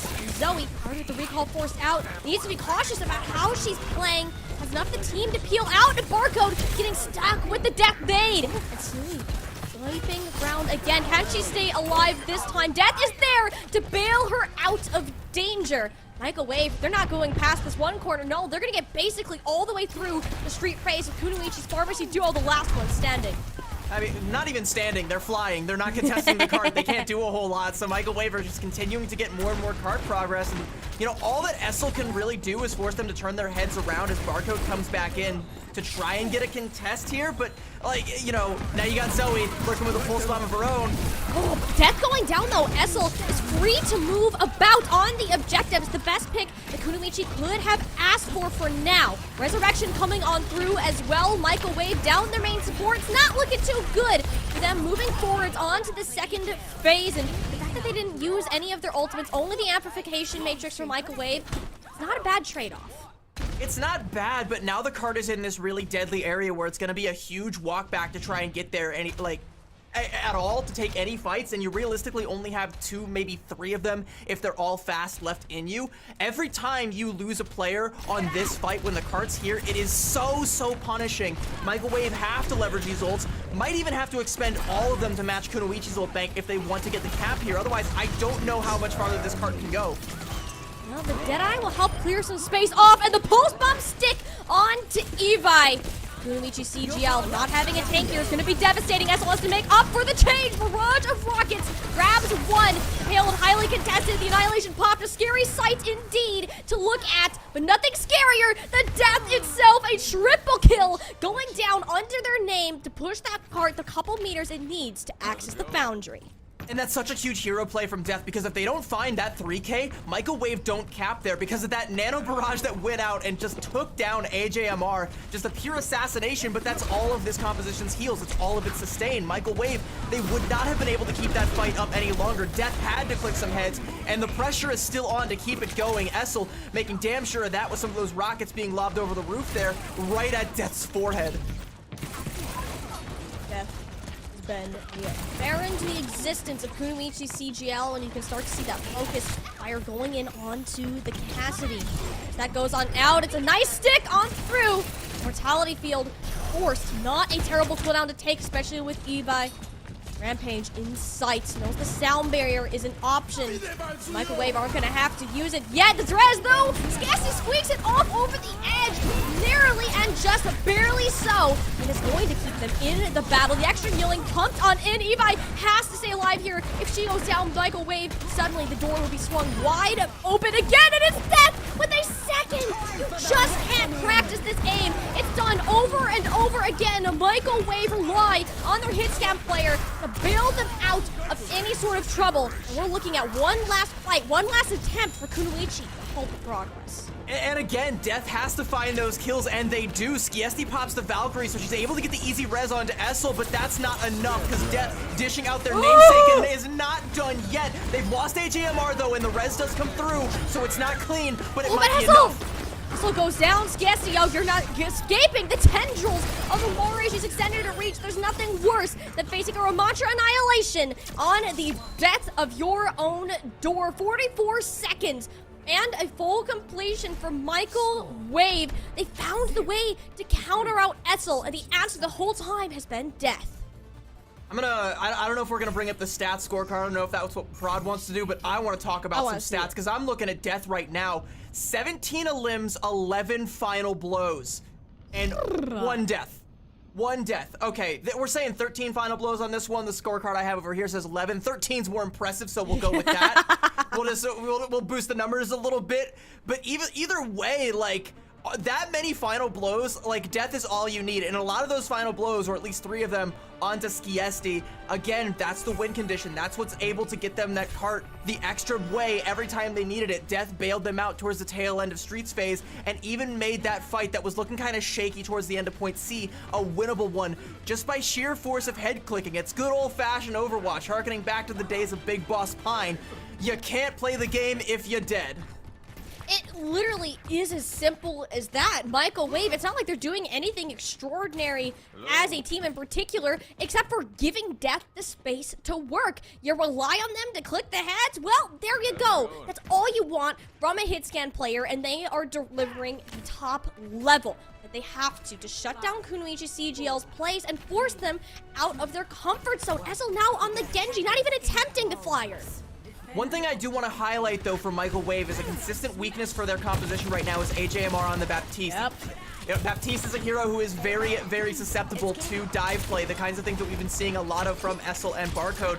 I mean, Essel no longer on the Pharah, on the Genji, but still will be ideally looking for AJMR to cut off Mari's lifeline.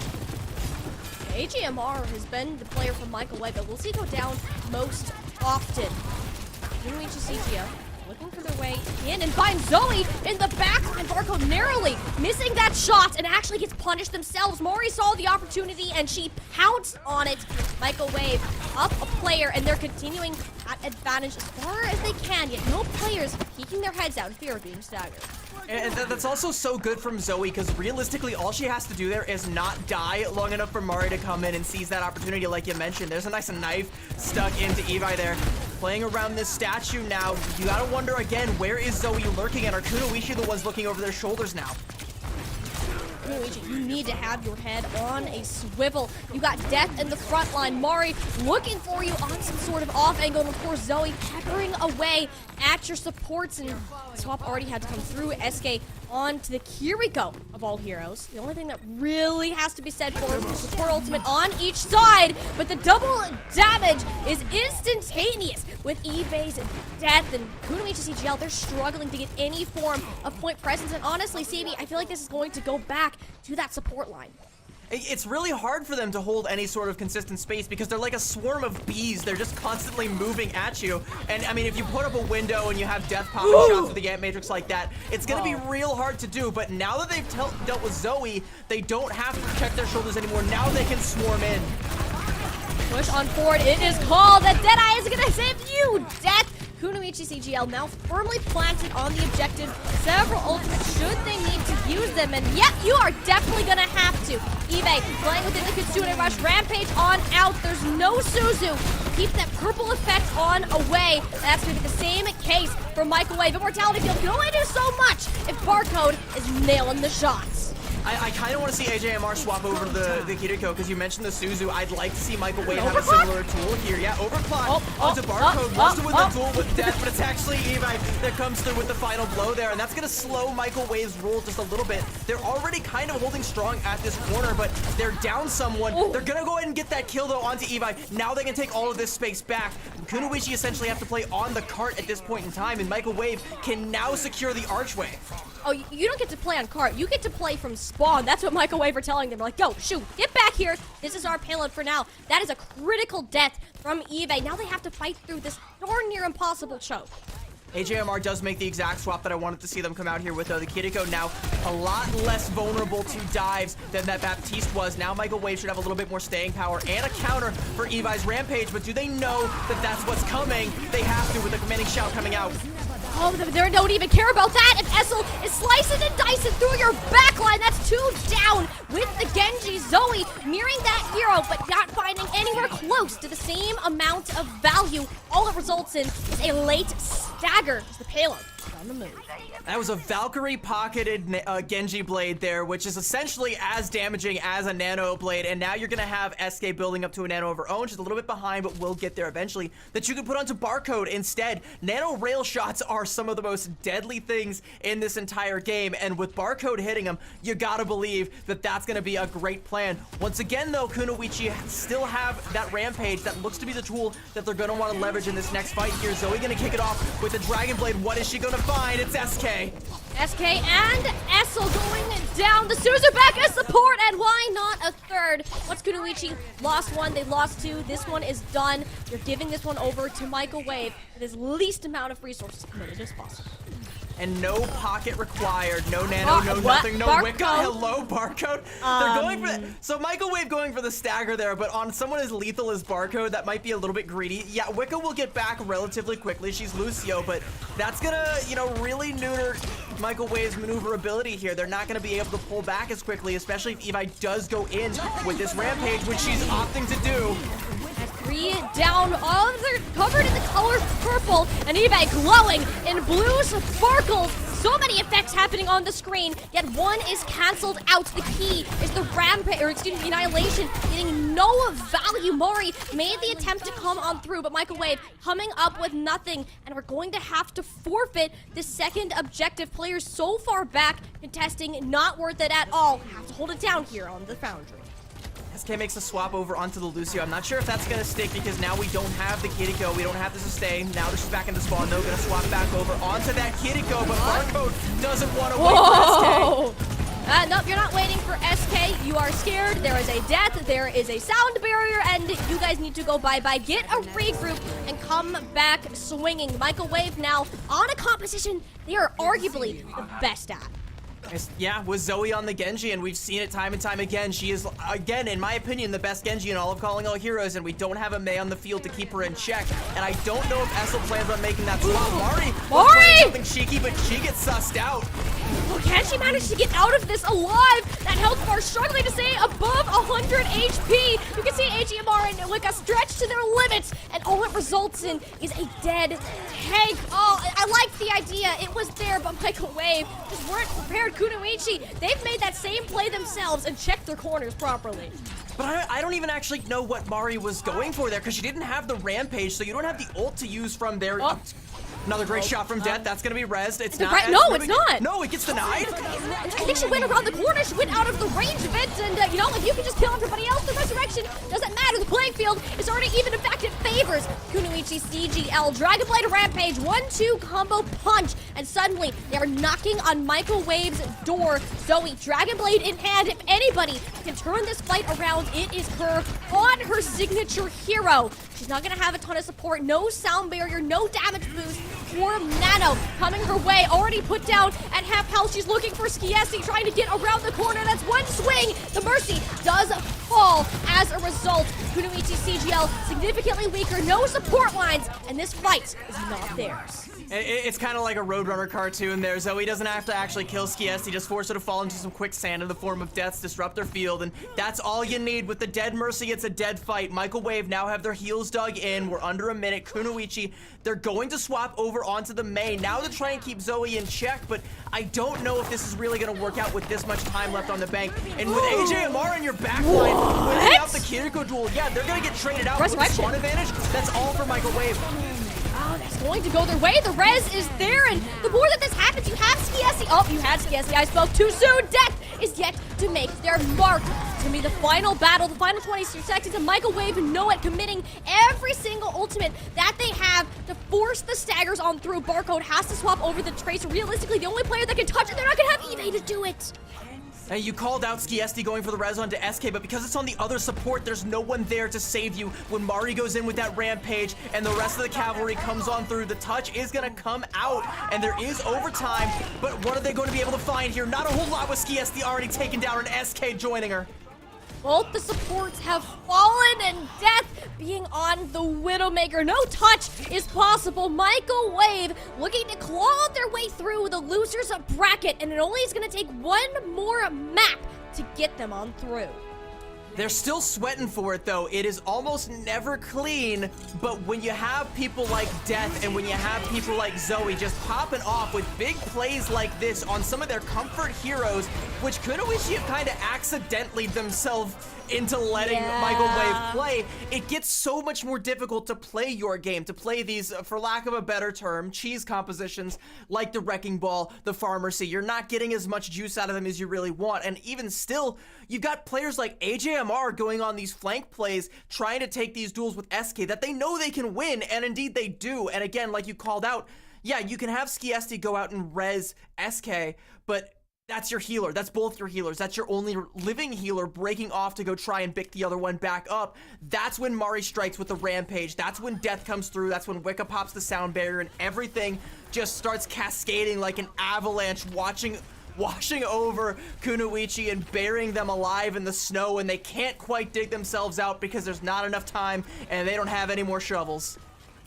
Kunoichi are starting to crumble. The surprise factor is no longer there, unbeknownst forcing Michael Wave onto their best composition, and that's not a team you want to be facing, especially with flashpoints coming up next. It has to be a terrifying thought that this map is going to be difficult. It's going to be a tough battle. And what else can Kunoichi have left to say? They've shown us two of their signature looks, and neither have come to much fruition.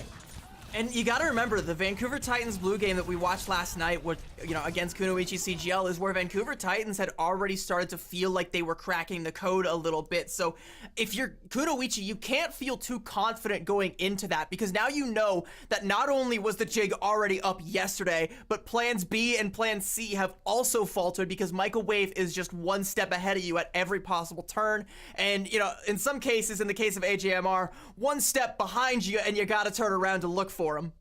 And that damage output is pretty insane, giving the proportionality to the healing that AJMR has. I mean, CB, you can't understate this enough, how Wicca and AJMR have been propelling Michael Wave forwards, completely dismantling what we've been seeing. Kunoichi have been confident, and they've looked comfortable, yet they find themselves at a roadblock. They can't seem to break on through, and when you look at the stats, you see Barcode, you see Essel. They're trying their best, but the deaths are so incredibly high.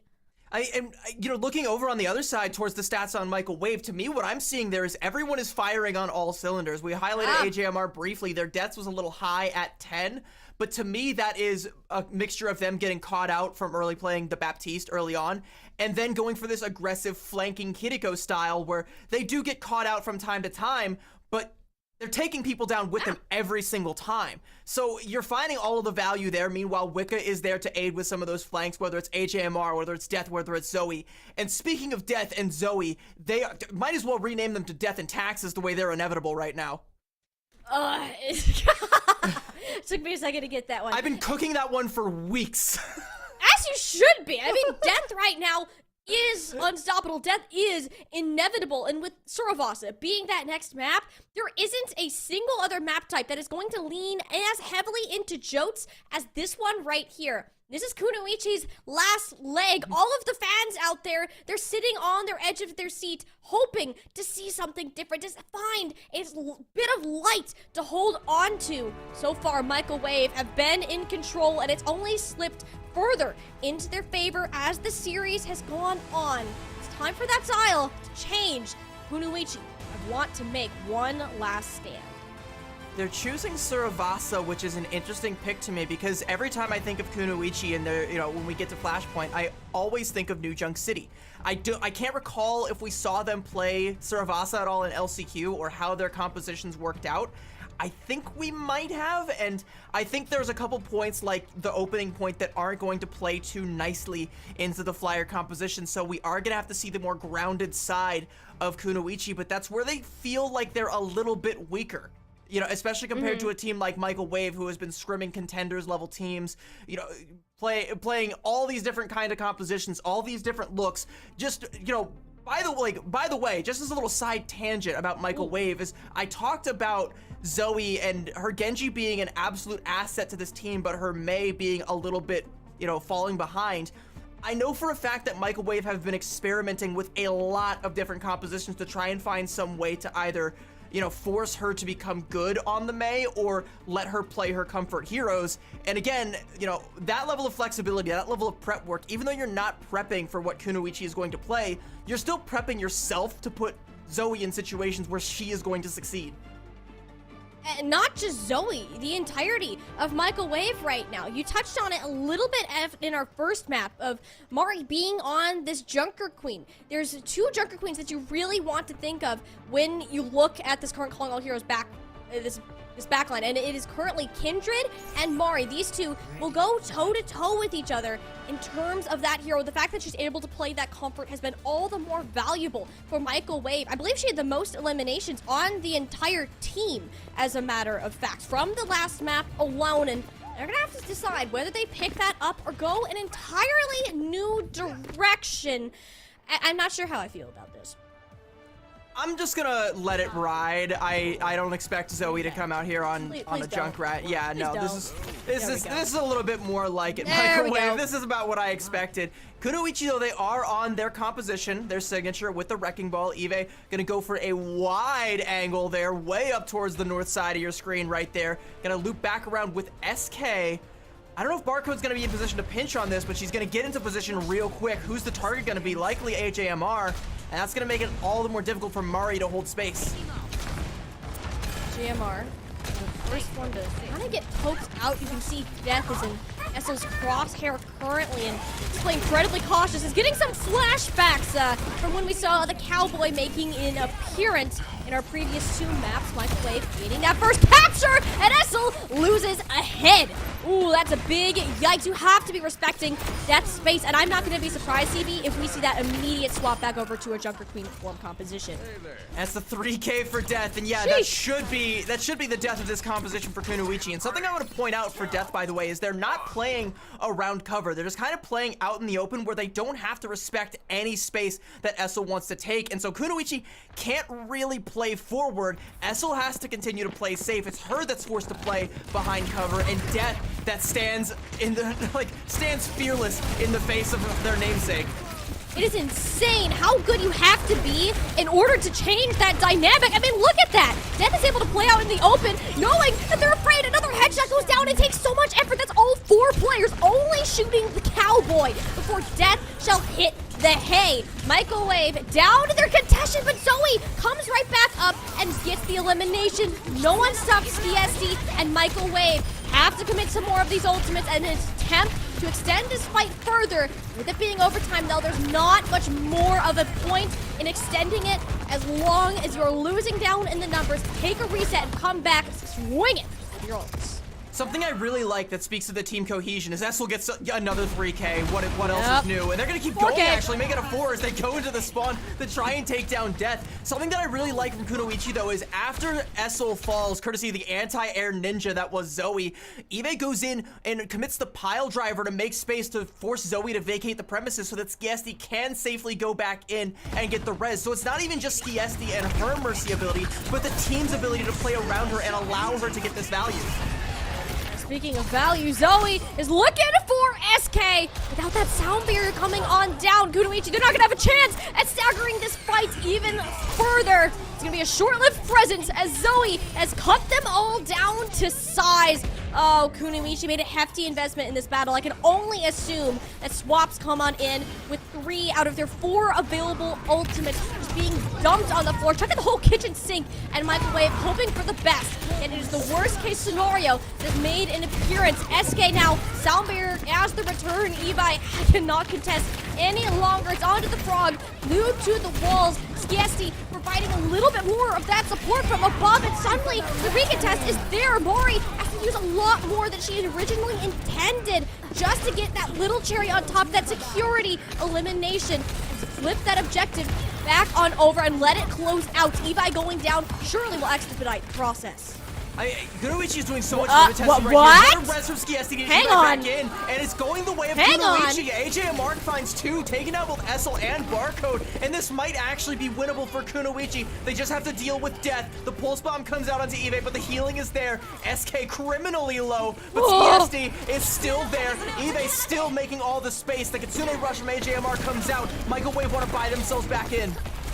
They're trying to buy themselves back in, but it appears they are all out of tickets. AJMR tried to give them the golden one, and Death grabs SK. She got way too aggressive there. That's going to come back to bite Kunoichi. Microwave, they have their tank back into play, and Mori gives them a significant chance of flipping this into their favor.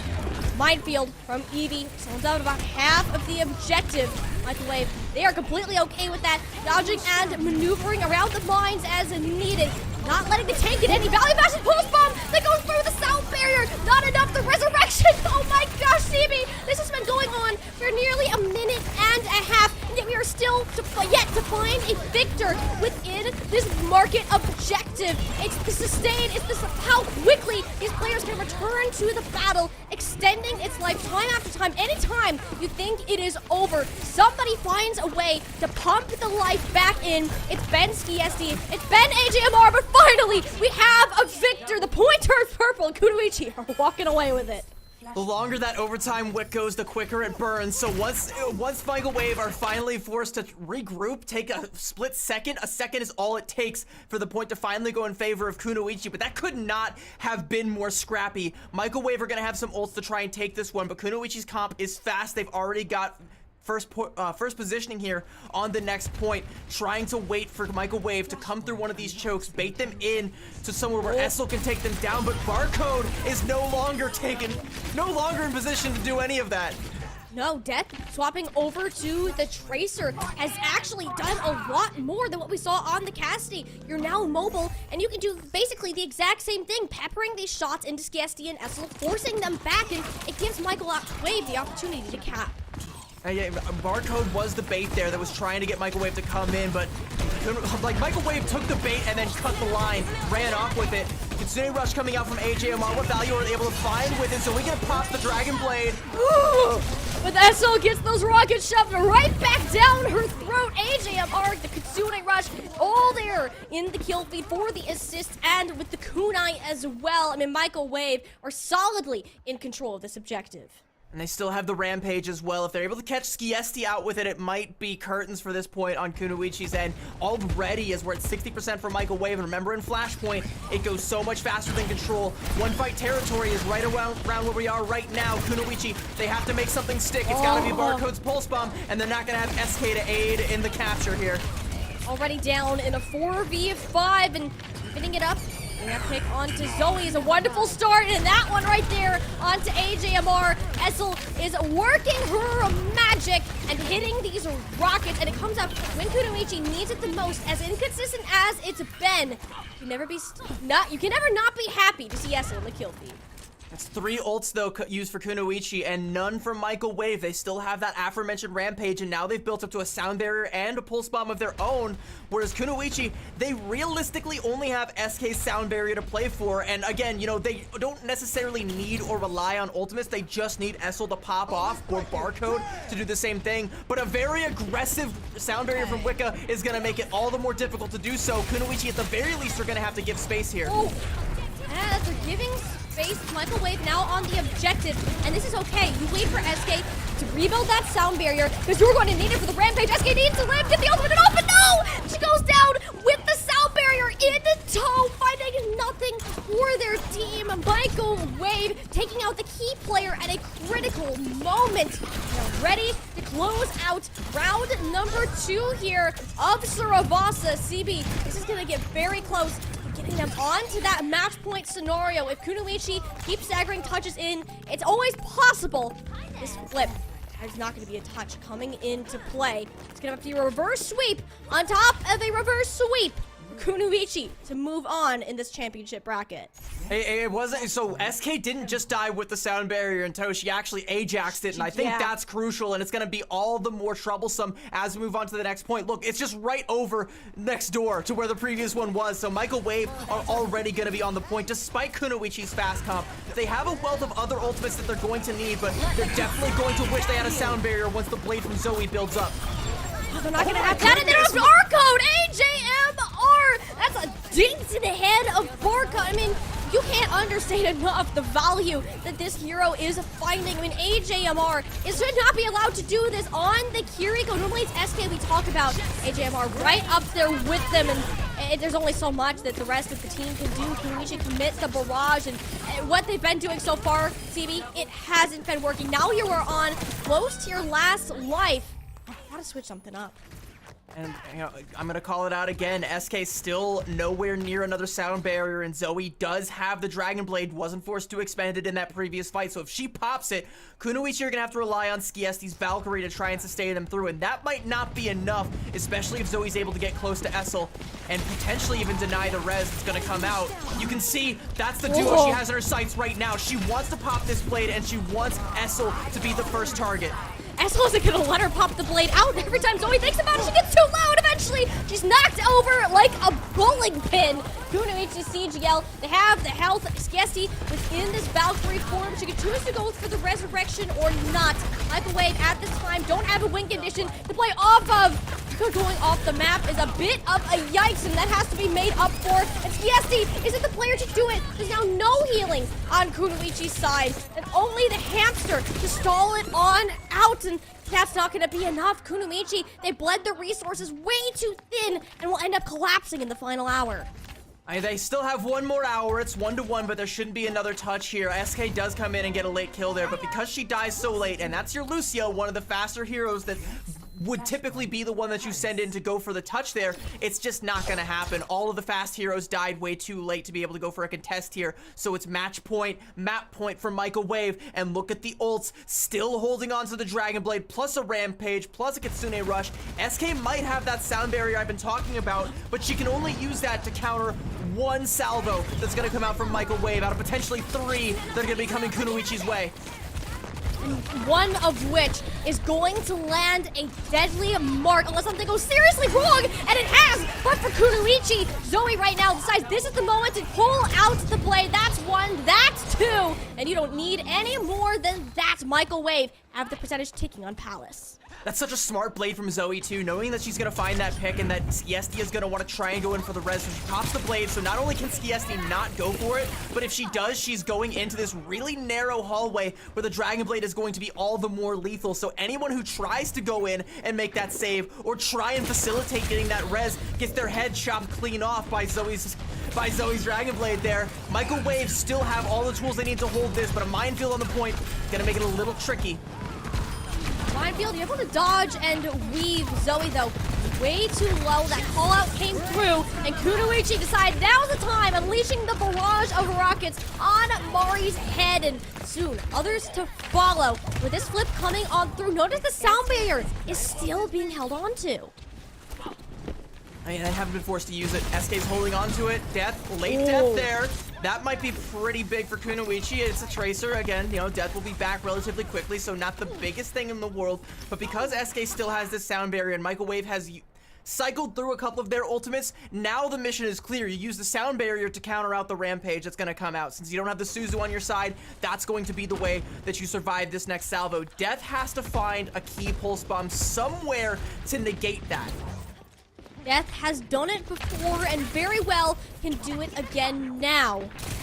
Sound barrier lose a lot of value. You don't have all of your players there to get it, or if again it's just to get SK. She'll be able to scooch her way on out, and now Death is chased down. SK isn't the support. No, she's the one giving Death back into to the grave. Kunoichi CGL, that is the only pickoff that they need. Michael Wave would be crazy to commit more ultimates into this, knowing they still have one more lifeline to fall back onto. This objective of Palace belongs to Kunoichi CGL, and it's gonna go all the way to 5 to decide the outcome of this series. SK is not just a Reddit Lucio. She's practically a mod on r/Lucio mains. I don't know if that's actually true, but she should be. So I'm going to reach out to the mods and have a talk with them and say, you know, get SK on the team because she knows what she's talking about. She goes in and wins the duel with the Tracer, and Death and Zoe actually going to flip-flop now. Death onto the Cassidy, I think, again, to just try and pressure SL out, and that might be a doable task here on Gardens, this last point here, where the skies are a little bit more open. If Death plays as boldly as they were before, it's looking like they might be able to put the punishment out onto Essel. SK with the sound barrier, though. Kunoichi want to push go. Kunoichi pushing go. The pulse bomb goes a little bit wide, and Eve is out of the fray. The resurrection, though, it's in, and the Cassidy is out. Oh, everything is going right for Kunoichi CGL. SK proving the Mercy's worth. We haven't seen her nearly show up as much as she has in the past, and yet this game in Suravasa, when it matters the most, the Angel flies high. But it's so costly for Kunoichi. They used everything but the minefield there. It's costly for Michael Wave as well. You know, they used 3 ults as well. I actually don't know if Mari used her ult, but she definitely doesn't have it now. She's made the swap over onto the D.Va, and this is a very not Pharah-friendly composition that Michael Wave are playing. Zoe's going to be constantly hunting for Skiesti. Mari and Death are going to make it so that Essel is purely suffocated in the sky. Can't even poke her head out without feeling the pressure. And right now, SK's feeling the pressure from Zoe. SK under a ton of pressure. Not as much as Death. I mean, Death being on this Cassidy, you have one roll, and how's that gonna save you? Well, I can tell you, it's not. Kunoichi takes you down at really the cost of nothing, and now it's SK's name next on the chopping block. Get that trade, you'll be back in the matter of seconds. Yeah, and that's a lot of resources pulled away from the point to try to get the kill onto SK, but that's the big one right there is Mari taking down Skiesti. Now the door's been busted wide open for Michael Wave to try and make a play here, and once they get all of their players in tow, safe for Death, who's gonna fall courtesy of Essel yet again. The trade going on through. Kunoichi won't be able to regroup. That one fight territory seems to be where this is landing. Eve is going to stall this out until eventually rolling off the objective. And now it's going to have to be a full 100 cap from Michael Wave to walk away with Suravasa. You can kind of see how much Kunoichi is prioritizing Death, though, noticing that they're on the Cassidy. Death has a bullseye on their forehead right now, and everybody is trying to look for ways that they can catch Death out while they're trying to look for an angle where they can catch Essel out. It's like 3 games of cat and mouse all going on at one point, or at once, at one point in time. Yeah. Michael Wave, though, 5 ults, they can stagger this out, get themselves to 99 quite easily. Kunoichi have to look for a way to crack this. But the Deadeye up first was looking for the Pharah. This is going to be sneaking away behind the corner, and it's just another 7 seconds off the table. This is where things start to get crazy, and SK is crazy for standing in front of Death for as long as she did. Michael Wave now, sound barriers, bull support ultimates committed. That is going to be difficult to come back from. Kunoichi CGL will have one final regroup and a bunch to work with. You gotta be looking for Essel to make a big play with this barrage. She's done it countless times, but it hasn't been enough to secure a win for Kunoichi yet. But if it comes out now, it will be the win. If not, it will be Kunoichi going home, set packing. As Michael Wave takes it, the pulse bomb gets eaten by Mari. Zoe's goes a little bit wide, and now Essel looking for a play, looking for someone with this barrage. One final explosive on the field, and Mari gobbles that one on up 2. The trades are even, and Zoe is finding 1. That's 2, and this pancake and SK, Michael Wave are just clawing their way back up. They're saying, no, Kunoichi, this is our map. We are one of the best teams in the Calling All Heroes circuit, and we will not be knocked out here, not today. And that's Mari, one of the best tanks in the Calling All Heroes circuit. In my opinion, the best, easily the most flexible, and she understood the assignment so clearly. Just as I said, you had to be looking for Essel with that barrage. Essel goes to try and pop it. Mari, like you said, gobbles it right up, swallows all those rockets wholesale, doesn't even have to stop to chew. And then, also eats the pulse bomb from Barcode, so another win condition taken out before that one even comes out. Gets the remech kill onto SK, and then then just cleans everything else up with the self-destruct remake, clears out the mines, clears out Eve, clears out everything, clears a path for Michael Wave to take it 3-0. They're still alive in the lower bracket. We have not seen the last of this dog and this team that's got that dog in them, but we have unfortunately seen the last of these tricky foxes over on the side of Kunoichi. Kunoichi, they made an excellent run to get through the championships, battled the way through the LCQ, ended up winning the whole dang thing, and this is where the trail shall end. Foxes blaze their way through, and Michael Wave are there to shut them on down, and you really got to be proud of Kunoichi's accomplishments. They worked with what they had, and it is an incredibly talented roster that plays a completely unique style that no one else even dares to pull on out. This team is skilled on such an individual level. They pull it together with the synergy they've managed to develop over their countless hours of playing together and competition, and it takes the best of the best to finally silence their voices. Yeah, like you said, the best of the best. Michael Wave is easily an A or S tier team, depending on how you look at it here in Calling All Heroes. And, you know, yeah, it's a 3-0. Michael Wave win this 3-0, but every single map was close, and there was never a moment where you felt like there's just no hope for Kunoichi, where they didn't have any options, where there wasn't somebody ready and willing and able to make a play. So they made Michael Wave a top tier team work for it. There's nothing to be ashamed of if you're Kunoichi for coming this far and falling in such a grand fashion against a team like Michael Wave. But Michael Wave are just so hungry. They want this. They want this so badly, and there's only so many teams that really show how much they want it. Michael Wave is one of them. They're one of the few that might actually be able to have it. Top 3 team easily within this current bracket. Their run shall continue. We need to talk about what went down during this game. Christopher and Ash will be coming back on the desk to give us a bit more insight on what went down. Don't go anywhere. We'll be right back.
The LCQ champions fall in the lower bracket. Kunoichi knocked out 0-3 in this matchup against Michael Wave. And I mean, Christopher, we know that Kunoichi, they're able to bring out these cheese compositions, very much so circulating around Skiesti, who is that hard lock on the Mercy. And it can work for against some teams, but up against a team like Michael Wave, where they're so adaptable, that's not going to fly. Yeah, as an expert of cheese comps, I really respect it. I think it's really interesting. It felt like Michael Wave tried multiple things. They tried originally kind of matching it with the Echo, which I think is always a really dangerous game if you play a team on a matchup they're comfortable, even though I think the theory probably says that Echo is a counter to Farah. It felt like once they figured out the Cassidy comp, that felt like the best counter. That's where most of the success came from. I think it also allowed Zoe to play Genji, which is clearly her best hero. So it felt in a way for Kunoichi that Michael Wave was one of the worst teams to try this comp against, because you almost allowed people to play their comfort heroes. I think it's difficult to, Tiny, when you're looking towards a tank like Mari, who is just so flexible in her own right, like the ability to play essentially any tank hero in the game and look so comfortable doing it as well. Yeah, CB made the statement earlier, and I'm going to have to back it up. I seriously believe that Mari is the best tank that we have in this competition in terms of flexibility and the ability to perform on these heroes at a top tier level. I mean, there's never a time that I'm like, oh, Mari's really got to step it up. It's not. Like, she's never somebody that you look over to, because she just gives you that star level performance that you want out of a tank player. And it's a big part of the reason that Michael Wave have made it as far as they have. It really is. And that's the thing is, though, we cannot take away from the fact that Kunoichi really put up a fight here. We have to keep in mind, Michael Wave, they're the ones that we were looking at to win this matchup, considering the fact that it's the juxtaposition between the consistency of circuit point winners who have gotten into this championship weekend versus those who are coming out of that LCQ, obviously hot. And despite that 0-3 loss for Kunoichi, it doesn't tell that whole story about what the individual matches were like, as far as that 1-2 loss, 2-3 for the last two maps. They kept it tight. And Chris, that Farah was so oppressive to start things off, but Death making that swap onto Cassidy changed the game. Yeah, it's kind of a polarizing counter, the Cassidy versus Farah matchup, because if you hit the shots, it's a very, very oppressive counter. If you miss the shots, all of a sudden the hero feels very easy to hit. The Farah can actually get a lot of kills, but Death was not missing, and especially on King's Row. If we look at the final blows counter here, 22, almost all of them were on the Farah. No, it was absolutely ridiculous. I think we're going to get to see some of these shots coming out as well, Tiny. It was pretty insane. Like, we saw how well the pharmacy was working there for Kunoichi at the beginning, and they were really oppressive in blocking off a lot of like the narrow hallways that Michael Wave were looking to push through. But the adjustment really was everything, and like Chris said, it allowed Zoe to also flex onto that Genji. Kunoichi, Chris said it earlier, you put Michael Wave accidentally on their best composition, and it was to their own detriment. I mean, Zoe, the best Genji that you are going to find within the Calling All Heroes scene, you have Death absolutely popping off on the Cassie. I mean, there's just so many things that went right for this series, and honestly, if Michael Wave could play against a composition like this, I guarantee you they are the only team that would ever want to do it again. Well, we're gonna have to see how that ends up going as this competition goes even further. But again, big kudos to Kunoichi for the fact that they are able to try and take this the distance. It did get tight at times, but the comfort of Michael Wave was just a bit too much. We do have an interview on the line, though, so I'm going to say goodbye to my analyst desk and say hello. AJMR, how are you? Congratulations on your win here in the lower bracket. I'm doing good. I'm happy with our performance in our last match, but the one before, we shouldn't have lost to Timeless. We made a lot of silly mistakes, honestly. So I'm feeling okay, but I would feel better if we won our first game. I mean, that's understandable. But as far as, are you able to maybe talk me through how you and your team were able to kind of come back from that mentally, just knowing that, okay, it's tough to drop down to that lower bracket, especially in a matchup where you felt confident that you should have been able to take. Shit happens, and I can't say that word. Oops. It's okay. It's okay. No swearing. You're good. I've gotten in trouble on broadcast before from doing things, so I gotta be on my best behavior. Anyway, the match versus Timeless, that's really like what we've been prepping for, because they're clearly the best team in the tournament. And as the analyst said, we're so flexible that like we can play versus any cheese comp and just beat it by playing something normal, because we can all play what we would need to. And I know you can't give away too much. Obviously, there's another day to go. We're going to continue on, hopefully seeing you guys make that lower bracket run. But what was the preparation? How did it look like? I mean, I know the importance is always playing and focusing on your own game, but you did mention preparing for that matchup against Timeless in particular. Was it kind of just expanding on what the foundation that you guys already have as a team? Well, before this tournament, after our placing in like the last major or minor, I don't remember what it was, honestly. After our last placing, I decided for my team, like, we're going to be scrimming pretty much constantly and reviewing after every scrim. Like, for the past week, we've stayed in voice chat until like 1, 2 in the morning every single day, just either talking about the game or just like bonding as a team. So we've been putting a lot of effort into trying to be better going into this like tournament and these next few matches, really, where it actually all matters. I mean, it really is paying off from what we're seeing this particular weekend already. Just you guys have leveled up throughout the entire season. And now looking at the fact that you have headed now into the lower bracket semifinals, on the other side of the quarterfinals right now, are Timeless Celestial and Fable looking to go head to head? And I'm curious, actually, if there's a team between the two of them that you in particular want to face up against again. I don't mind who wins. I have friends on Fable, so I want Fable to win, but I have friends on both teams, really. So no matter who we play against among the two, I feel like my team's winning, though. Michael Wave on top. Okay. We love hearing the confidence. Michael Wave on top. Can we get those W's in the chat for that? And is there any last like shout out, thank you, anything that you want to say on stream? It doesn't have to be a shout out or a thank you, but your opportunity to speak your truth. Shout out to Molly for being the best tank in the tournament. Hey, the analyst desk is raving about her. It's undeniable, like the flexibility that she has. But AJMR, you popped off in this last series. Your entire team did. Congratulations again to you and Michael Wave, and thank you again for taking the time to do this interview. No problem. Okay, such a sweet interview there with AJMR. They were absolutely lovely, and I can't wait to see what then their team are able to do tomorrow. But we do have to continue on with the lower bracket quarterfinals. We're going to be seeing Timeless Celestial versus Fable coming up next.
Michael Wave have moved on in 3-0 fashion to the next portion of the lower bracket. Now we've got to see who's going to be facing up against them. It's Timeless Celestial versus Fable coming up next, and a bit of a preview of how today panned out.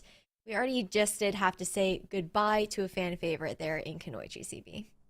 Yeah, a lot of fans are going to be kind of heartbroken to see Kunoichi bowing out, but making it that far with a Mercy-centric comp, something that a lot of people would have assumed to be a limitation but ended up being an asset to the team, is definitely an accomplishment in of its own. Unfortunately, not enough of an accomplishment to keep their lower bracket run alive, not enough to topple Michael Wave, and Michael Wave keep going a little bit further. And by the way, watching that last match almost has me wishing that Cassidy Genji was like the DPS meta again. Like I yearn for that era of Overwatch to make a return. I got just a little taste of it and I'm hungry. I want more.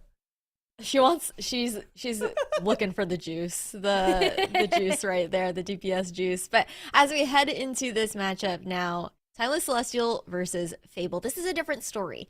Tiny, the matchup that we just saw between Kunoichi and Michael Wave was a tale of a team that had consistently been playing at a high level within the regular season versus the LCQ champions. But now this time around, I think the competition is just a bit tighter, considering the way these two stand in circuit points. Circuit points, maybe, but I do want to talk a little bit about the individuals itself. Timeless Celestial, we got to see them play earlier on in the day today, ended up falling down to the losers bracket to face Fable. One of the things that they noticeably work on is that they are incredible at pushing the tempo. Snozlar can set up with these Mei walls. Street can follow in on the Ramatra, but their biggest weakness came about when he started to see these flanks. They were getting completely wrapped around and outpaced by Wisp Embers in so many different regards, which is why I think Fable is really going to push them here in this lower bracket match. That's something to consider as well. That was a Timeless Celestial that didn't feel quite like themselves, and Fable being the ones to push them in this matchup here. CB, do you feel like Fable has a little bit of an advantage knowing that that momentum isn't behind Timeless Celestial after the earlier match today? And on top of that, Fable having kind of just been chilling up until now, obviously looking to warm up into this matchup, but it's not like they're playing off the back of the loss. It's their first matchup of the day.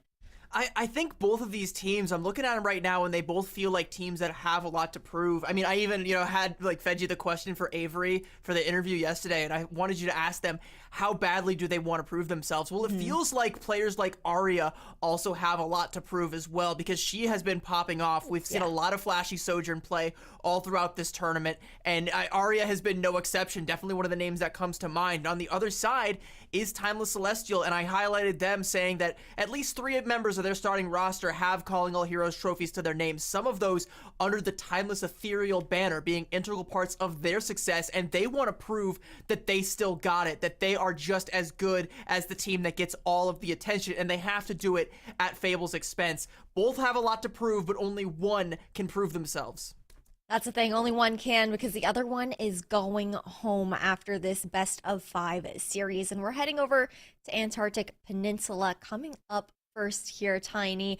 And I feel like this is no surprise. I think for Control, we very much so have leaned on Antarctic throughout this COD championship. Antarctic Peninsula has been more of a fallback as of lately. It's the map that you could say is the most conventional to play with this meta comp, and arguably one of the easiest to do so on. You don't have to worry about any oddball picks with Lijiang Tower. Nobody's even picked Samoa with how new it really is to the entirety of Overwatch in general. So Antarctic Peninsula has been the happy medium for any team that has been approaching the meta more conventionally. Well, I'm looking forward to seeing if Timeless Celestial are able to pick up after that tough loss earlier today in that upper bracket, or if Fable are the ones that are able to take the narrative for themselves and write their own story. I'll leave you guys off into the server and see you on the other side. Final game to round out the day. We've said goodbye to 3 teams, and a 4th will be joining them after this matchup.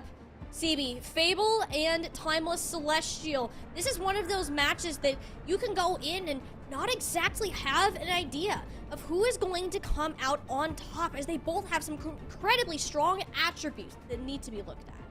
I'm checking the stream chat right now, seeing like if who's betting their channel points on what, and it looks like the streets right now are saying Timeless Celestial, but even still, like there's a lot of shooters out there for Fable as well, and rightfully so, because what we saw from them yesterday was nothing short of impressive, and if that keeps up, I don't think this is going to be one-sided. I don't think Timeless Celestial are going to get out of here unscathed. I think it's going to be bloody. I think it's going to be back and forth. I think you're going to be looking a lot at Arya versus Azure, seeing who is going to get the better of the Sojourn 1v1.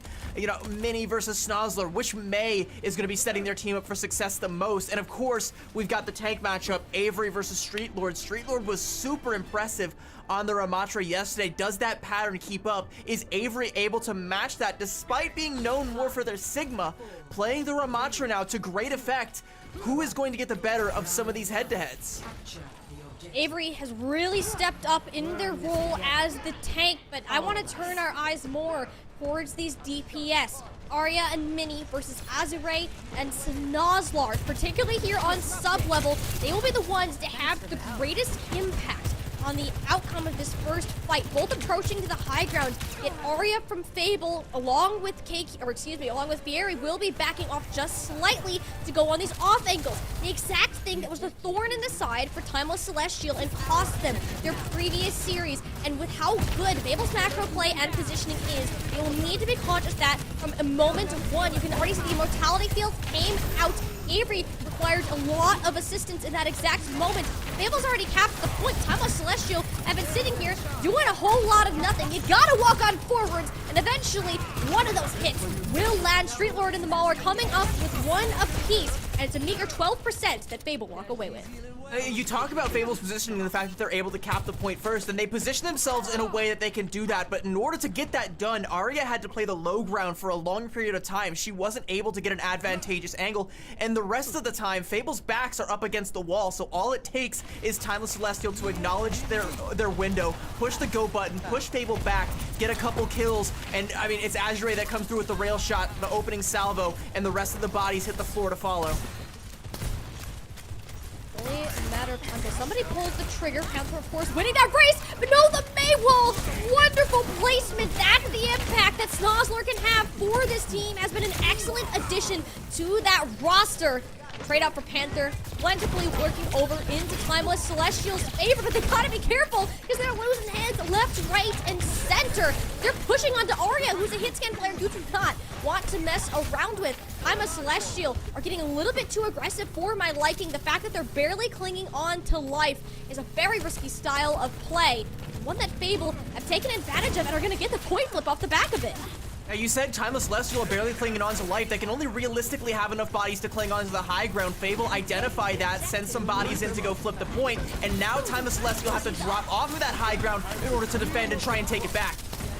But Timeless Celestial, they still have it. I mean, the Mauler, that's an Ant Matrix on the high ground, then Blizzard thrown in as well from Snozzler. Avery is staying alive. The Ant Matrix defensively from Panther. Wonderful call on that. The reaction is present. And can it be enough to shut down Azure, a deadly player with the overclock in hand? Once that expires, slightly less of a threat to worry about, but one Fable will take seriously nonetheless. Arya, that's an overclock of her own now, peppering these shots on in. Street Lord not standing a chance. Fable back in control of the objective and have won the positioning battle so far, as well as the current point percentage. They've also won the war of attrition, but it doesn't seem like that's going to last much longer. Snozzler with 2 kills towards the tail end of it, still alive. She's going to drop down and try and pressure out Avery, and there's realistically only Fiery to try and help Avery out. And oh, yeah, there's a lifeline if ever there was one. Sounds like it pulled off the high ground? Is that what just happened through that void? No, she dropped down to try and find a wall onto Avery there, I think. I didn't actually see a vortex go out, but regardless, she does give up the high ground, makes herself vulnerable to Fiery, and Fable have capitalized. They're at 80% and ticking, one fight territory, and Timeless Celestial don't have any ults to try and break through this. You have a whole lot of nothing. You need someone to come up in the neutral. The one to do that would be Azure, or in this case, Snozzler. Icicle to the dome of Mini. Fable now don't have the wall to isolate their players or save Avery in this situation. So Timeless Celestial will continue their fight on to sub-level with a miracle of a shot. They had no ults to bust down the door, but it turns out the keyhole was icicle-shaped, and Snozzler found exactly where to put it, right into a skull. Something fun about Snozzler, by the way, that I tried to bring up in the last series we saw Timeless Celestial play, was that when she was playing for Timeless Ethereal as their hit scan player, she was mostly playing the Sojourn, now has transitioned more over onto a flex DPS role, playing the Mei to great effects. Definitely one of the better Mei players that we currently have in the tournament here, kind of, you know, in the upper half. Is it going to be enough to keep things going in Timeless Celestial's favor here? One fight territory either way. Fable gonna have a blizzard here really soon. Snozzler lagging a teensy bit behind. If Mini strikes first, this might be disaster. You're looking at that. I'm looking at the wobble combo on the high ground. Azure with a damage of boosted overclock. Terrifying sight nonetheless. Panther not peeking around the corner in the slightest, and that costs Avery the life. The lack of support, the zoning, the high ground was never contested throughout this, and Fable are losing out on the objective they were so firmly in control of at the beginning of this point, and it really does show how these two teams are going to push each other. It's going to be a war of attrition throughout this series. And you were absolutely right about that Ant Matrix. The damage boost for the Sojourn is absolutely lethal. And what I would have liked to see is Mini use that Blizzard up on the high ground to just force Timeless Celestial to vacate the premises. Make it so that you can't safely play behind that window, so that the Sojourn can't stay behind it, can't shoot through it, can't get all of that value. But the Blizzard has held on to a little bit too long, and when it finally comes out, it doesn't actually get enough value to buy Fable back into that fight. Meanwhile, Snozzler just has to throw hers in to try and close it out. It doesn't even need to find anything, it just needs to zone off the last remaining bodies, and it does so. Timeless Celestial going up on this point here. Now as we go to labs, we'll have to see. It's been pretty even. Fable, they don't feel like they're out of this. They feel like they still have a realistic shot. Just a couple small mistakes away from taking sub-levels. If they iron those out, we might be going the distance on Control. And this map, honestly, has a lot more room for them to work. I talked about it a little bit earlier. With their positioning, they send Arya and Fiery off on these flank angles, and it provides additional pressure that Timeless Celestial historically have not dealt well with. So when they're trying to back off this high ground, you need to be constantly checking your angles. Where is Arya? Where is she playing? Because she is constantly a threat, regardless if they're on the objective or not. Either team has been able to set sole foot on the point. That's because they were so focused on a wonderful Mei wall that Snozzler managed to prop up behind Avery. You have to say, though, that Snozzler has been getting the better value out of these Mei walls compared to Mini.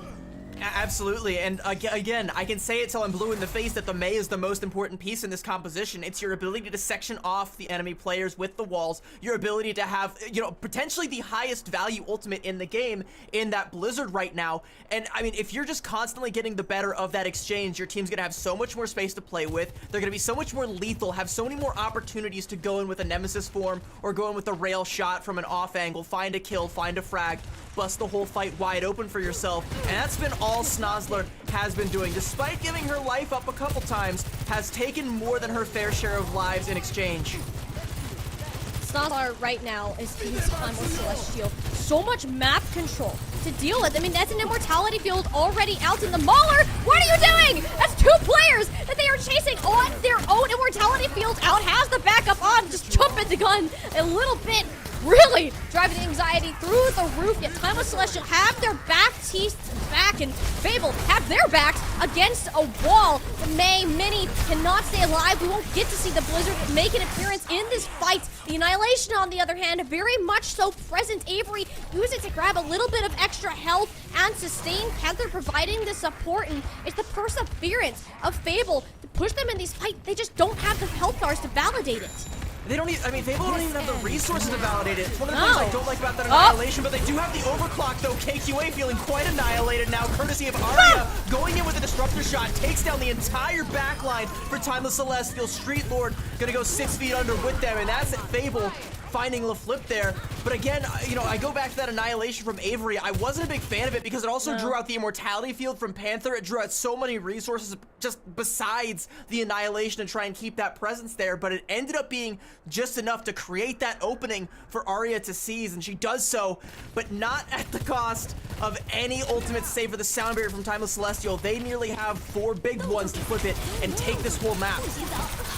Fable's fight to go ahead and win. The blizzard is massive. It lands onto 2 players. You just need to find that killing blow, and there it is. Azure's value completely nullified. Timeless Celestial, though, did manage to flip the point back over, and as a result, will find themselves in a single fight territory, and it just might be the end of the entire map. That annihilation that was committed zoned the rest of the players off. Fable don't have the health to persevere through this fight, and now they're scrambling to pump this health in. Street Lord only 17 health to spare, and 94% on the board.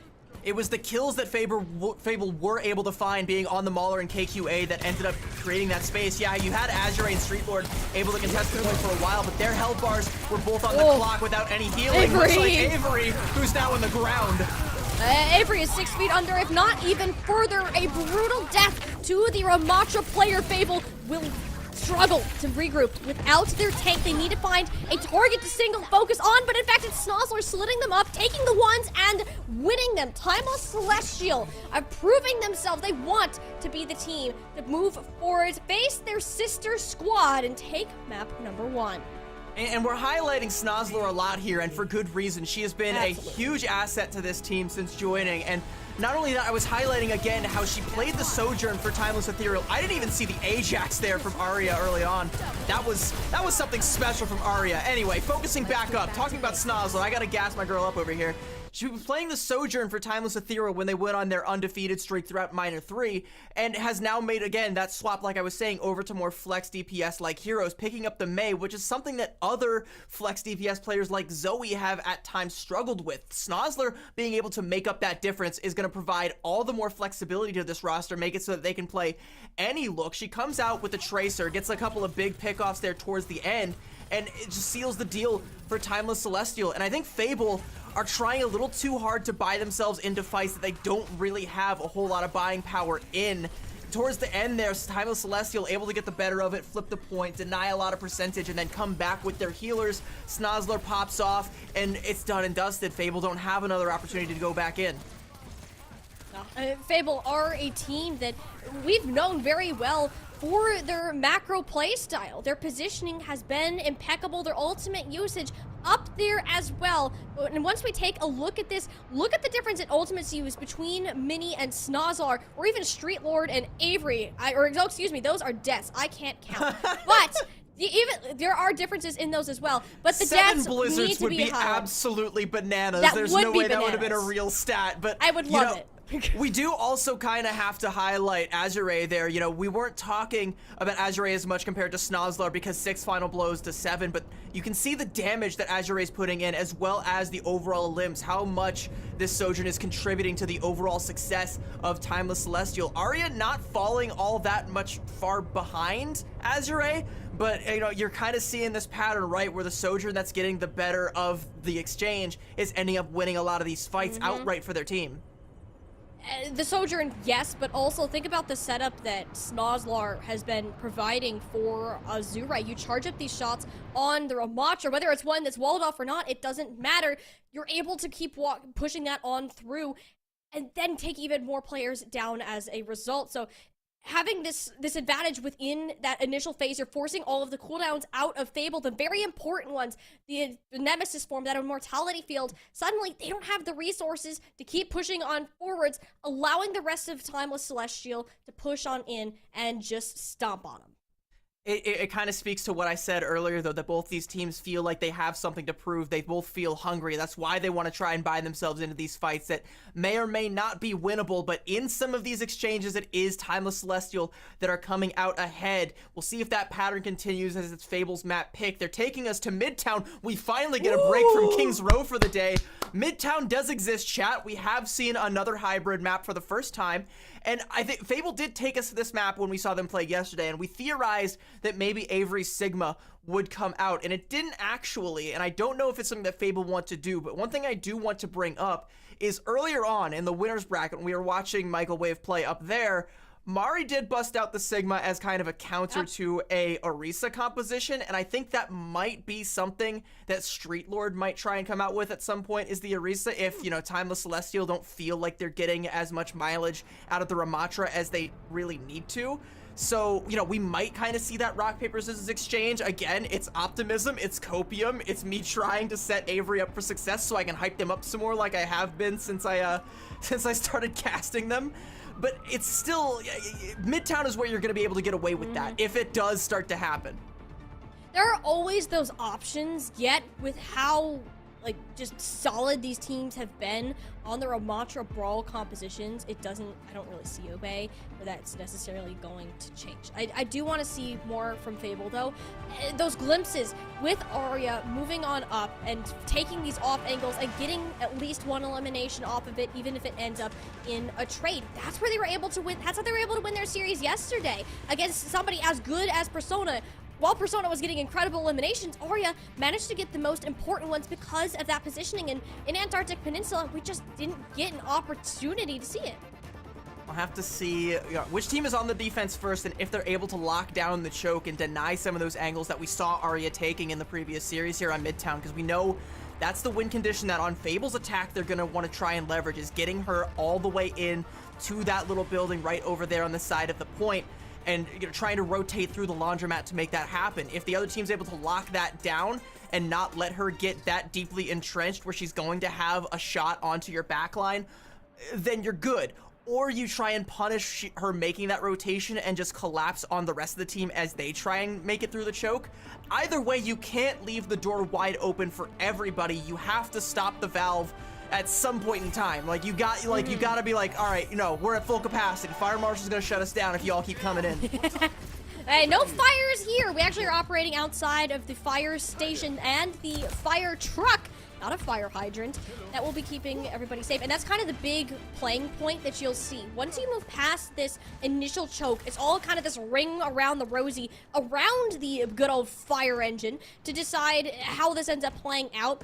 Arya historically has gone towards this high ground to the back right off screen that you see, or closer to that subway car sitting on the stairs. And Timeless Celestial need to be watching all of their angles as they rock on out.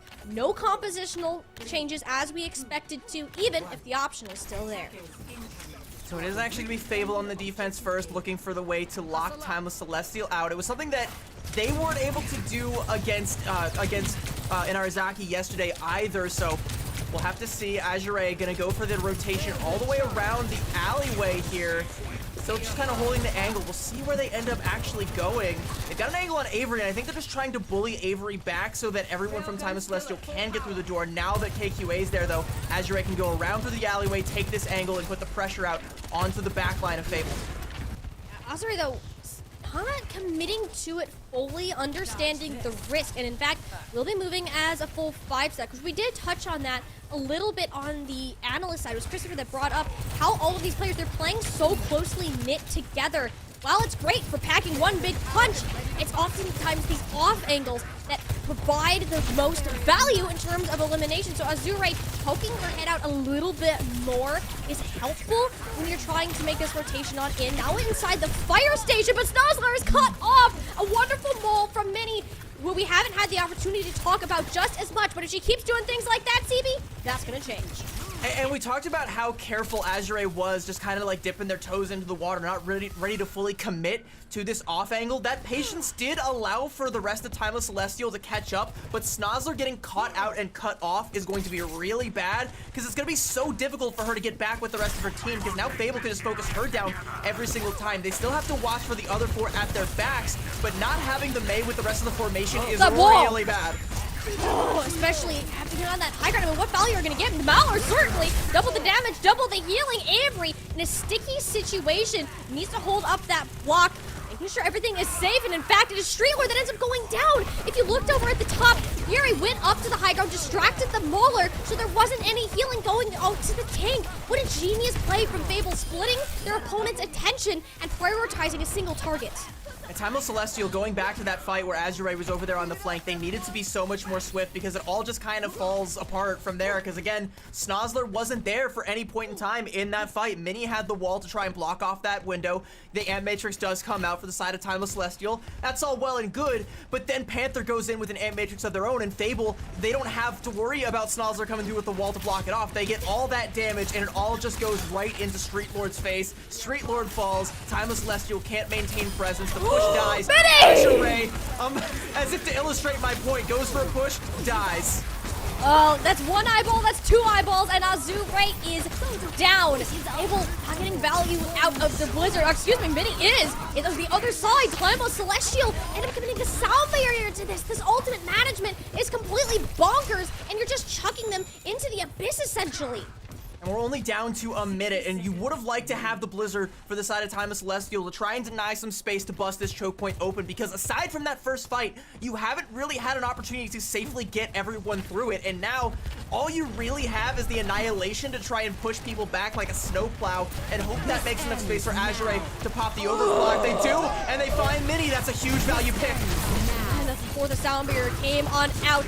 Azure hit the opening blow. Timeless Celestial need to push on up and take advantage. The second is looking pretty darn good. The point is now occupied.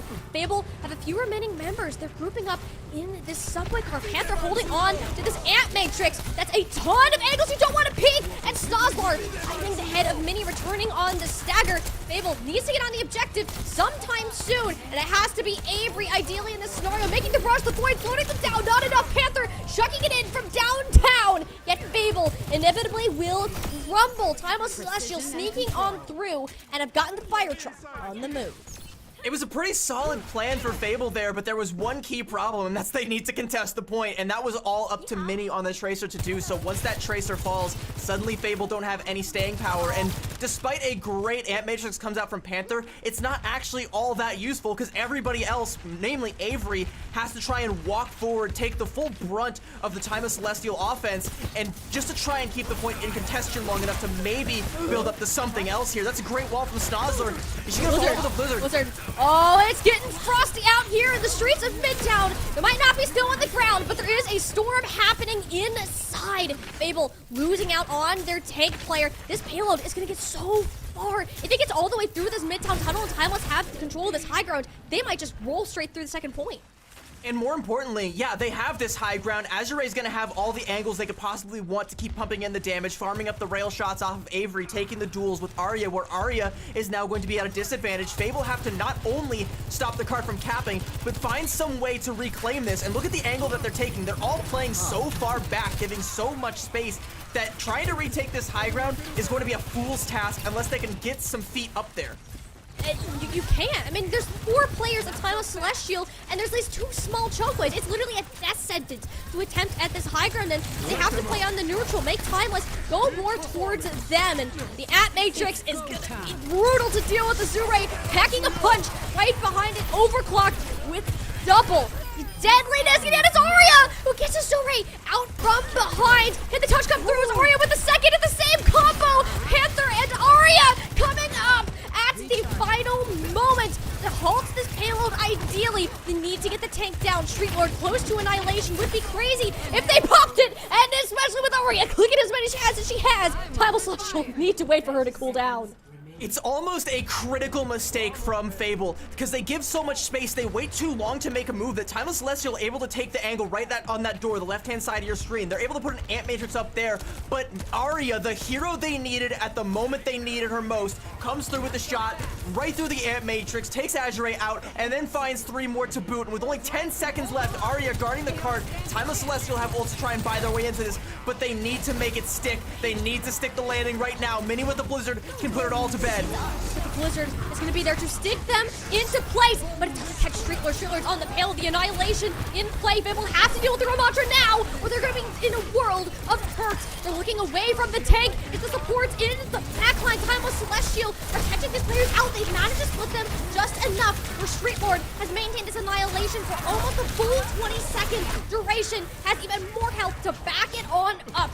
Fable, they're not out of it just yet. Avery nearing close to one of their own ultimate, but the P1 here, Snozzle, Blizzard, is on the way. They're not currently in the fight. Fable need to close this out quickly. Panther, extra support from and off angle. Is this the tool that makes them come on down? The Blizzard has arrived, but it's too little, too late. Time of Celestial, they're down in numbers, they're down in health, and the payload, they'll hit the brakes just shy of the second objective.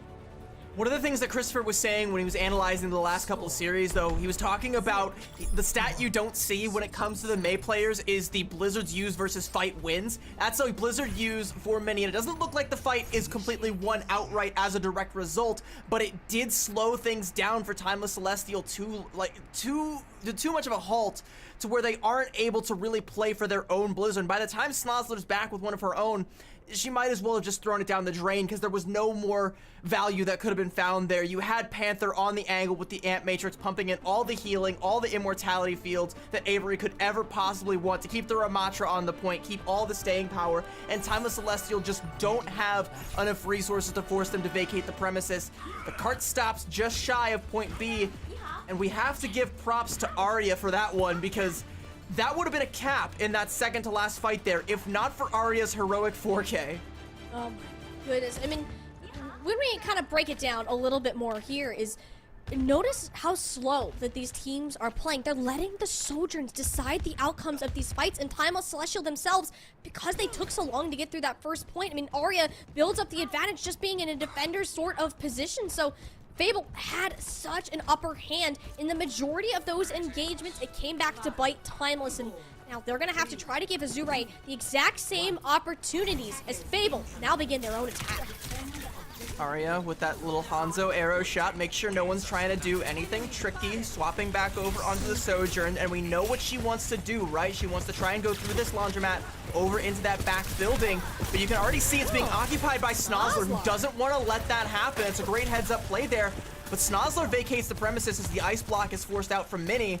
They're still trying to play defense and not let Arya get set up there, though. That's a great play right now from Timeless Celestial. We'll see if they're able to make anything out of this. With the May wall, they just might. There's a lot of players sandwiched inside the laundromat. The only one that's not is a Mini. One that's been setting Fable up for these eliminations. It's unlikely to be able to pull this one together. The only thing they have going for them right now is a couple players that are corralled at their back. The Maywall actually working against Timeless Celestial, or at least not for Street Lord. We'll be able to clean everybody up, and Fable is just another lengthy stagger coming through. It's such a good read from Timeless Celestial. Yeah, it might be another lengthy stagger if they're not able to bail Mini out. It looks like Fable are, so Timeless Celestial have to give more ground. But, you know, they were playing in the spawn there. But again, you have Snozzler on that angle, so Arya can't get set up. You can't let your Sojourn go in on a flank. You can't get all of the value that comes from having this pick, getting that Lucio split off with your, with your hit scan player. Arya, I think, is going to try and go around the alleyway this time around, while the rest of Fable just going to walk right through the front door, but another Snozzler wall is right in their face, and a window to boot. Fable are split in two, and Fiery bends over backwards, a little bit too far for Lucio's liking. Fable, I mean, every single time they try to get a rotation off, they lose somebody at a critical point, and it's because of Azure's positioning. And if you're going to keep losing fights off of that, you need to be conscious of where all of Timeless Celestial are. If you keep getting split off and you're not finding the value out of these Maywalls, something needs to change in your playstyle. Yeah, they have to find a new plan here, because you're definitely not going to be able to get Arya where you want her to be. You do have a Blizzard, but so do Timeless Celestial, as they were able to win the previous fight off of only an Amp Matrix. So Fable, you have a slight ult advantage, but not a substantial enough one to just brute force your way through this. You have 2 minutes. Try and bleed out as many resources from Timeless Celestial as you can, and then maybe fall back on plan B. But this fight has to either be won, or it has to go quick. I don't think it's gonna go quick, but it certainly will be won at the end of the day. And Timeless Celestial looking to book themselves that ticket. That's 1-2 ultimates expended, and both supports from Fable. The golden rule of Overwatch: don't put them both in the safe fight, and yet there they go with nothing to show for it. And now you're not going to have a sound barrier to counteract, the annihilation or anything else the Timeless Celestial want to come and throw at you. Mauler is going to have another Amp Matrix, so more positioning going to be forced from Fable. You're kind of looking at Mini's Blizzard to try and be the thing that breaks it open, possibly the overclock from Arya, but as we've seen, Timeless Celestial know better than to give Arya an angle to make any use out of that one. Snozzler already in position with a wall to cut her off if she tries anything too tricky. You can see she's going through that alleyway again, so the wall's going to be invested, but it goes right on top of Minis. The genius play that wasn't intended. Mini might have a huge impact on this fight. That Street Lord, the wall didn't come up. It couldn't save the tank player. Timeless Celestial, the sound barrier hanging on for a little while longer, and it gets them through not one but two players on the side of Fable. Avery sitting on no health. Panther is gone, so that health bar isn't gonna go up anytime soon. Yet they still find two with the pummels. CB, this should not be happening. That's that Nemesis form giving you the extra armor. Avery didn't have a Baptiste to try and keep themselves alive, so they have to pop it, and thankfully you're able to find two, and they really had no business finding those kills at all. They're gonna get 2 ticks for it. There is still some bodies in the vicinity that can go for the contest. Street Lord on the point, has the Annihilation, and that might be all they need. Annihilation in overtime. There's not a more devastating ultimate you have to face. The tank is gone. The May follows suit. Timeless Celestial are riding behind Street Lord, securing their second map win in this series and find themselves on match point of their losers bracket match. And I think they know what they're doing. I mean, it wasn't a great offense from Timeless Celestial, a pretty solid defense for Fable, but the defense from Celestial was just all the better. They understand the assignment. You don't let the Sojourn have the off angles. You deny it as much as you possibly can. Arya can never get set up. By the time she does, you have too many ults. You have too many resources. It becomes too costly for Fable to even make that gambit, to even get that play into position. And every single time that it happens, you're losing a backliner. You're losing your Baptiste. Suddenly, Avery has to try and go for heroic plays. And they do, absolutely. But then, Street Lord just comes in with an Annihilation. And you even had more ults to back that up, more resources to keep Street Lord as an ever-present threat. And Z Panther was not at all in any position to get back and try and keep Avery alive by the time that all of that torrent of ultimates and resources and abilities came through for Timeless Celestial. That's nearly a full hold, a couple ticks given, but we'll still call that a full hold for Timeless Celestial. Fable, though, they look like they are on the brink of cracking this. They look so close, yet they're so far at the exact same time. I mean, Timeless Celestial right now, between Snozzler and Street Lord alone, I mean, those are two key issues. When Fable attempts to take space, when Fable are in defense and they have the opportunity to make these decisions first, CB, I'm impressed. They looked great. I didn't expect them to be in a full hold situation until Timeless came on out and Snozzler and Street Lord ran it down mid and looked excellent while doing it. And Fable, they have the potential to push this to more maps. I have not been more confident in saying that than any other series we've had on broadcast today. But they just need that little extra oomph to get them over that mark. Have a look at the Sojourn head-to-head right now here. Arya versus Azure. It's pretty close, very similar. Only one difference in final blows and one difference in deaths either way. The 16 limbs overall versus 20, that's just indicative of, Fable losing more fights than they ended up winning here. What's setting it apart for me, though, is Snozzler versus Mini. That 15 and 5 on the limbs, despite only getting 5 final blows. Keeping your mate alive is going to mean more walls are going up, more blizzards are going to come out. You can even see that, one more ult used, and more fights are going to be won off the backs of that. That's the value that the Mei brings. She's not always going to have the highest damage in the lobby. She's not always going to have the best, final blow to death ratio, but she's always going to provide that unspoken value that's not going to show up on a scoreboard, and Snozzler is very much so indicative of that in this series.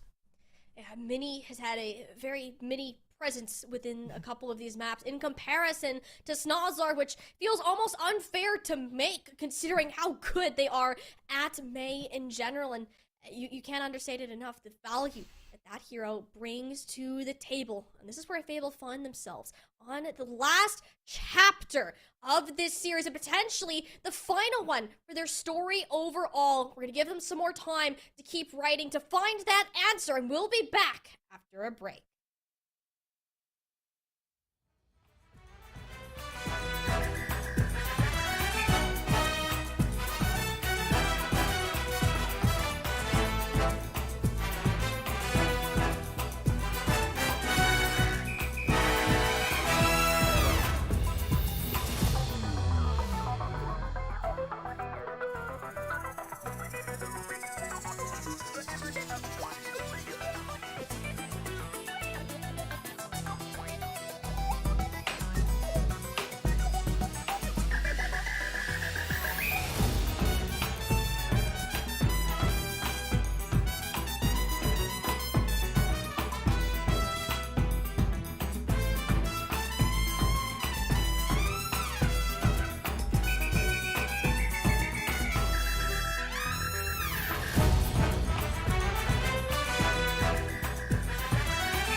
Both teams looking to write their own history. One in a fairy tale book, the other in the stars.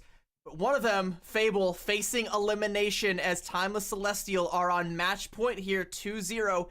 It's Fable's map pick. Where are they going to potentially write their final chapter? Well, there's only 2 options for you. Flashpoint, New Junk City, or Suravasa. We've only seen New Junk City, I believe, once in our entirety of Calling All Heroes broadcast so far. So I'm assuming we're going to go over to Suravasa unless we decide to shake things up a tad bit. Nope, Suravasa back to the beautiful gardens of India. Perfectly fine, and there's not too much of a difference between these maps unless you're fighting slightly more close quarters in some points of New Junk City. Suravasa is where Fable believe that they'll be able to write themselves a successful story. And Suravasa is kind of an interesting one because, like, the Mei is still very valuable here, but, you know, on Flashpoint, where some of these things are a little bit more wide, she's not as much of a threat as she is on, like, a hybrid or a control, so you're going to be reliant a little bit less on Mini to try and match up with Snozzler, and you're going to be looking for a lot more of these flank angles where you can set Arya up for success on the Sojourn, which she has been lights out on, but just not quite enough so to carry the entirety of Fable, as, you know, Mini has fallen behind in the Mei head-to-head, and some of the backliners are getting caught out where they don't really need to be. This is where you can really let your Sojourn shine, and potentially you need to let your Sojourn shine. And also, where, you know, you can really change things up as well. Maybe have either Avery or Mini make some hero swaps onto something they might be a little bit more comfortable on, a little bit more dominant on. Somewhere where Fable can kind of wrestle control away from Timeless Celestial here. Fable, right now, they gotta come up with something. There's a couple ways in which they can step up, but can Timeless Celestial really be stopped? I feel that the more that they play, the more their confidence grows, and confidence is a dangerous thing for both Timeless Celestial and Fable themselves. Take more fights when you're confident that you can come out on top of them. And Suravasa is a game all about ultimate management, the positioning, the decision making.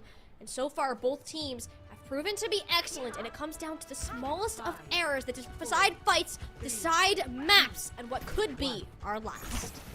You mentioned confidence being a dangerous thing. For my money, there's a difference between confidence and arrogance, and the difference is whether or not you are able to back it up. And right now, Timeless Celestial, they are not arrogant, they are confident, and they have right to be, being on match point here, and we're sticking on the same compositions we've been on the whole time. No major change-ups so far, but we gotta keep an eye on where Azure and Arya are looking to play. Right now, Azure just helping the team lock down this choke point. Arya, though, might be capable of finding a little angle here with the aid of Fiery. Yeah, look at that. See, this is the angles that we're talking about. Flashpoint, leave is open, and Azure is caught by surprise. You have to turn around to look at them at some point, and that's the immortality field going down. Arya has already gained significant value for your team. Fable have the point essentially for free. They don't have to worry about the Mei wall, and you don't have one of your own, so there must be some other way to win this fight. Arya still in the back line, grabs Snozzler. She's the one that has been stepping it up for this team, and it's still not enough to make it happen. Mini falling so soon was too much of a detriment. Yeah, props to Azure for that one. By the way, that rotation from Arya and Fiery actually almost won Fable the point, because it made it to where they were able to get through the archways, because the rest of Timeless Celestial had to pull back to try and deal with Arya the threat. But unfortunately, she missed the rail shot she needed to hit, and the immortality field was there to prevent any sort of cleanup damage. So despite Fable being able to make it through the archways and get onto the point, they don't actually find enough kills, enough purchase to actually give themselves any staying power on the point. And Oh, Timeless there you Celestial go. come back. But now that Azure has been dispatched, though, the wall comes up from Mini. Now it's time to go. And not really. You don't want to walk into the Ant Matrix and put the Mei wall down. It's defensively useless. And Timeless Celestial are going to hold the space despite being down a player, and rightfully so. Fable haven't had a good opportunity to push themselves. Panther having an Ant Matrix of their own online will surely change the tide of that fight, but Mini has to stay alive. Thankfully, they'll manage to skate their way back over to where Panther and Fiery are located, and now this is the fight that Fable wants to take into Street Lord's. Annihilation has way too much damage to deal with. You can try to kite it out, but you can't do it in an overtime situation. Testing the point is all that matters. matters, and you need to get there, Fable. Barely letting that overtime lick stay ablaze. Arya now with the overclock. That's one down. Looking for the second support. Doesn't even need to find it. The rest of Fable able to collapse and recover this objective.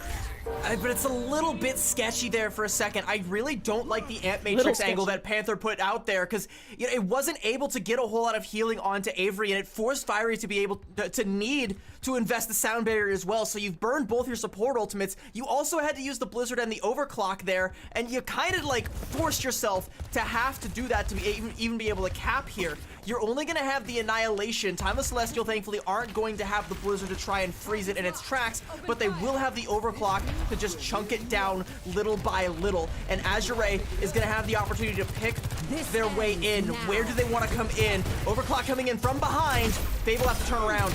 But they don't! Panther gets stuck off on the corner. Thankfully, Avery walks on in. The Waller is trading his team on an even playing field. That is until the Soundboy, the ultimates make a mark, and Azure makes Arya's head roll around the marketplace of Suravasa. Points looking to be flipped back on over, and with that overtime about to go down, Timeless Celestial guaranteeing themselves a nice start on Suravasa.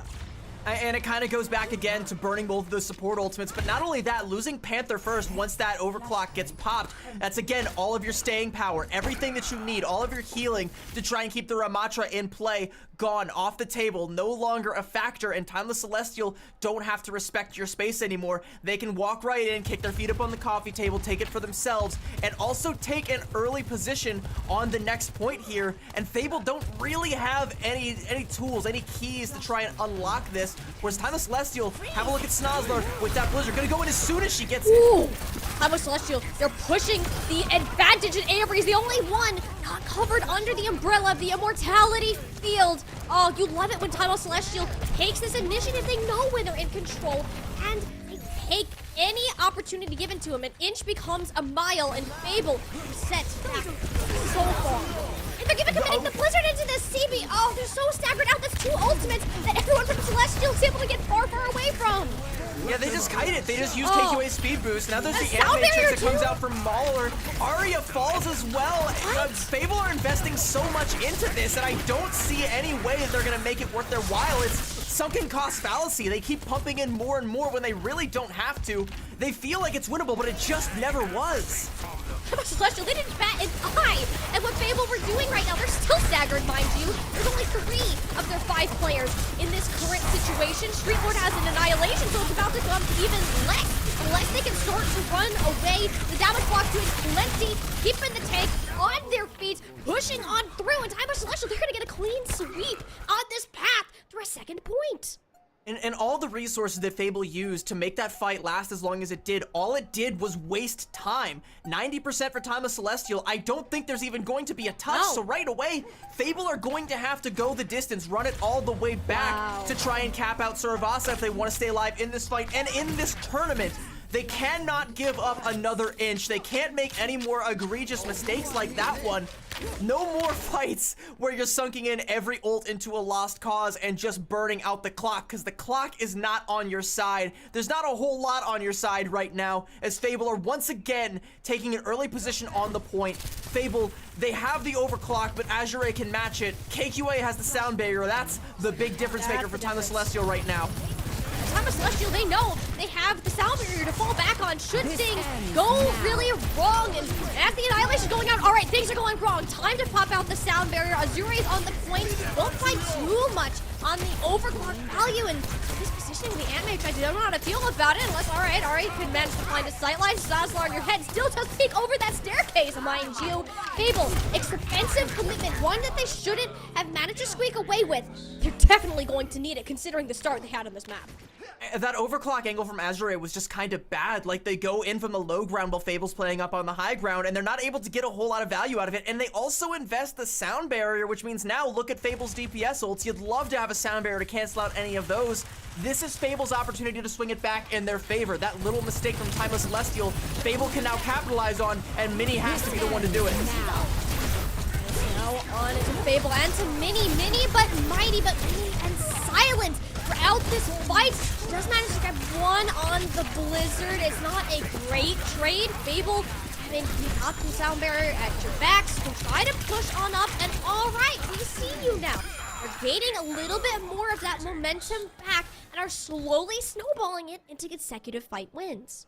Yeah, but Aria's overclock also wasn't the best either. It didn't find any kills and kind of forced Fiery again to have to use that sound barrier to keep Fable in that fight. And now their ult bank is looking mighty dry. Timeless Celestials, not all the much more damp, but they're coming up on some big name ultimates. Fable, the only way they can buy themselves into it is if they get an early entry frag here from Timeless Celestial, and they know that. So look at the angle that Snozzler's playing. She wants to be the one to draw first blood.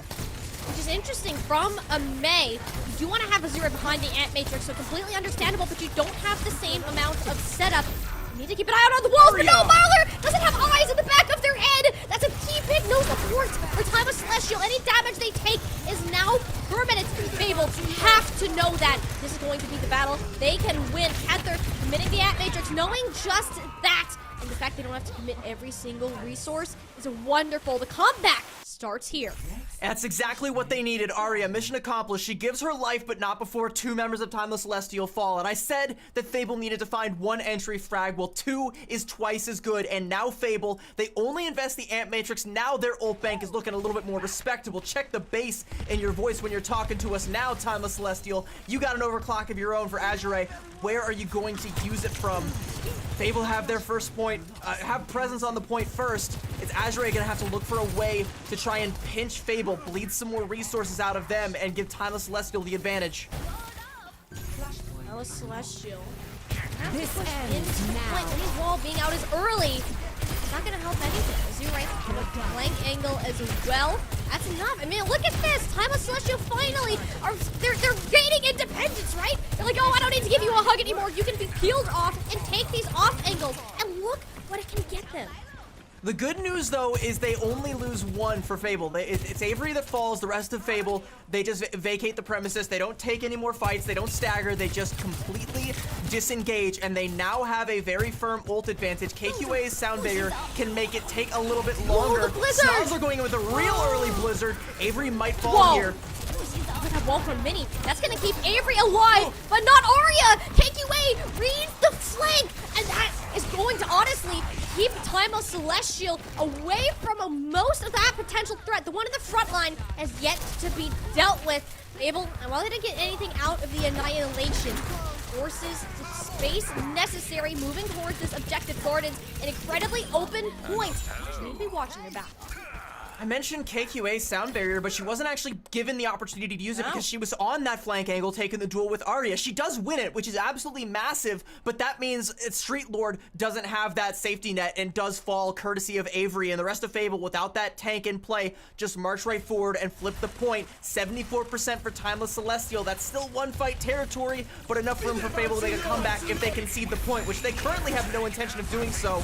Dueling windows come out. Panther just trying to stop the onslaught that comes out from Timeless Celestial. You can even see Fiery checking angles that they know Azure wants to try and poke from.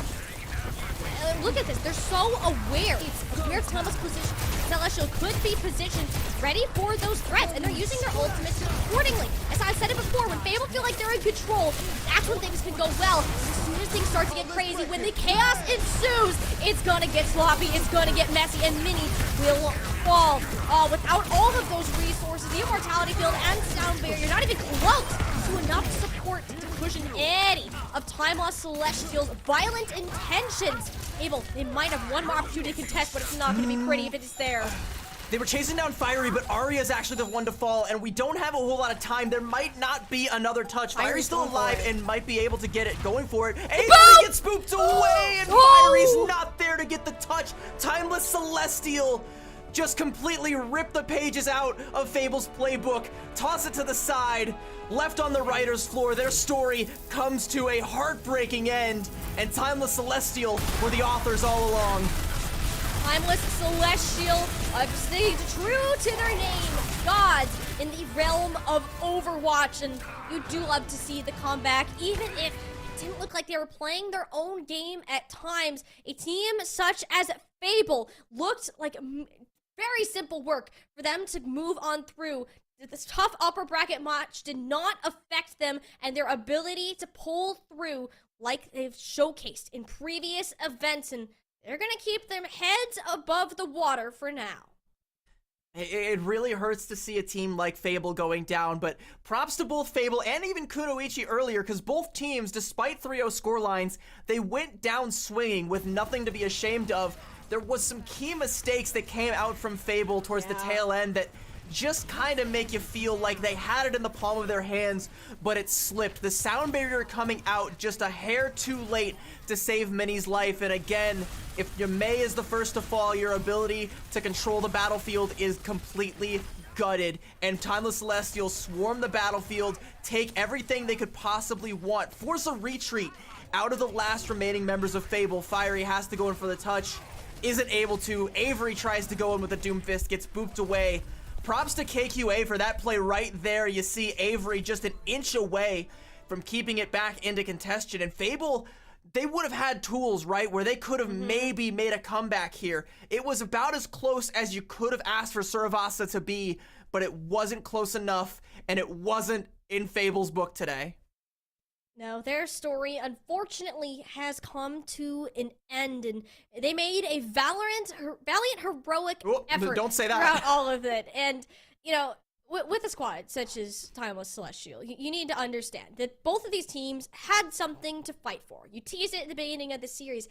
They had to prove themselves, and only one of them could actually have the opportunity to win the day, and it was Timeless in this regard. And given their team play, their ability to communicate and regroup around the Street Lord, who dominated the space throughout the majority of the series, and you have to hand it to them for that skill.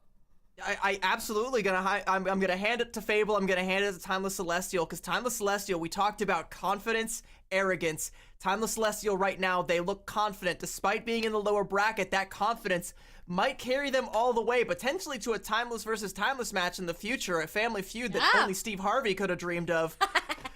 And that's kind of what we want to see out of them. And if they keep playing like this, what we very well might see out of them. So congratulations to Timeless Celestial for continuing their run. But again, we have to give our hearts out to Fable for not being able to continue their story. Again, nothing to be ashamed of. You have to hand it to them. Players like Arya making big plays, things that we didn't expect to see, but so many flashy Sojourn plays across the board. And Arya, you know, arguably at the forefront of that throughout. Tank players like Avery that still feel like they have a lot to prove and the capability to back it up. I'm sure we haven't seen the last of some of these Fable players, but unfortunately in this tournament, we have. Heroes have been made here on today's stage. We have now bid goodbye to half of our teams within the championship, but the competition is far from over. We're going to throw it back to a break. Get our analyst desk, get Christopher and Ash back up, talk about some of the action that went down. So don't go anywhere. The Calling All Heroes action is yet to conclude.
Timeless Celestial will be moving forward in the lower bracket, 3-0 up against Fable, and we'll be heading up against Michael Wave tomorrow. But before we even get into that, we need to talk a little bit about what happened today here, Chris. We did see Timeless Celestial earlier on in that upper bracket up against Wisp Embers, where the play was pretty high octane, but I think things shifted here in this matchup. Yeah, it's hard to know if it was Timeless played at a different pace than, like, tried to make a difference, or if it was just the kind of nature of the two teams, but it felt a lot more slow-paced. It felt like teams were playing wider, yeah, trying to, you know, like, really wait for the off angles, wait for the right moments to go in.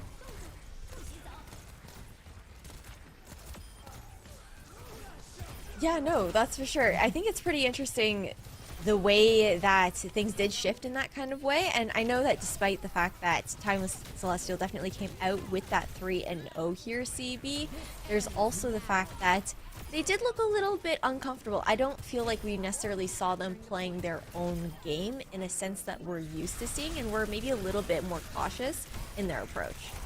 I mean, Fable definitely didn't feel all that cautious. Timeless Celestial definitely did. There were points on Midtown where I felt like, you know, Timeless Celestial knew what Fable wanted to play. Like, we kept calling out that they wanted to get Arya in position to make a big flank play, get some value out of that Sojourn angle, and all Timeless Celestial had to do was just negate that, constantly play to stop her from getting in that position, and then shut the door on the rest of the rest of Fable who were trying to come through. And then, you know, you saw like that fight towards the end there on Suravasa, one that I think Fable's going to be kicking themselves for, where Fable was anything but cautious. Yeah, that's the thing. I think it was an interesting balance and how both teams were looking to tip that balance into their favor either which way. But a big difference maker in the last matchup, I've got to say, we've got to look towards those tank players. You know, Avery had a bit of a slower start compared to the consistency that we saw coming out from Street Lord there, Chris. But overall, we got to talk about that utility usage too. Yes, I think so. I think that the stats look pretty even. I think that we can say that both the Ramatra players had a pretty good performance. One thing I really liked about Street Lord was I felt the ult efficiency was very, very high. I think there's a thing that you can do on Ram where you use your first shift, you take space, you realize you have the ult for the reset, so you continue to take space where you would not ordinarily go, and then use that third shift to just kind of, you know, walk across the entire map without any possibility of death. And I felt there was numerous times where Street Lord was clearly thinking numerous steps ahead. Okay, I'm 90% ult. If I do a punch trade here into an ult, into a punch trade, I can kind of just take over the entire map. And I really felt like the ults were very, very high value. And speaking of those ults as well, just like talking about the numbers there too, CB, it's considering the fact that Street Lord manages to get 4 of those annihilations off 2 times the amount that we were able to see coming out from Avery. Yeah, and like Christopher was saying, like, it does kind of feel like whenever Street Lord is popping that ultimate, they're getting the maximum amount of value. It's oftentimes when they're deep entrenched, like right up in the enemy Baptiste's face, where you know the Bap has nowhere to run, just has to stand their ground, try and fight it out. But that's really hard to do with an annihilating Ramatra, just slowly draining your health away, bleeding out every resource you possibly have. Or it's when Street Lord's deeply entrenched in the entire enemy team, and those tendrils are just sucking up everyone's health bars. That's the kind of value, right? Versus on the other side with Avery, where it felt like they were kind of using it a little bit more just to try and extend the fight, try and stall things out a little bit longer. That's still value, but only if you're able to follow up on it. Yeah. There's a huge skill there's a huge skill with the Ram ult here, where if I use it 1 second too early, the enemy team runs away. If I use it 1 second too late, I'm kind of already dead. And it's very, very easy to make what looks like a really strong ult into one that doesn't really get too much value. And I think Street Lord especially nailed almost all of them. Yeah, I think too, we also even saw, not to take away from Fable in any kind of sense, they were looking for opportunities to cut Street Lord even off from the team too. You saw Minnie trying to use some of those Mei walls to block her off from that team. But overall, we also have to think about tomorrow too, Chris. The last point to kind of touch on, because Timeless Celestial, they really need to be able to regroup, because again, they look like they're playing a little bit more cautious, and they have to reset going into tomorrow's games. Yeah, my feeling, I watched it from the client, so I watched it kind of overhead, and my feeling was that Timeless, they were trying to play wide, but they didn't look truly comfortable. Like, what I kind of saw was they would play wide and something bad would happen, and then they would just group up. You know, like they're a family, so they need each other. And my feeling is that, especially when we watched that first game of the day, the way those two teams were dealing with the flanks was really high level. And my feeling is that if I'm Timeless Celestial right now, I strongly consider trying something new, or at least maybe if we lose map 1 tomorrow, we try something new. If I could make a suggestion, I think that if you want to keep playing the Ram comp, if you swap Baptista Moira and then throw a Genji or a Reaper in there, I think that you can play this comp very stacked. You can play this at a pretty high tempo. I think it's really viable in this current meta. It might not be S tier, but I think it's really, really okay. So I think if they want to try something new, but they don't want to switch too many heroes around, that would maybe be my suggestion. I think you might have seen some of the same scrims that I've been seeing, because I've seen that exact composition being like tested from time to time from some of the teams in this tournament. So I think that idea might already be entrenched in some of these teams' heads. It's just going to be a matter of whether or not we actually see that kind of like Genji Reaper Moira variant come out to play.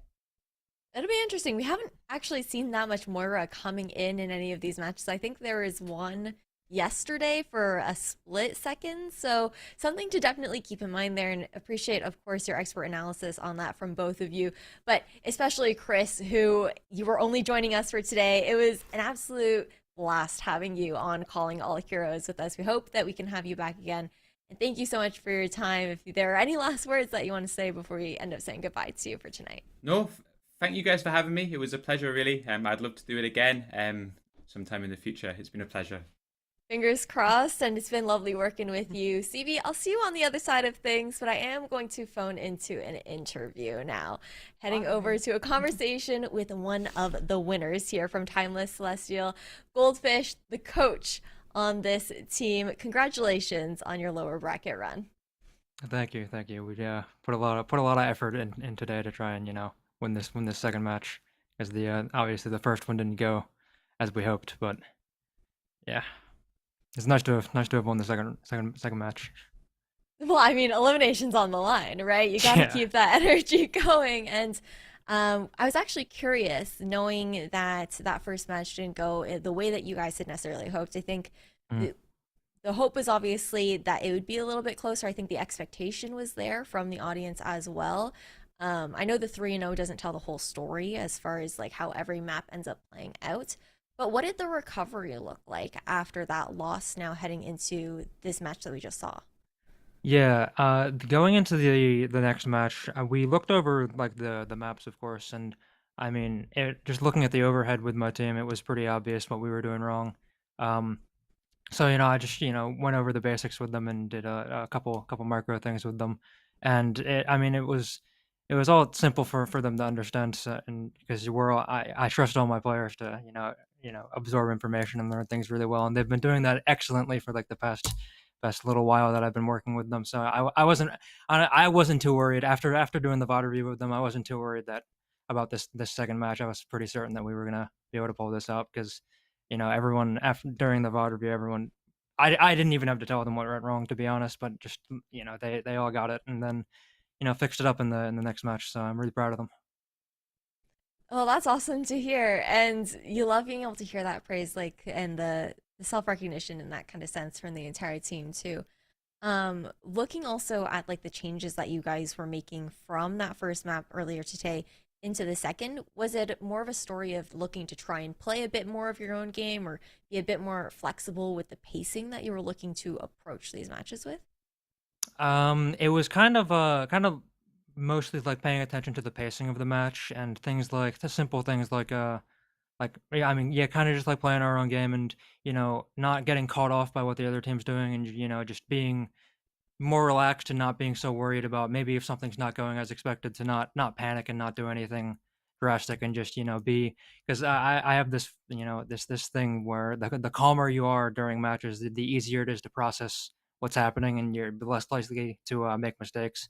So I just just drill the basics into them, and just make sure, just remind them, just stay calm and everything. You guys know how to play the game, and they'll just you're gonna be all right. And then I saw a lot better cooldown usage, and a lot better recognition of when a fight's lost, and a lot less burned ults, and good, it was good stuff. So yeah. I love hearing that. I feel like we heard from another coach earlier today, and the theme has definitely been keeping your cool, and making sure that you're grounded in that kind of sense. And I'm actually curious, like, when obviously with Overwatch 2, this game is built for chaos, and the comms are Mhm. naturally going to, I think, devolve into that at some point in time. Is there a player on the team that is really good at kind of leveling things out when that does happen in game? I would say it's a mix of probably Street and the Mauler. They're both pretty good at recognizing when something's going wrong. KQA is also pretty good at it, but they're my backline and Street are also they're all pretty good at recognizing when something's going wrong and calling that like we need to do this thing or we need to slow down or stuff like that. So yeah, and that's also nice to have too, having a players on my team that we can trust to be able to recognize and call tempo. Yeah, you gotta have that glue to keep everybody together and like the rock to hold everyone down and keep that fort locked down as well. And Mhm. now thinking about tomorrow's matches, looking into the fact that you are going to be playing up against Michael Wave, how are you and the team feeling knowing who you're going up against? And Michael Wave, I feel like they've been making quite a splash so far this weekend too. Yeah, Michael Wave's a good team, and I'm not super. I'm not gonna say I'm worried because obviously they're a good team, so it's gonna be a hard match. But I think that just you maybe going over a few maps again and just like making sure my team is set on all the basics and just staying calm. I think it should be a pretty good match tomorrow. I'm excited to see it. I think it's going to be a close one. I think it's going to be really fun to watch you guys duke it out in the server. And before we say goodbye, I just want to say one, thank you so much for taking the time to do this interview with me. And two, are there any shout outs, thank yous, anything that you'd like to say on the stream right now? I mean, obviously, just shout out to my team. I love those guys. They do, they're good listeners, they're good learners, and they're a great environment to be around. And I've loved working with them. So I couldn't ask for a better team to have. Honestly, I love this group. That's so sweet. Well, good luck on your run tomorrow, and we hope to see teams Timeless Celestial continue their lower bracket run and wishing you all of the best. Thank you for the time doing this interview, Goldfish. It's nice to meet you. Thank you, thank you. Okay, another interview for the books, and unfortunately, we did have to close that chapter on Fable, but Timeless Celestial will be moving on to tomorrow, where they're going to be facing up against Michael Wave. We have to bring back our casters to continue to talk about how today has panned out because it's been a pretty wild ride, CB. Sorry, Echo just jumped on my desk, wanted to give her some pets. Yeah, and absolutely, sorry. I gotta give love to my cat here. Yeah, it has been a wild day though, and we have unfortunately now, like you said earlier, had to say goodbye to 4 of our original 8 that we came here with. Yeah. It is now Timeless Ethereal versus Wisp Embers. That's gonna be a pretty important match to keep an eye on in the winners finals. We might even see a repeat of that in the grand finals if whoever loses that one turns out to be victorious against the winner of Michael Wave versus Timeless Celestial. A lot of moving parts here, a lot of storylines being written today, and a lot of them unfortunately coming to an end.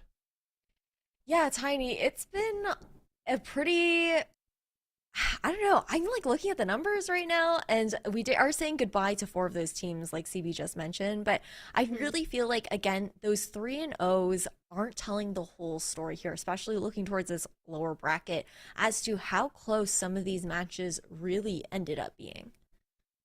I can agree. I think that the results that we've seen so far haven't been all that surprising, but there has been a lot of these 3-0s, as you said, that may not necessarily look like 3-0s until you look in on the big picture, especially that match that we saw earlier today with Fable and Timeless Celestial. They had a lot of shining moments that it really could have gone either direction, and fortunately, that may not have been the case, but it does show how these teams really are competing at the top level. Yeah, it's pretty insane how close the competition has gotten as the season has gone on, landing us all the way into this championship weekend. But now we have to look towards tomorrow. I think the matches that we have there that we're going to be looking towards, knowing Michael Wave versus Timeless Celestial and Timeless Ethereal versus Wisp Embers, there's no shortage of bangers. I think both matches are going to be heat there, CB. Yeah, again, the one you want to keep an eye on definitely is going to be that first winners final matchup with Wisp Embers versus Timeless Ethereal. You know, numbers 1 and 2, Timeless always taking the gold, and Wisp Embers always the bridesmaids, never the bride. Second place in 4 out of the 6 tournaments, looking for looking for the one that matters to get that gold into.